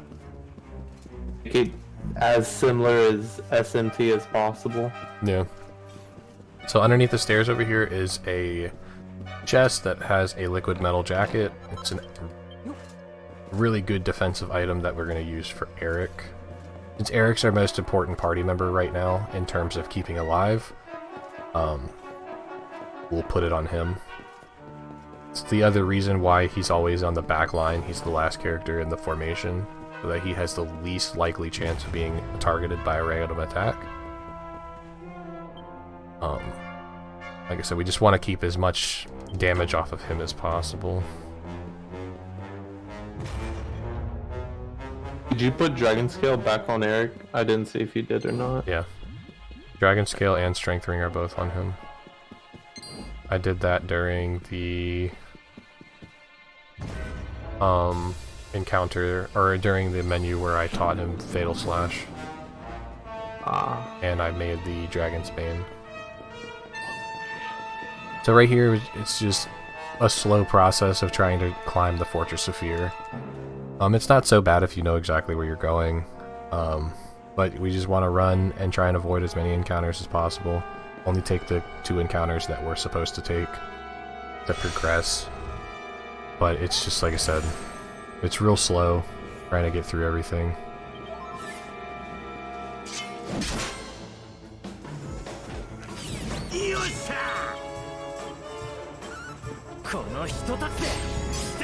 We got the fatal blow.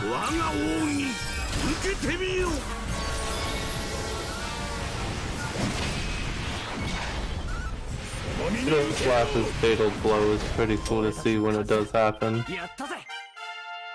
Eric got a level up, which is good.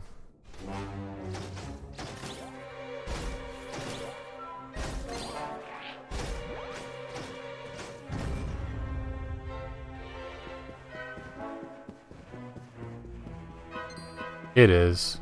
We definitely abuse electrolyte as much as we can in the speedrun.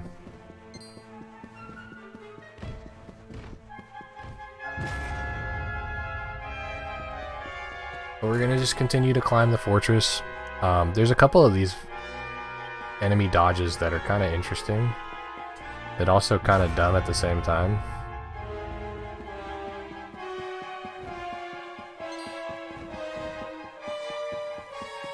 There's one of them that's really hard to get. It takes a really good lineup, and not only does it take a really good lineup, but it takes decent timing.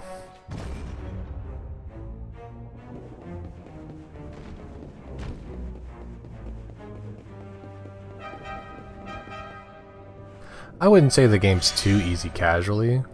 It's really easy for people who are experienced with Dragon Quest games, which is why they gave you the ability to use the Dracovian quests almost instantly. This game was meant and designed to be a starter game to try and get more people interested in the Dragon Quest, Dragon Warriors series. They did a really good job at making that. Like, you just see it in the game everywhere. Like how beginner friendly it is. Casually, of course. But Yeah. if, like you said, It also... you played... Oh, go ahead, sorry. If you've also played prior Dragon Quest, this one does feel a lot easier. Like my first Dragon Quest was 8, and then playing this, it was just like, ow.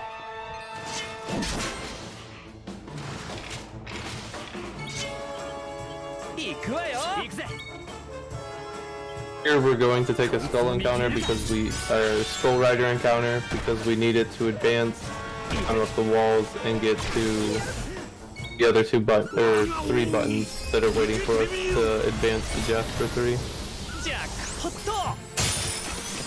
You know, I just remembered I forgot to do something to Sylvando. No wonder he's been so slow. Really? Oh, you hate to see it. I've had him stand over and get that cursor above the writable character's head, and he'd still use Crackshot Crossbow.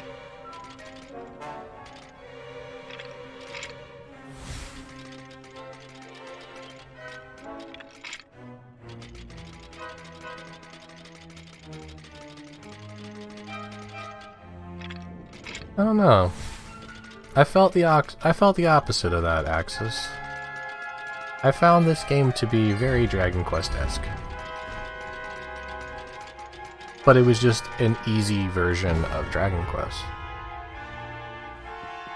But like I said, being able to add the Dracovian Trials, and then to do a lot of the bonus content that you find in the Definitive Edition, it just made it a really good overall JRPG game. Also, if you notice, that dodge that I just did was kind of weird. For some reason, if you bonk that column at the right angle, you clip through that Dullahan's mace, and it doesn't interact with you.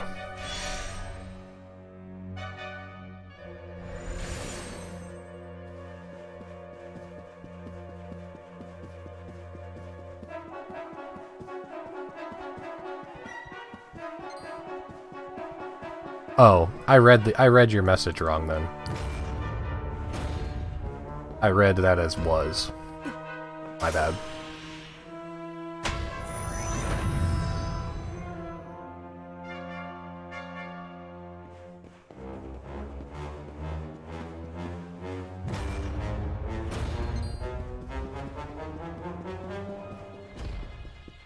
Because I'm trying to constantly, like, duck and dive through all of these enemies and not touch them, I can't really look at chat super hard.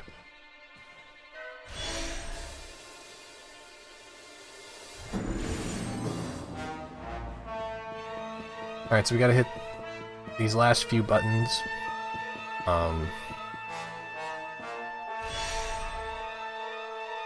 On this side of the room, and on this side of the palace, there's another treasure chest that I gotta grab. It's gonna have a Stardust sword in it.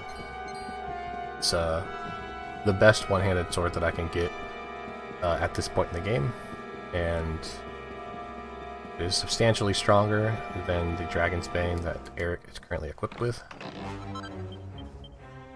So we're gonna throw that on him, and then we're going to give Eric a little bit more attack power.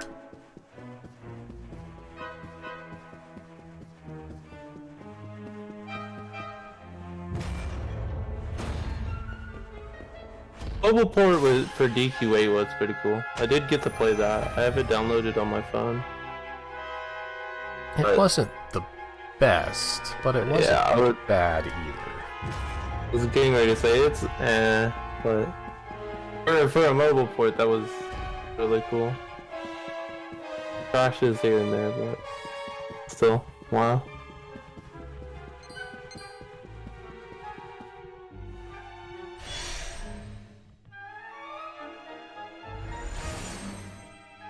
Alright, so here comes the two most difficult dodges in the run. So there's this Gigantor dragon that blocks this last button, but if you move over here to the left just slightly, and then move to the right, he'll take a... oh, never mind, I missed. I was gonna say, he'll take a step to his left, and you'll be able to squeeze past him, but I got clipped.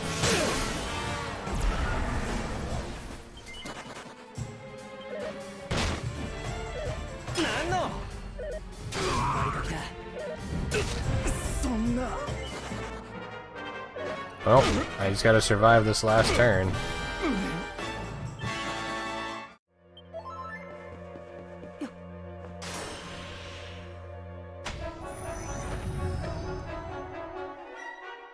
EQ5 would be a great port. I've been looking at it as a speed game. Game looks comfy. I gotta get the rest of the stages. This one's a really hard one, too. You gotta get the right angle and you have to time it right. But you can sneak underneath the dragon's tail. That hitbox is really weird, though.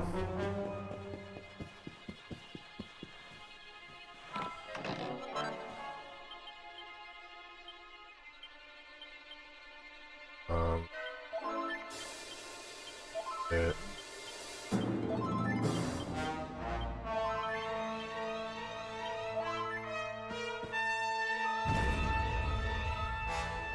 Alright. Oh, my bad, go on. We get to fight Jasper 3 now. This is Jasper Unbound. He's not too hard to deal with, but he can be kind of worrisome.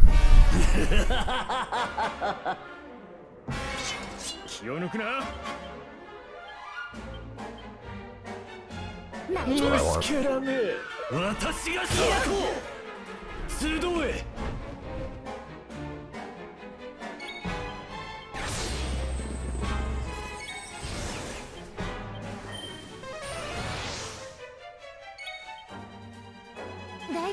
Honestly, seeing him call his companion first turn is pretty good.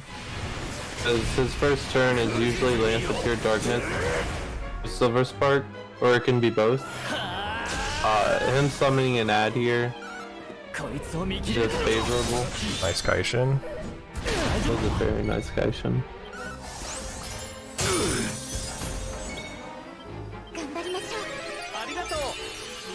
Yeah, the only thing we really don't want to see from him is Dazzle on Eric or Disruptive Wave.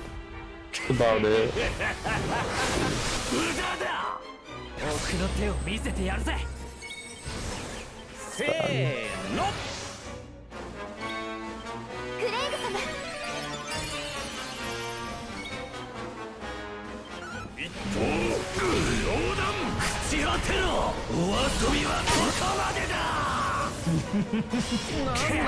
That landed on Sylvando, which is really good. That means this kills. Fight. A disruptive wave sucked, but still good. It's not horrible.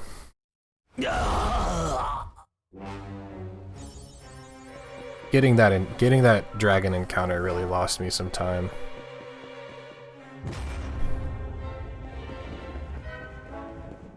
But now we're off to the final fight of any percent. The any percent split is about to come up, and then we get to do the true ending stuff after. We're gonna first talk to this Toggle and rectify Eric's sword tree. But it's gonna look weird because we're gonna basically learn all those skills again, but we're also going to grab this dual wielding skill, and then we are going to do that. So now Eric gets 2 swords to hold, so he gets to do a little bit more damage. So he'll average somewhere around 1,000 to 1,100 damage per turn that he gets a Fatal Slash off on. Super, super good.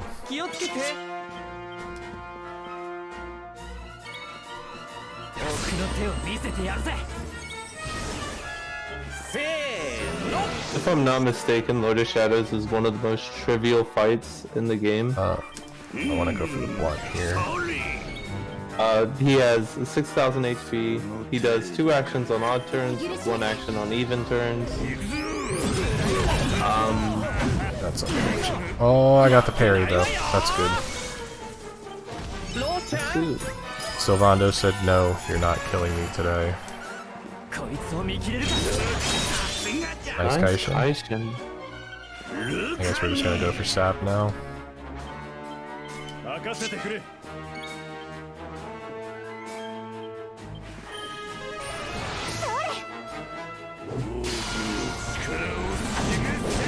So turn 2 will always summon Shadow.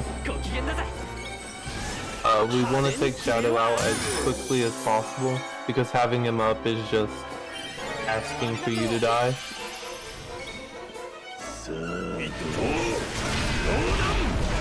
Usually one turn he's up, he'll cast a buff, but that's not always guaranteed. He can do a cut above as soon as he's summoned. He can do anything that Lord of Shadows can do.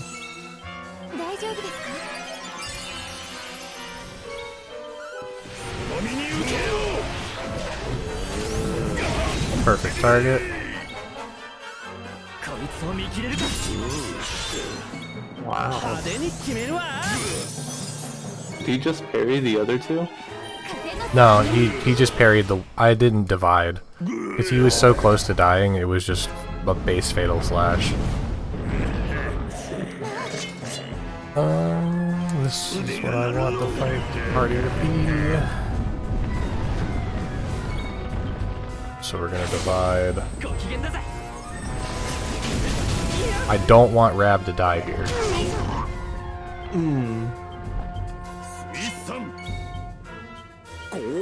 I hate to see it. I voted in yes.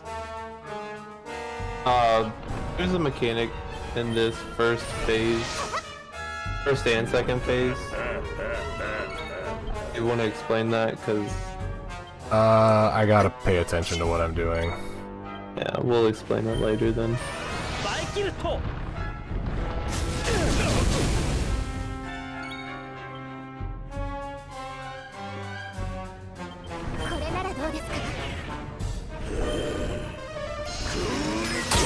So in the first phase of this, the tail will always, it's 2 actions on odd turns, 1 action on even turns. Ordragon will always do 1 action every turn, and then That's not good. second phase it just becomes 1 action every turn for both.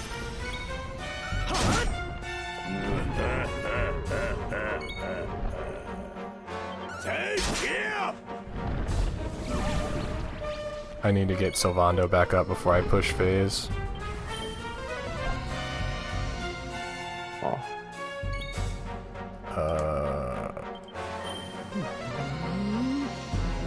Failure.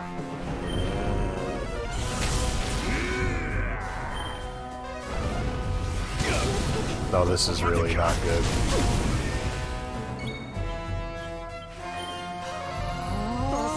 There we go.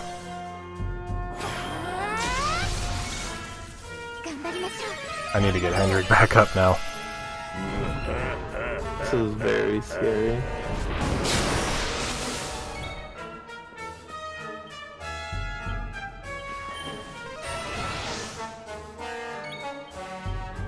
Come on. F. Okay, there we go. Now I need him to not die.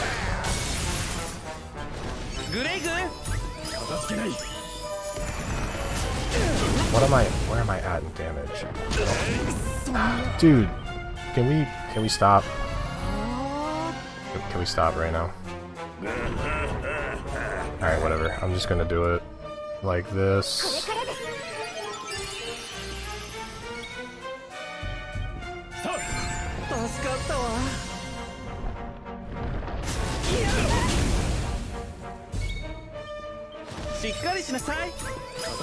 I'm at 1,000 damage.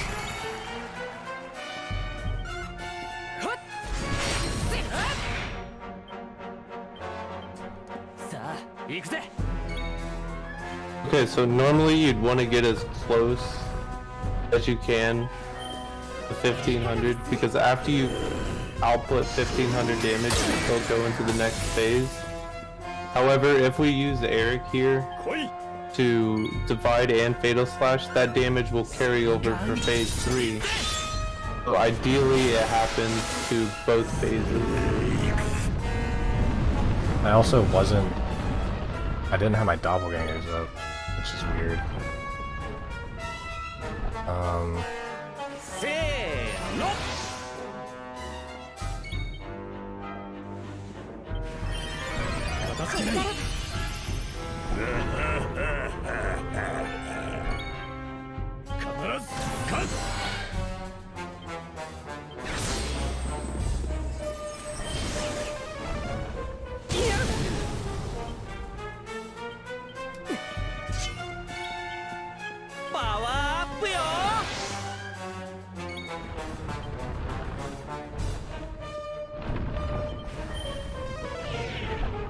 Nice.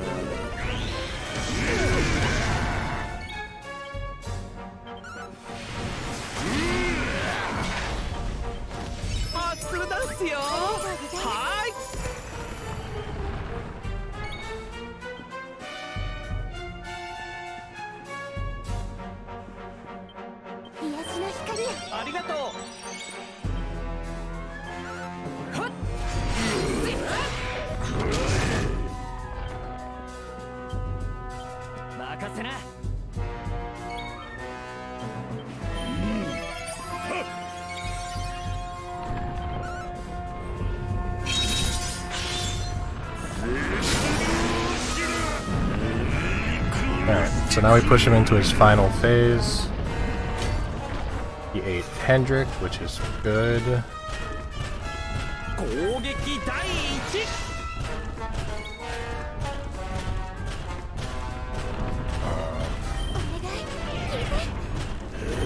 Get it.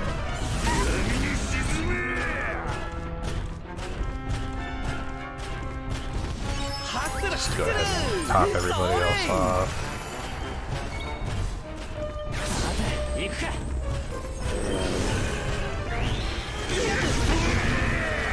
In these later stages of the fight or game, you want to keep Eric alive as much as possible. I really am sad that I didn't get my turn or my defense route done the 2 times that I went for it.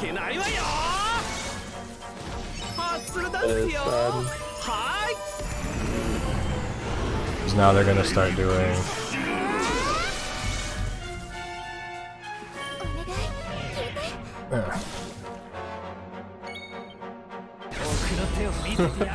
That is true. Making it a raw 50-50 is just like, really? Ow. Okay.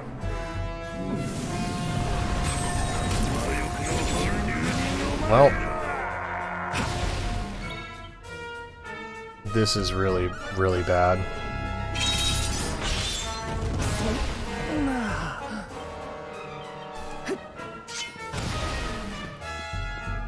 I have no way of healing because the two healers are asleep.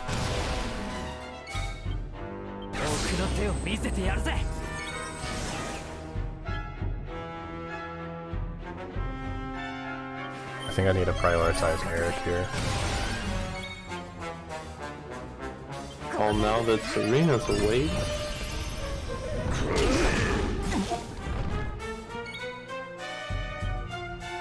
Alright,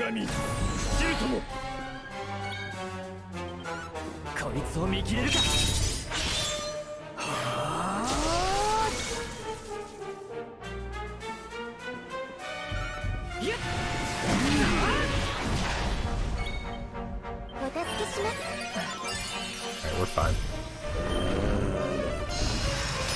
Wasn't the greatest final fight, but we made it through. The fight started off Monk a W. It really did.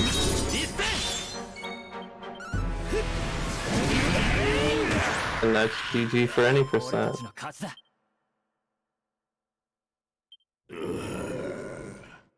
Oof.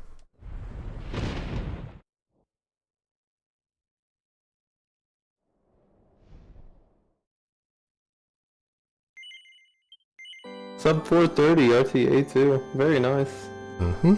Still not horrible. Alright, so we need to save there in order to actually do the true ending stuff. Because it says the end, but it's like, really? Is it? We have a little bit more stuff to do.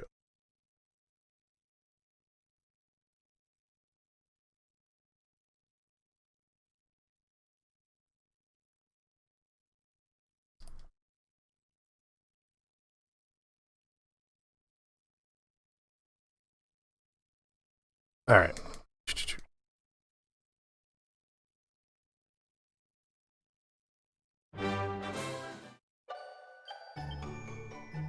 So we reload that save that we just made.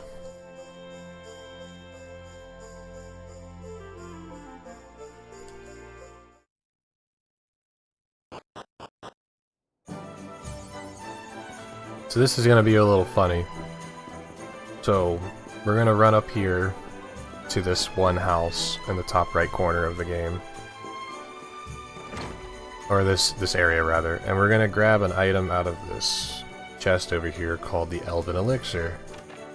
Super important. And then we're going to head out. And we're going to talk to this guy right here. And we're going to swap the game to 2D mode.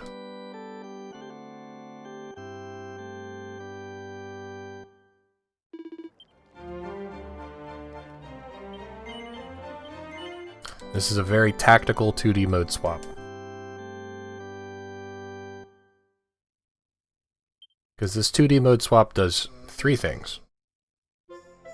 One, it gives us Jade back. So that's super good. Number two, it lets us get that Elven Elixir that we just grabbed. I'm allowed to go grab it again in 2D mode. We need 2 in order to finish the run. So super important. And number 3, it also gives us access to all of our zoom points that we were supposed to have at this point in the game.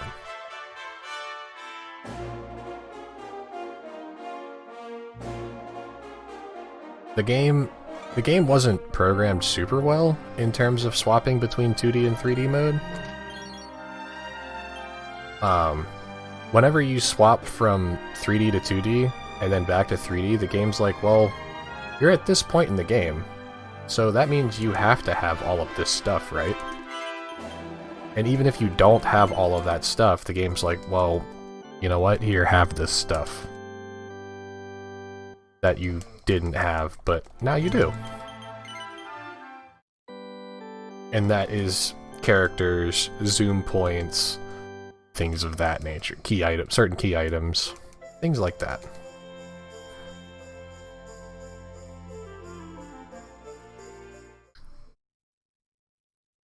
So now we're back in 3D mode, because there's some things that we have to do in 3D mode, because it's just faster to do. We leave Arborea, and now we can zoom to Octagonia, which we weren't able to do before because we've never been to Octagonia in Act 2, so we never had it as a zoom point. And we're gonna go to the item shop down here in Octagonia and grab a bunch of tough guy tattoos. 7 of them to be exact. 1, 2, 3, 4, 5, 6, 7.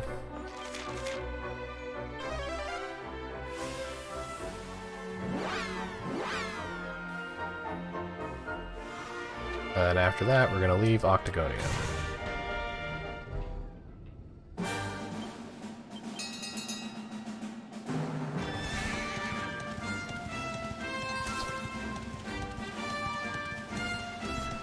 It seems kind of weird that we get 7 of them. But we just need to be able to use them to fill in some accessory slots on some characters. And giving them more strength is just always beneficial. More strength means more damage. And since Calamos is basically a DPS check, the more damage that we do, the better. Wasn't here for the skip. How did you avoid Octagonia? So, in Act 1, we did an out-of-bounds glitch. And it let us go to the first forest way before we were supposed to. We took a special key item with us from Act 1 into Act 2 that we're not supposed to.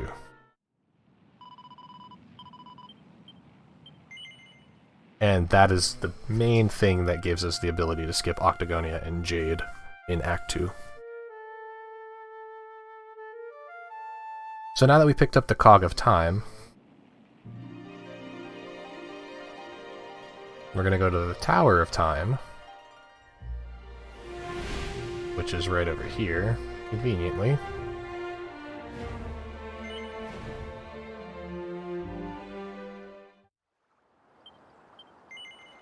No. I almost played the flute again.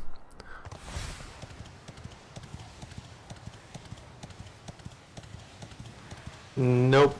I have not fallen asleep. The snoring that you hear is my wife. My lovely, beautiful wife is in the bed across the room from me asleep. And she's very tired.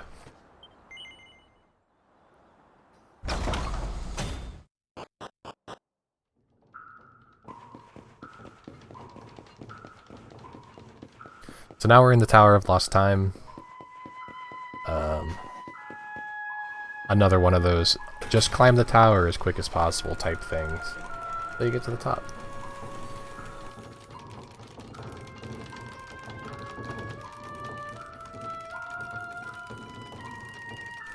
This is probably the best looking location in the game, aside from New Haven. Just really like the aesthetic of this place.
Alright.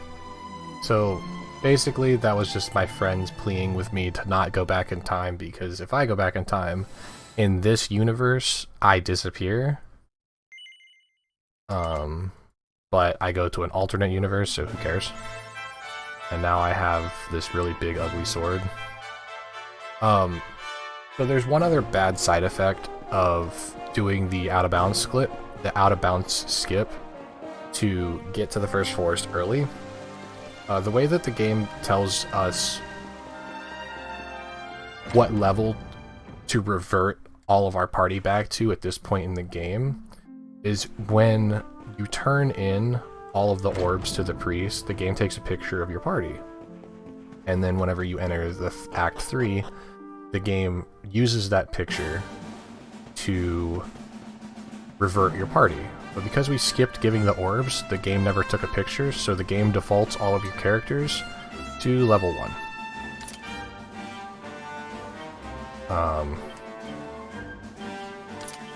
So all of my characters are level 1 right now.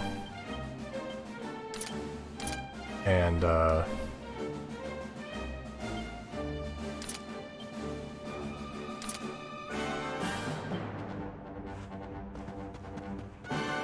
except for Hero. Hero got to keep his level. The rest of my party is level 1. So we're gonna do a little bit of grinding to try and get all of our party to level 12.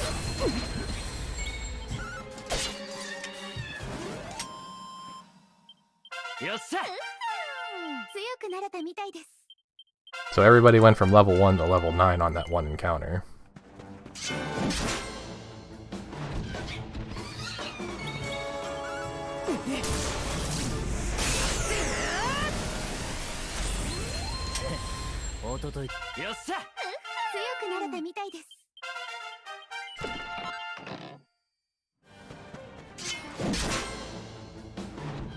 Okay, game. Stop giving me just two enemies.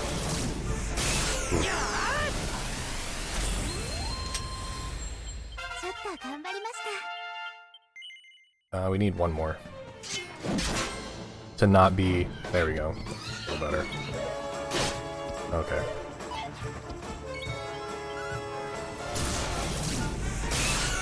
Level 12 is a good medium because if the whole party's level 12, they can start tanking a few hits. We also get close enough with level 12 on the party to where when we fight Jasper, which is what we're about to do right now, we want to keep Veronica and we want to keep Rab alive, and that gives them level 15. Level 15 gives Sap on Rab and gives enough stats for Veronica to be able to survive a turn.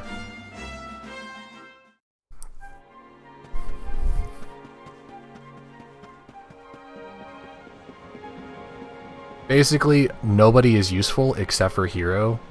Everybody else has like a very niche thing that they can do to help Hero, but for the most part, Hero has to carry us through Jasper and through the fight coming up afterwards, which is another Mortigan fight. Fully expect me to die once or 6 times on Mortigan because of it's just the way it is. You have to get kind of lucky for that fight to work.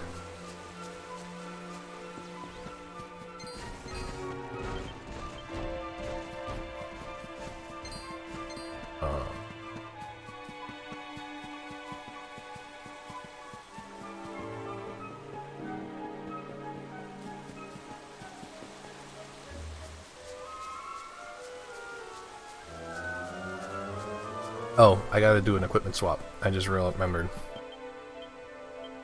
Gonna go to Dragon Scale and Tough Guy. Eric's gonna go Tough Guy. Tough Guy. Veronica's gonna go Devil's Tail. Sylvando goes Agility Ring.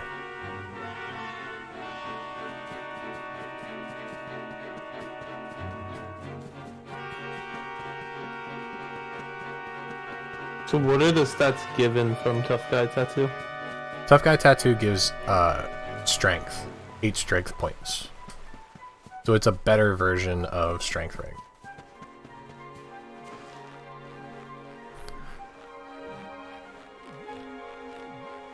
And even though Eric does pebbles for damage right now, eventually we'll revert back to the levels that we were before we went back in time, which is right after Mortigan. So those stats will be quite useful.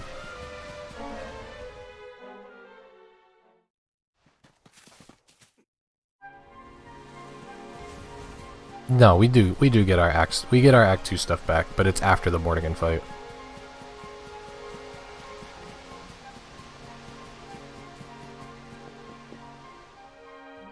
Alright. So now we're back up to the World Tree, and now we get to fight Jasper again. This time he's a little easier to beat, because we have the Sword of Shadows.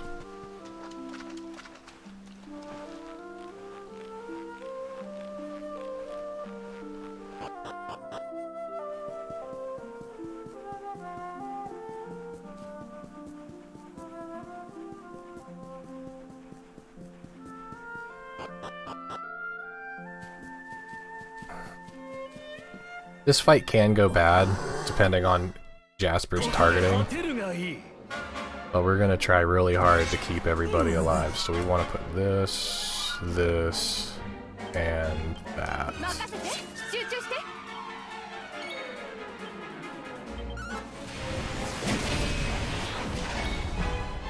If Hero dies, this fight is just over. Jasper has 2055 HP.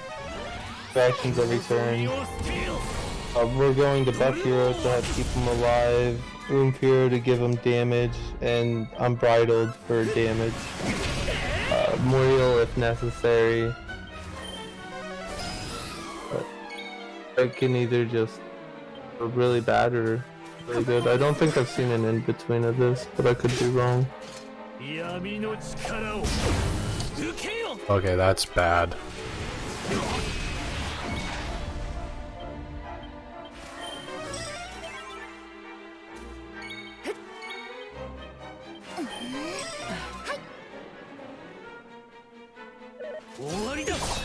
Okay, that's fine. We lived.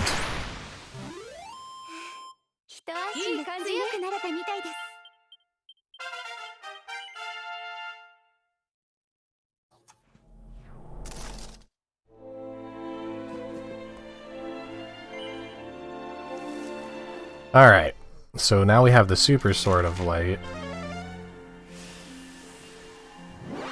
Sylvando dying is fine, because his only job right now is to cast Oomph one time. If we can get him to cast it twice, bonus. But his only job is cast it one time. And yeah, the Sword of Shadows is a really good sword. Reminds me of Devil Sword Sparta.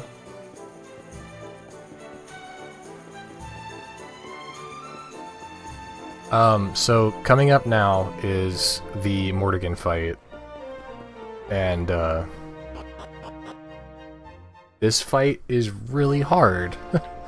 Like I was saying earlier, fully expect me to have to reset. Because I need a lot of stuff to go right. And, it doesn't always work. Won't we be forcing an autosave? Yes, for the fight I will be forcing an autosave. But first, before I do that, we're going to run into this room here. There's a chest on the floor that has a mighty armlet. Big boost in strength that we are going to put over this. And then we are going to put this as another Tough Guy tattoo instead. This is going to turn to a Worm Fang. Veronica is going to get the Devil's Tail. Rab doesn't need anything.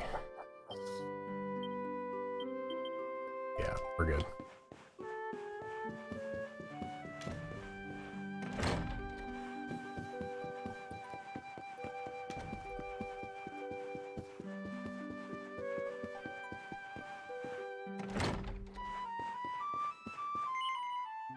So we're gonna rest in the bed. Mordegon tries to steal my sword, reveals himself as the enemy. I'm going to just run this direction and run out of this door, and this forces the autosave that I can pick up if I have to reset the fight.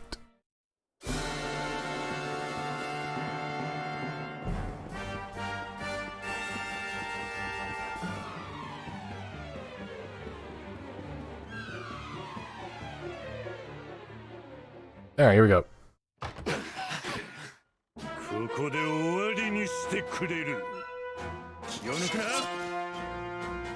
Sylvando, Veronica, Rab, Hero, Tactics. Make sure everybody's following orders. That's unfortunate. That was the one thing that I needed her to not get hit by.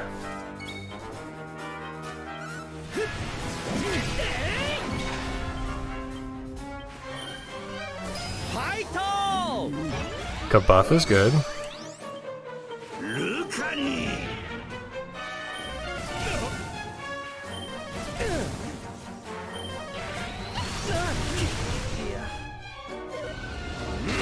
That's really unfortunate. I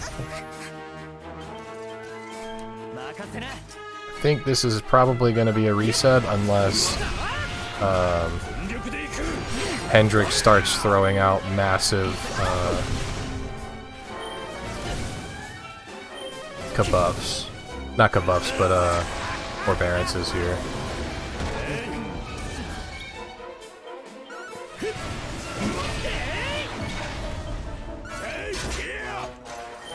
Doesn't look like he's gonna. I wasn't able to get a boom off. Or not a boom, but a bounce. Yeah, this is rip.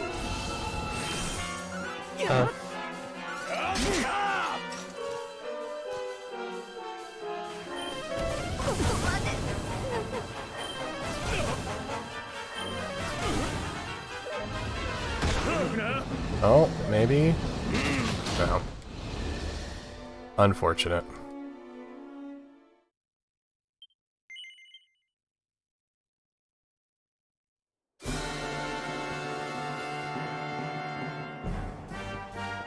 Only 400 HP, by the way. Yeah. He doesn't have a whole lot of hit points, but man, if it goes bad, it goes bad.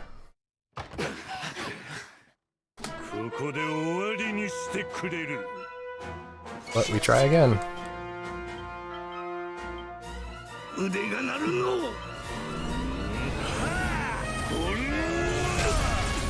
That's fine. That's good. We'll do this.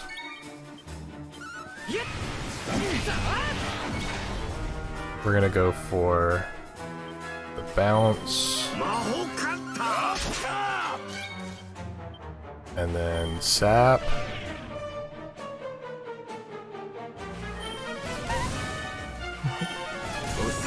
At first we don't succeed. That's really bad to see. It's not the worst. I have bounce on hero, so he won't get hit with any spells. That's a good forbearance. Now can I get the sap? There it is. Excuse me.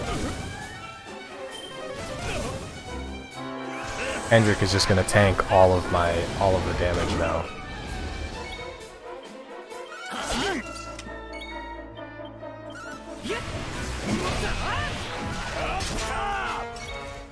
Or at least a little bit. Why not? Oh, it worked. Oh. Hey. What do you know? Dazzle strats. I don't have to worry about the physical blows anymore. Well, sort of. Dazzle has a 30% chance of landing, by the way. Not sure if it's lower or higher. With Why did I this defend when I had forbearance up? That wasn't smart of me.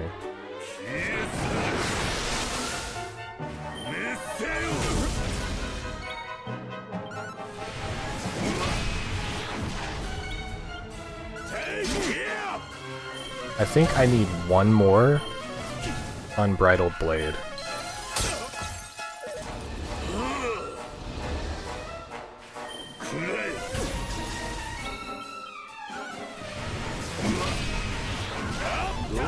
Oh no.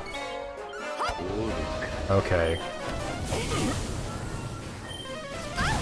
I can win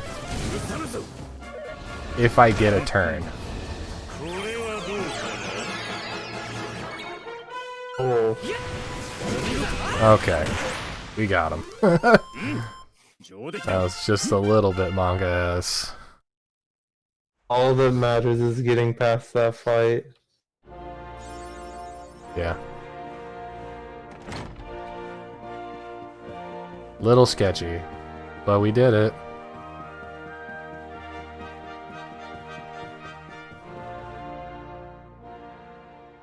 Dazzle landing there really helped too.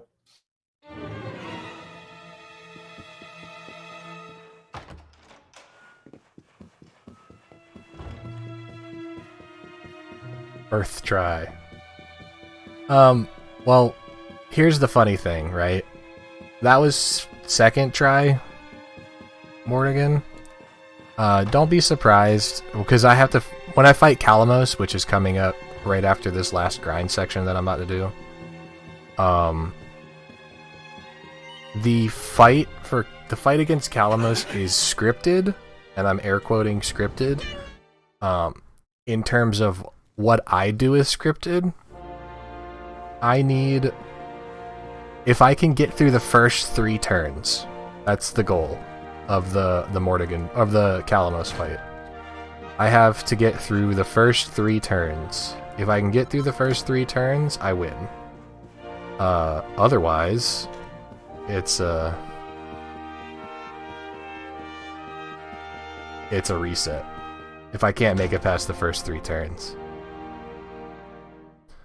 But we have a little bit of a grind section to do. I gotta do a bunch of running until I get to the Emerald Coast. And once I get to the Emerald Coast, all of my friends' skills unlock, and everybody gets access to all of their levels and gear and skill trees that they were having before. But we have a few fetch quest things to do. We gotta get a couple of really important items for the Calamos fight. And then we will say goodbye to 3D mode. And we will continue the rest of the run in 2D.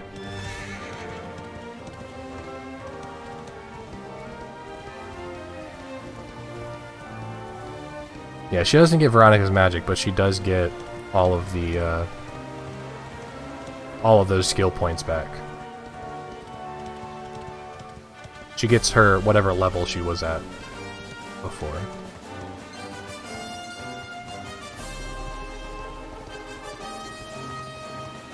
So here we're just gonna, like I said, we're gonna go down to, we're gonna head to the Emerald Coast and try and avoid all of these enemies that are blocking our path.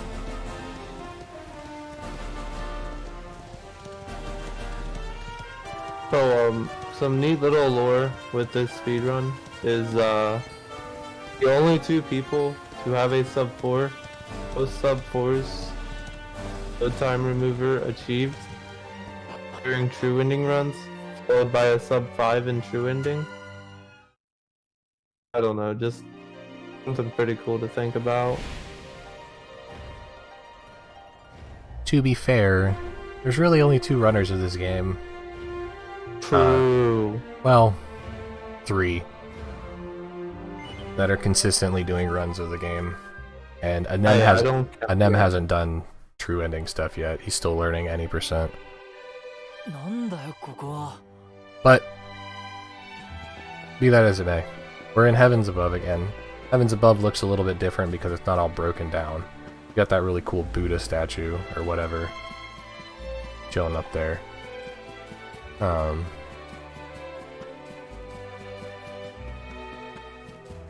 And we also have all the Majin Boos back.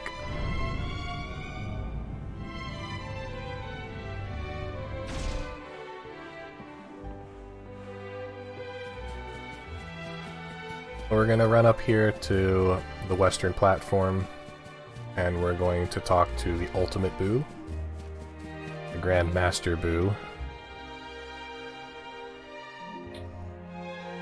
And he's gonna tell us that we have to go do stuff in order to get the Cog of Time. We're gonna grab a couple of these chests that are chilling right here, because we get the little Devil's outfit, and we get the little Angel's outfit. And rather than run back, we'll just zoom back to the entrance of Heavens Above, because it's a little faster. And then we'll enter the middle tower. We'll enter the temple.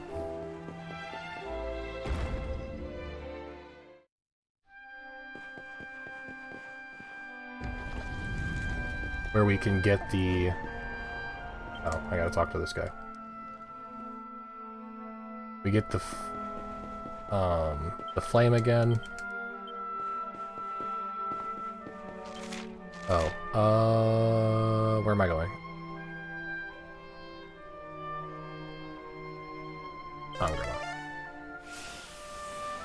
I forgot you don't interact with those seedlings, you act with the seedlings in the world. The first one that I have to go to is RRLOL2. There's a seedling chilling right here.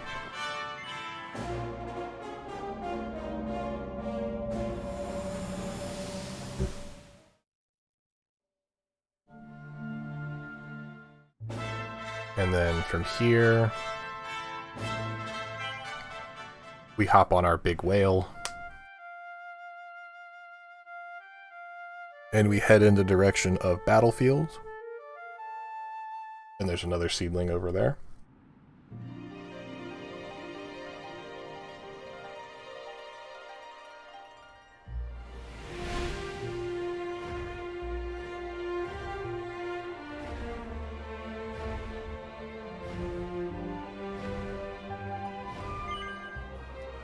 Do you find it really fitting as a throwback to older Dragon Warriors fans that true ending is only obtained through 2D mode? I mean, you can do true ending in 3D mode. It's just we would have to be way higher level, and it would be harder. Oh. The reason why we go 2D mode for true ending here is because of pet priority. We abuse pet priorities to get massive damage on him. And it solidifies our turn orders to a degree.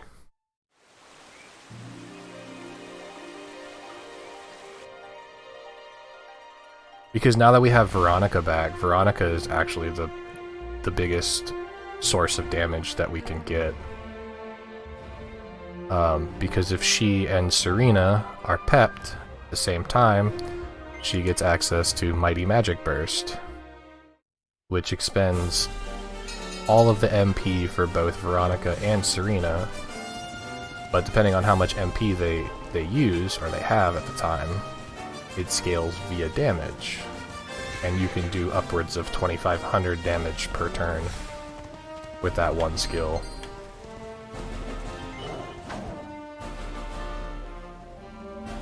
So this is the last seedling that I have to touch.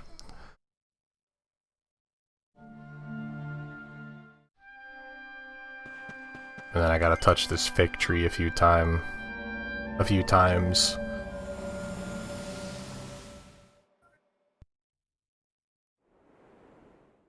To find out how the warriors of old felled Kalamos the first time.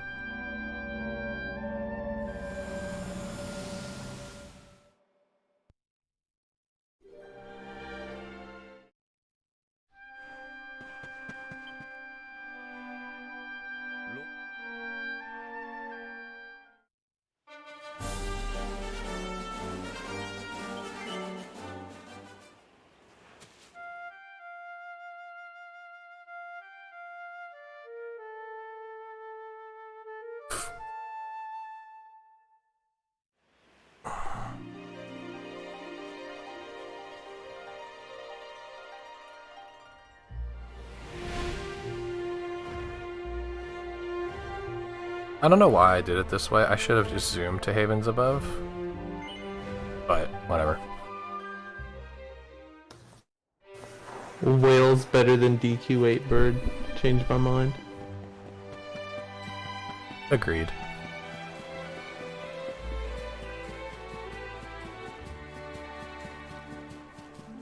But now that we've touched all three of the Yggdrasil seedlings, we now have to go talk to the Great Majin Buu again.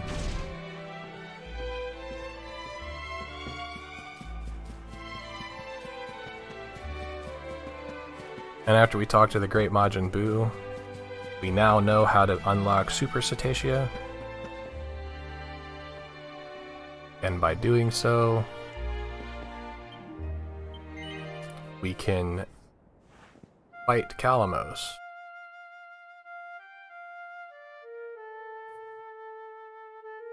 So DQ9 is a 3DS game that was very obscure. It's a really good game. But it's DQ9 Sentinels of a Starry Sky, or something like that. I think is the full title of the game. Pretty solid 3DS game. And then DQ10 was Dragon Quest MMO, but it never released in the West. It was only Japan, and has since closed down, I believe.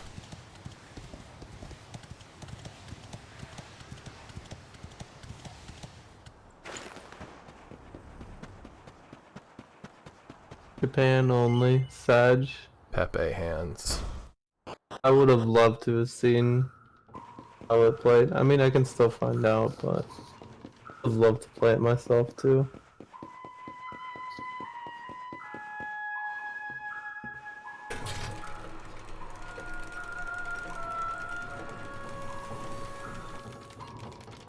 Well, 2D wouldn't be faster.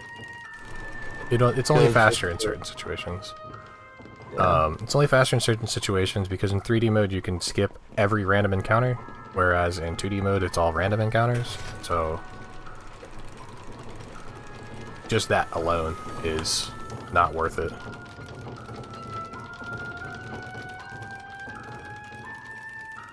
They did not release DQ10 for the Switch. That was DQ11 that they released for the Switch. DQ10 is an online MMO.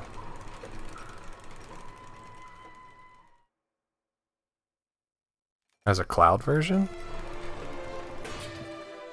Oh.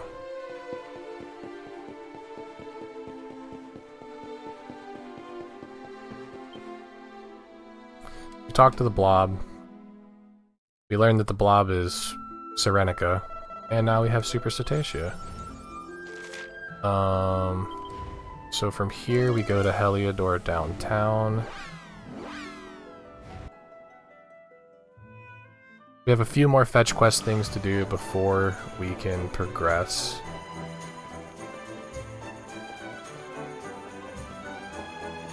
But now that we have Super Cetacea, we'll just go ahead and take care of all of this stuff real quick.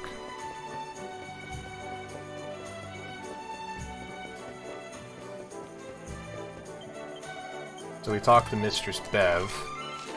She gives us a quest that lets us go and get a Divine Dew and if we give her a Divine Dew, she'll give us a Pep Pop, which is a really, really important item that peps all 4 current members of the party. Super useful.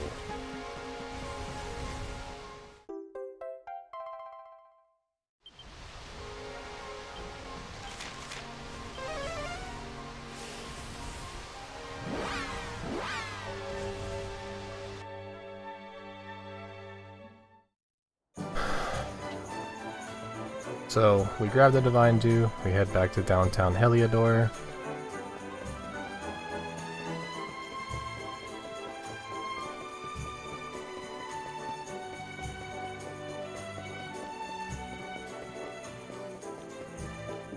And we turn the quest in.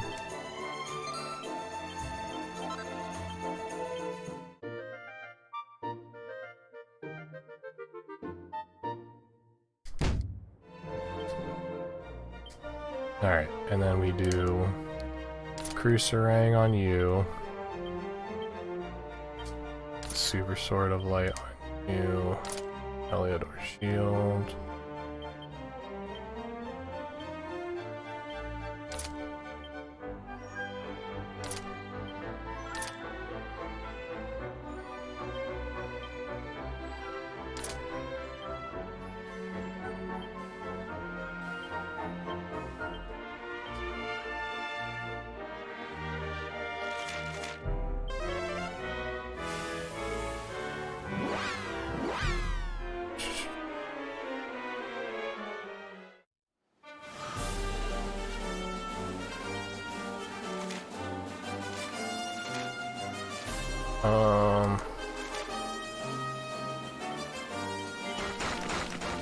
Those. We want to do this, that.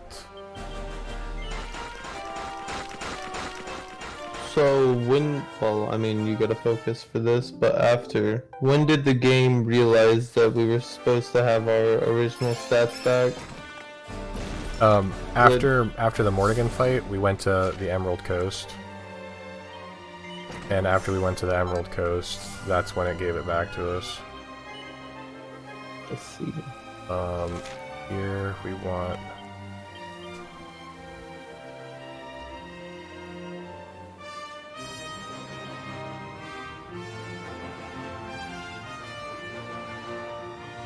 those, right?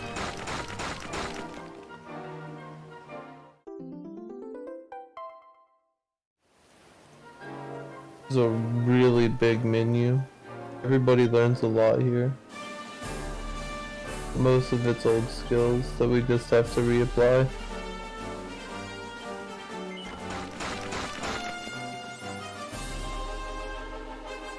Right, that's right.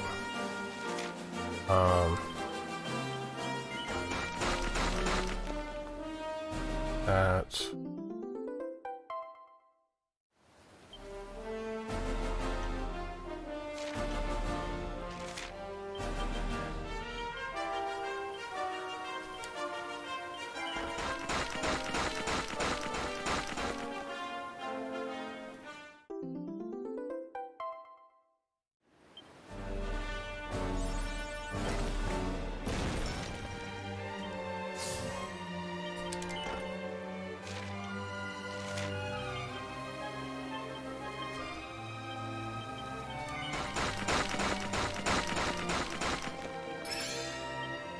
Oh wait, I wasn't supposed to do that.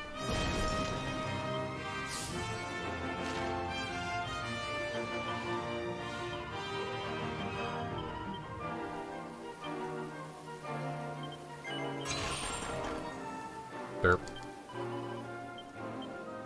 I guess I could.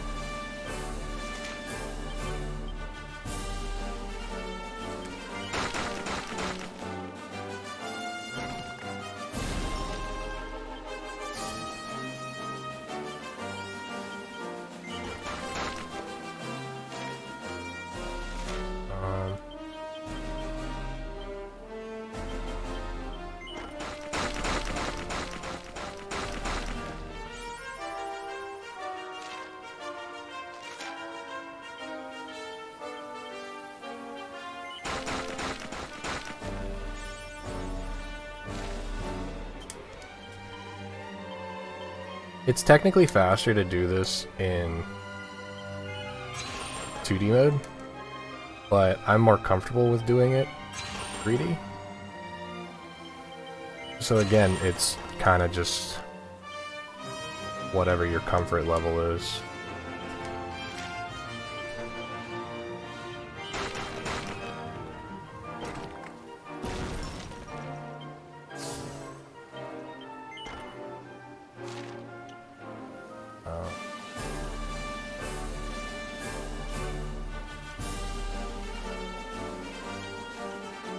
Oh.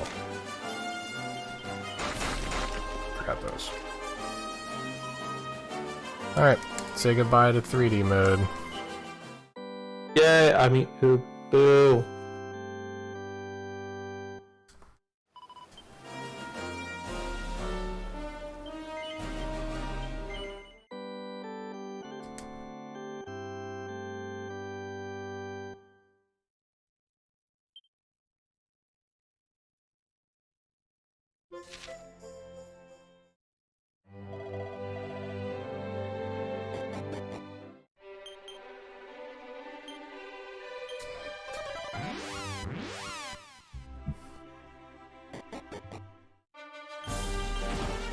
And now we need to grind.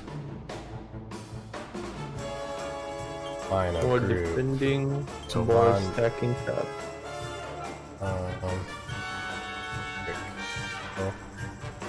Oh, wait.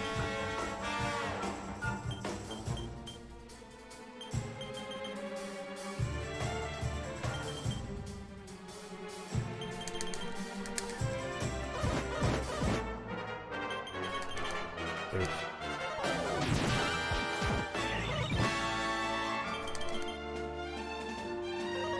So because the level hero is right now, is there a chance to get 3 liquid metals in formation? Yep. Yeah. That'll be all we'll wow. see is 3.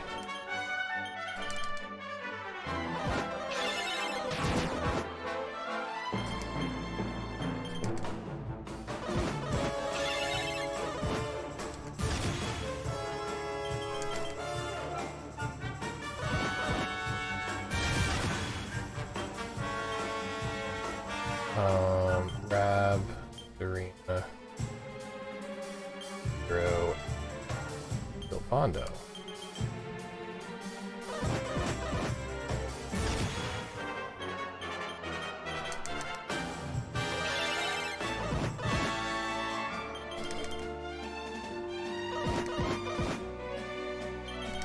I need Hero to pep up.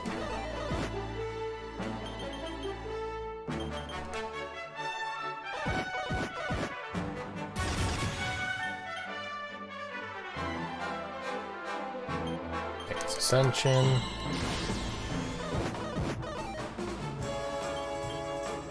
Silvando comes out for Jade.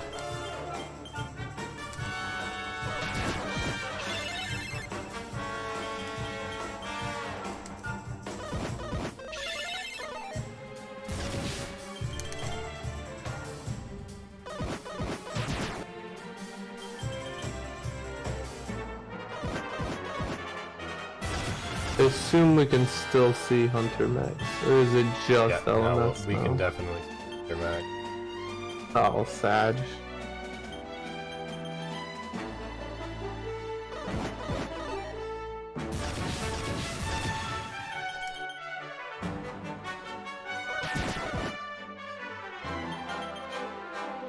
Once Silvando starts blinking, we'll get him out. I need Eric to pep up.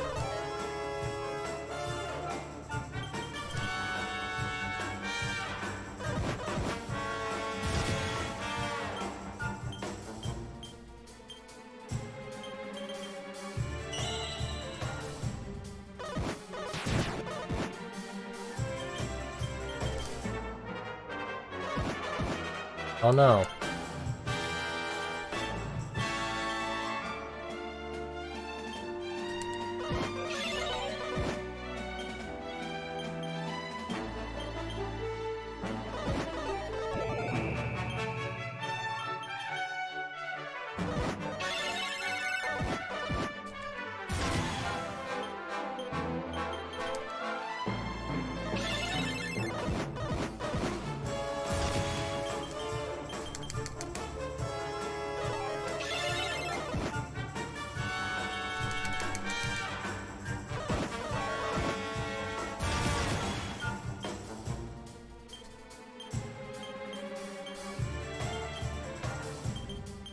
So is Saint's Ascension a stronger version of Hallelujah, or what does Saint's Ascension do? Saint's Ascension is a move that we are setting up for later. It gives us access to Saint's Song. Which is really necessary. Oh.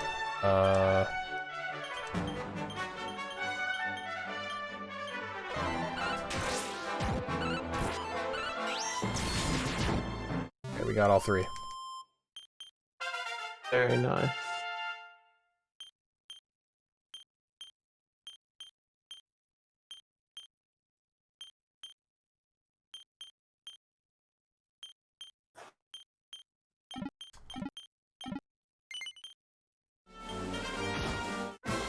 So we didn't get a full, we didn't get a good roll on our Hallelujah, so we have to do it again.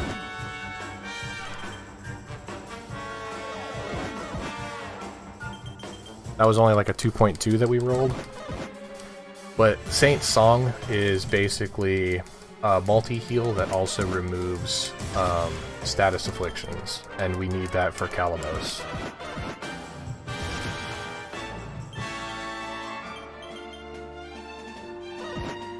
No, that's bad.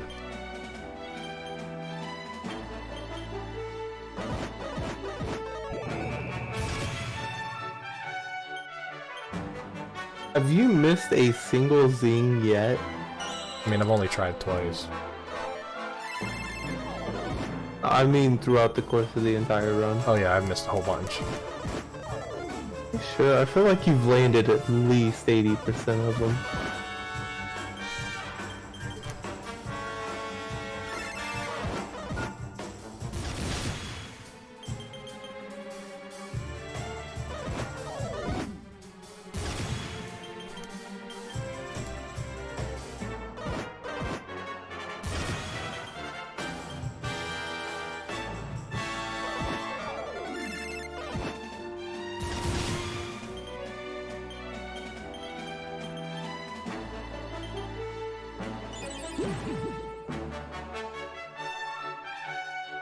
Alright, cool. Nice.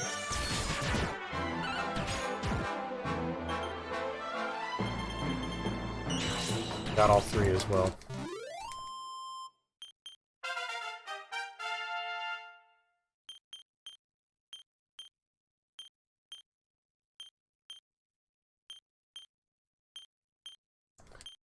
Yep, we're at level 48. We're done.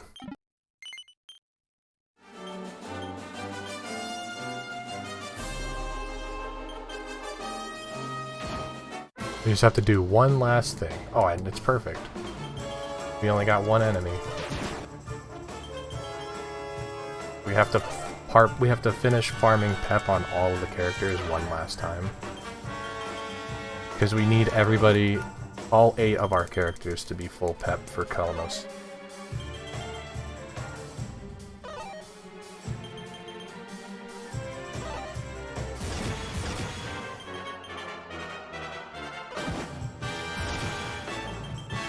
Come on, Sylvando. Perfect.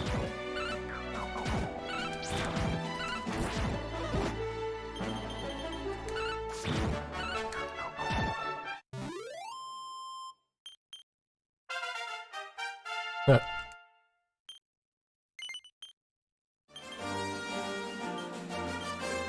Alright, so from here we go to Galapagos City.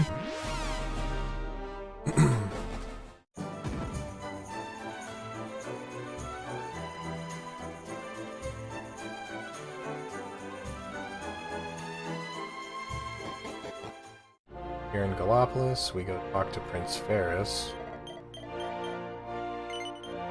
for another quest that gives us 4 Pep Pips.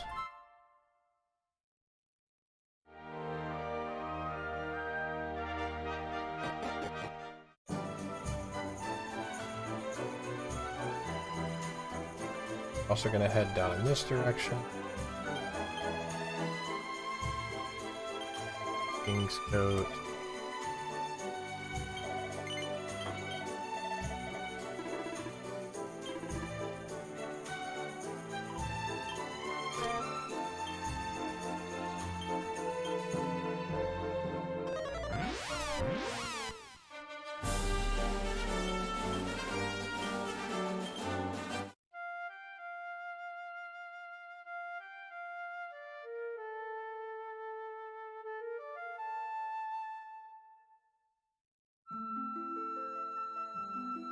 Now we're gonna head over here to this region, stop off in these mountains to go to Ruin. While we're here, we're gonna grab a couple of sparkly. I always forget which one.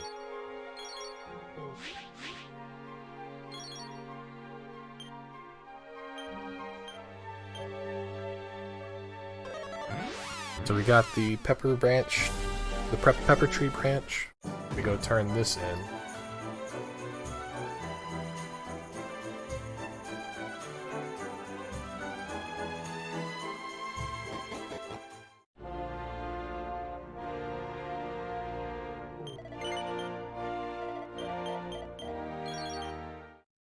Alright.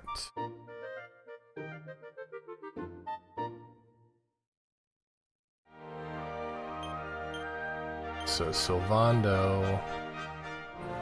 No. Jade. Meteorite Bracer.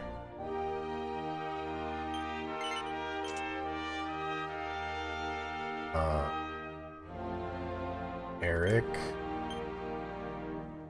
We'll do his accessories after this is done.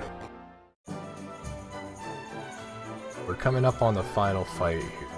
Just gotta do a few last things to set up for do a little bit more skill tree stuff. No, that's not what I meant. We're gonna want to rectify Jade Spears, Eric, Guile, boom.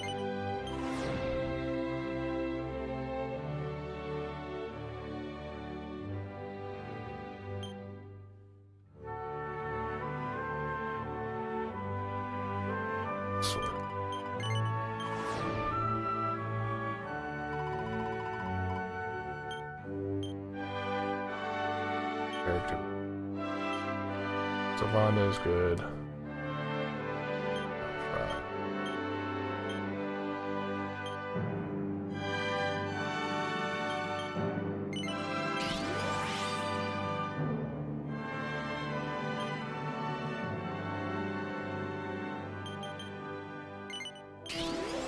Ash.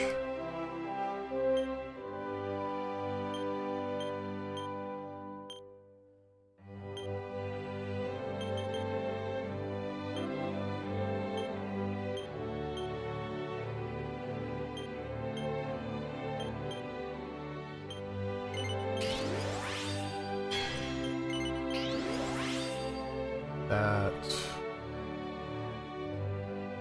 I think that's.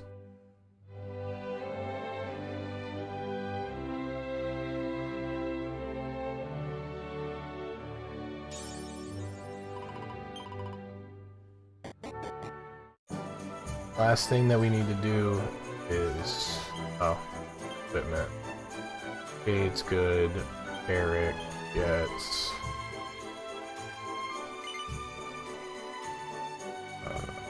that. Hendrick.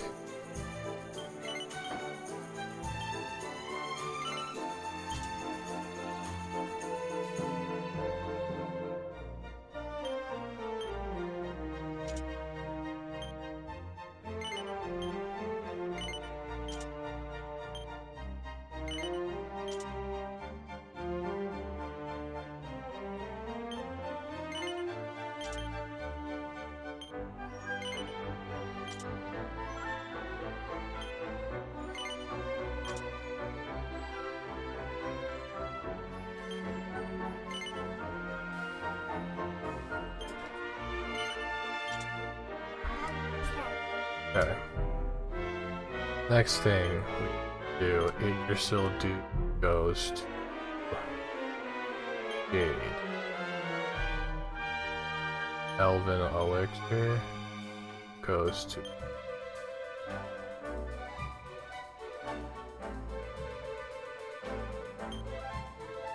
Elven Elixir goes to Veronica. Pet Pip goes to Crab. Pet Pip goes to Jade.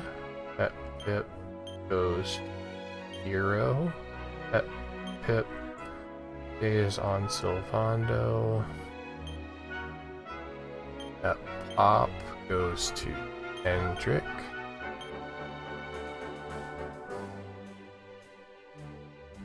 Hendrik has the pet pop. Veronica, pet pip. Alright, I think we're all good with our items and our skill points, so we are ready to go ahead and start the fight.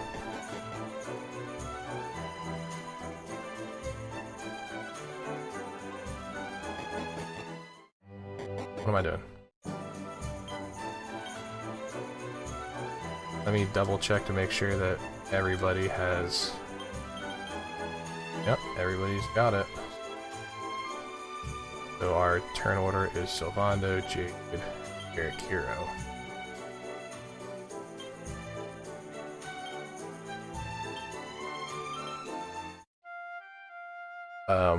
Hitting the Calamitous Flute here will let us go to the Black Orb, fight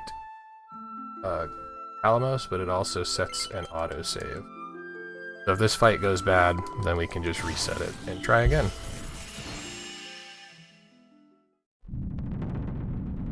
First try, every time. Let's hope so. Like I said, I gotta get through 3 turns. I gotta get to the 3rd turn. If I get to the 3rd turn, then we're good.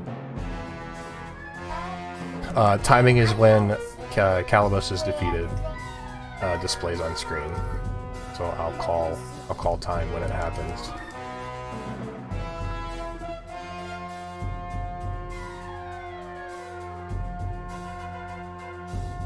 All others are practice. Exactly. Alright, so here we go. So we're gonna start off with Sylvando using the Fight Fantastic. Jade's going to use the Pet Pip on Hero. Eric is going to hide. And then Hero is going to use the Super Sword of Light.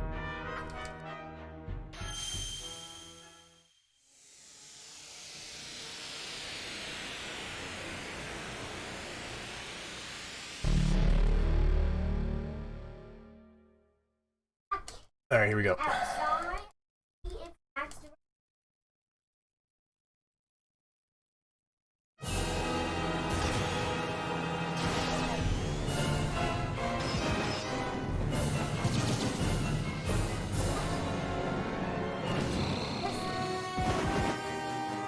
Alright. Turn 2, swap Sylvando for Hendrik. Pet powers. Hero uses Giga Burst. Hendrik uses Pet Pop.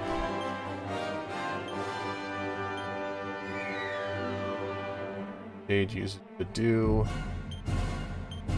Eric uses Fatal Slash on Caliban.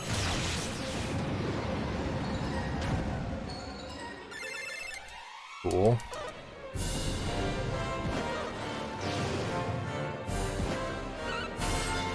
Cool. Cool. Alright. We gotta survive this turn here. Group. Grab Sylvando. Serena Veronica. Veronica, Mighty Magic Burst. Grab. Bottle Sylvando. We're gonna prep for paralysis, and we're gonna use Saint Song.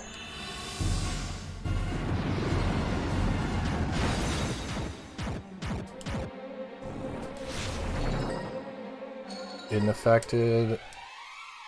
Serena got hit. Hopefully Serena was able to use Saint's Song. We made it. So that means we win. Lineup group. Hendrik, Jade, Eric, Hero. Hero used Giga Burst again. Hendrik used Unbridled. Jade used Crushed Ice. Eric used Bide. We got it in first try. It's really good.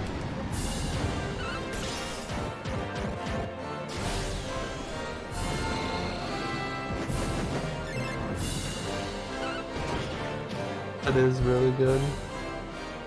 Line up group, grab Sylvando, Serena, Veronica, fight, Pet Pip, Serena, Pet Pip, Veronica, Elven elixir self. Elven elixir self.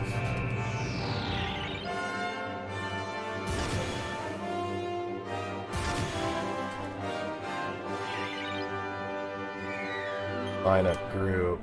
Serena, Veronica, Sylvando.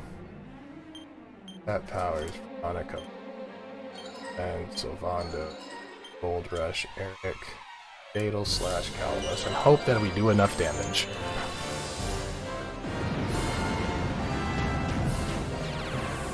He drops the ball, which means we live.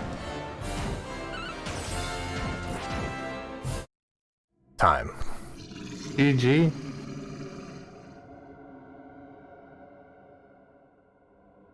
And that's how you kill Calamos in 2D mode. A 533 RTA. Well done. Not bad. It's really not a bad time. Yeah. 10 minutes. I'm 10 minutes behind my PB, and that's 10 minutes behind world record technically. Well, no. Well, yeah. No, it's 14 minutes behind world record because Silver just beat a little bit ago. But that. So the reason why we fight Calamos in 2D mode there is just because of the pet powers. Pet powers have priority, so they always go first every turn. So that helps us push out all of that damage and forces him to go to certain phases at certain turns. Getting through turn 3 is the hardest because he's scripted to use the Murky Mist, which puts a bunch of status afflictions on all of your characters. What you need to happen is you need Serena to be the only one that doesn't get afflicted, and if she does get afflicted, she needs to not have paralysis or sleep on. Anything else is fine because Saint Song cures all. But we managed to get through it, and it was a really good run. Like, it wasn't the greatest, but there's a couple of things that were wrong with it, but for the most part, it went pretty okay. That spider fight, though. That spider fight was pretty good. But yeah, anyway, thank you guys so much for watching. Final plugs. Anem streams this game on the regular. I try to stream this game on the regular as well. We just did a whole bunch of upgrades to the leaderboards, the PC version, which is what I've been running. We just implemented a load remover to make it fair and balanced for everybody who has a PC. Doesn't matter how good or bad your PC is, you can run it and you can have competitive times. We're also working on publishing some notes, and there's plenty of tutorials and stuff. Just go to speedrun.com/DQXI. But yeah, again, I'm Keanu. Thank you guys so much for letting me run. I appreciate it, and turn it back over to Zell and Rue. And thank you for having me.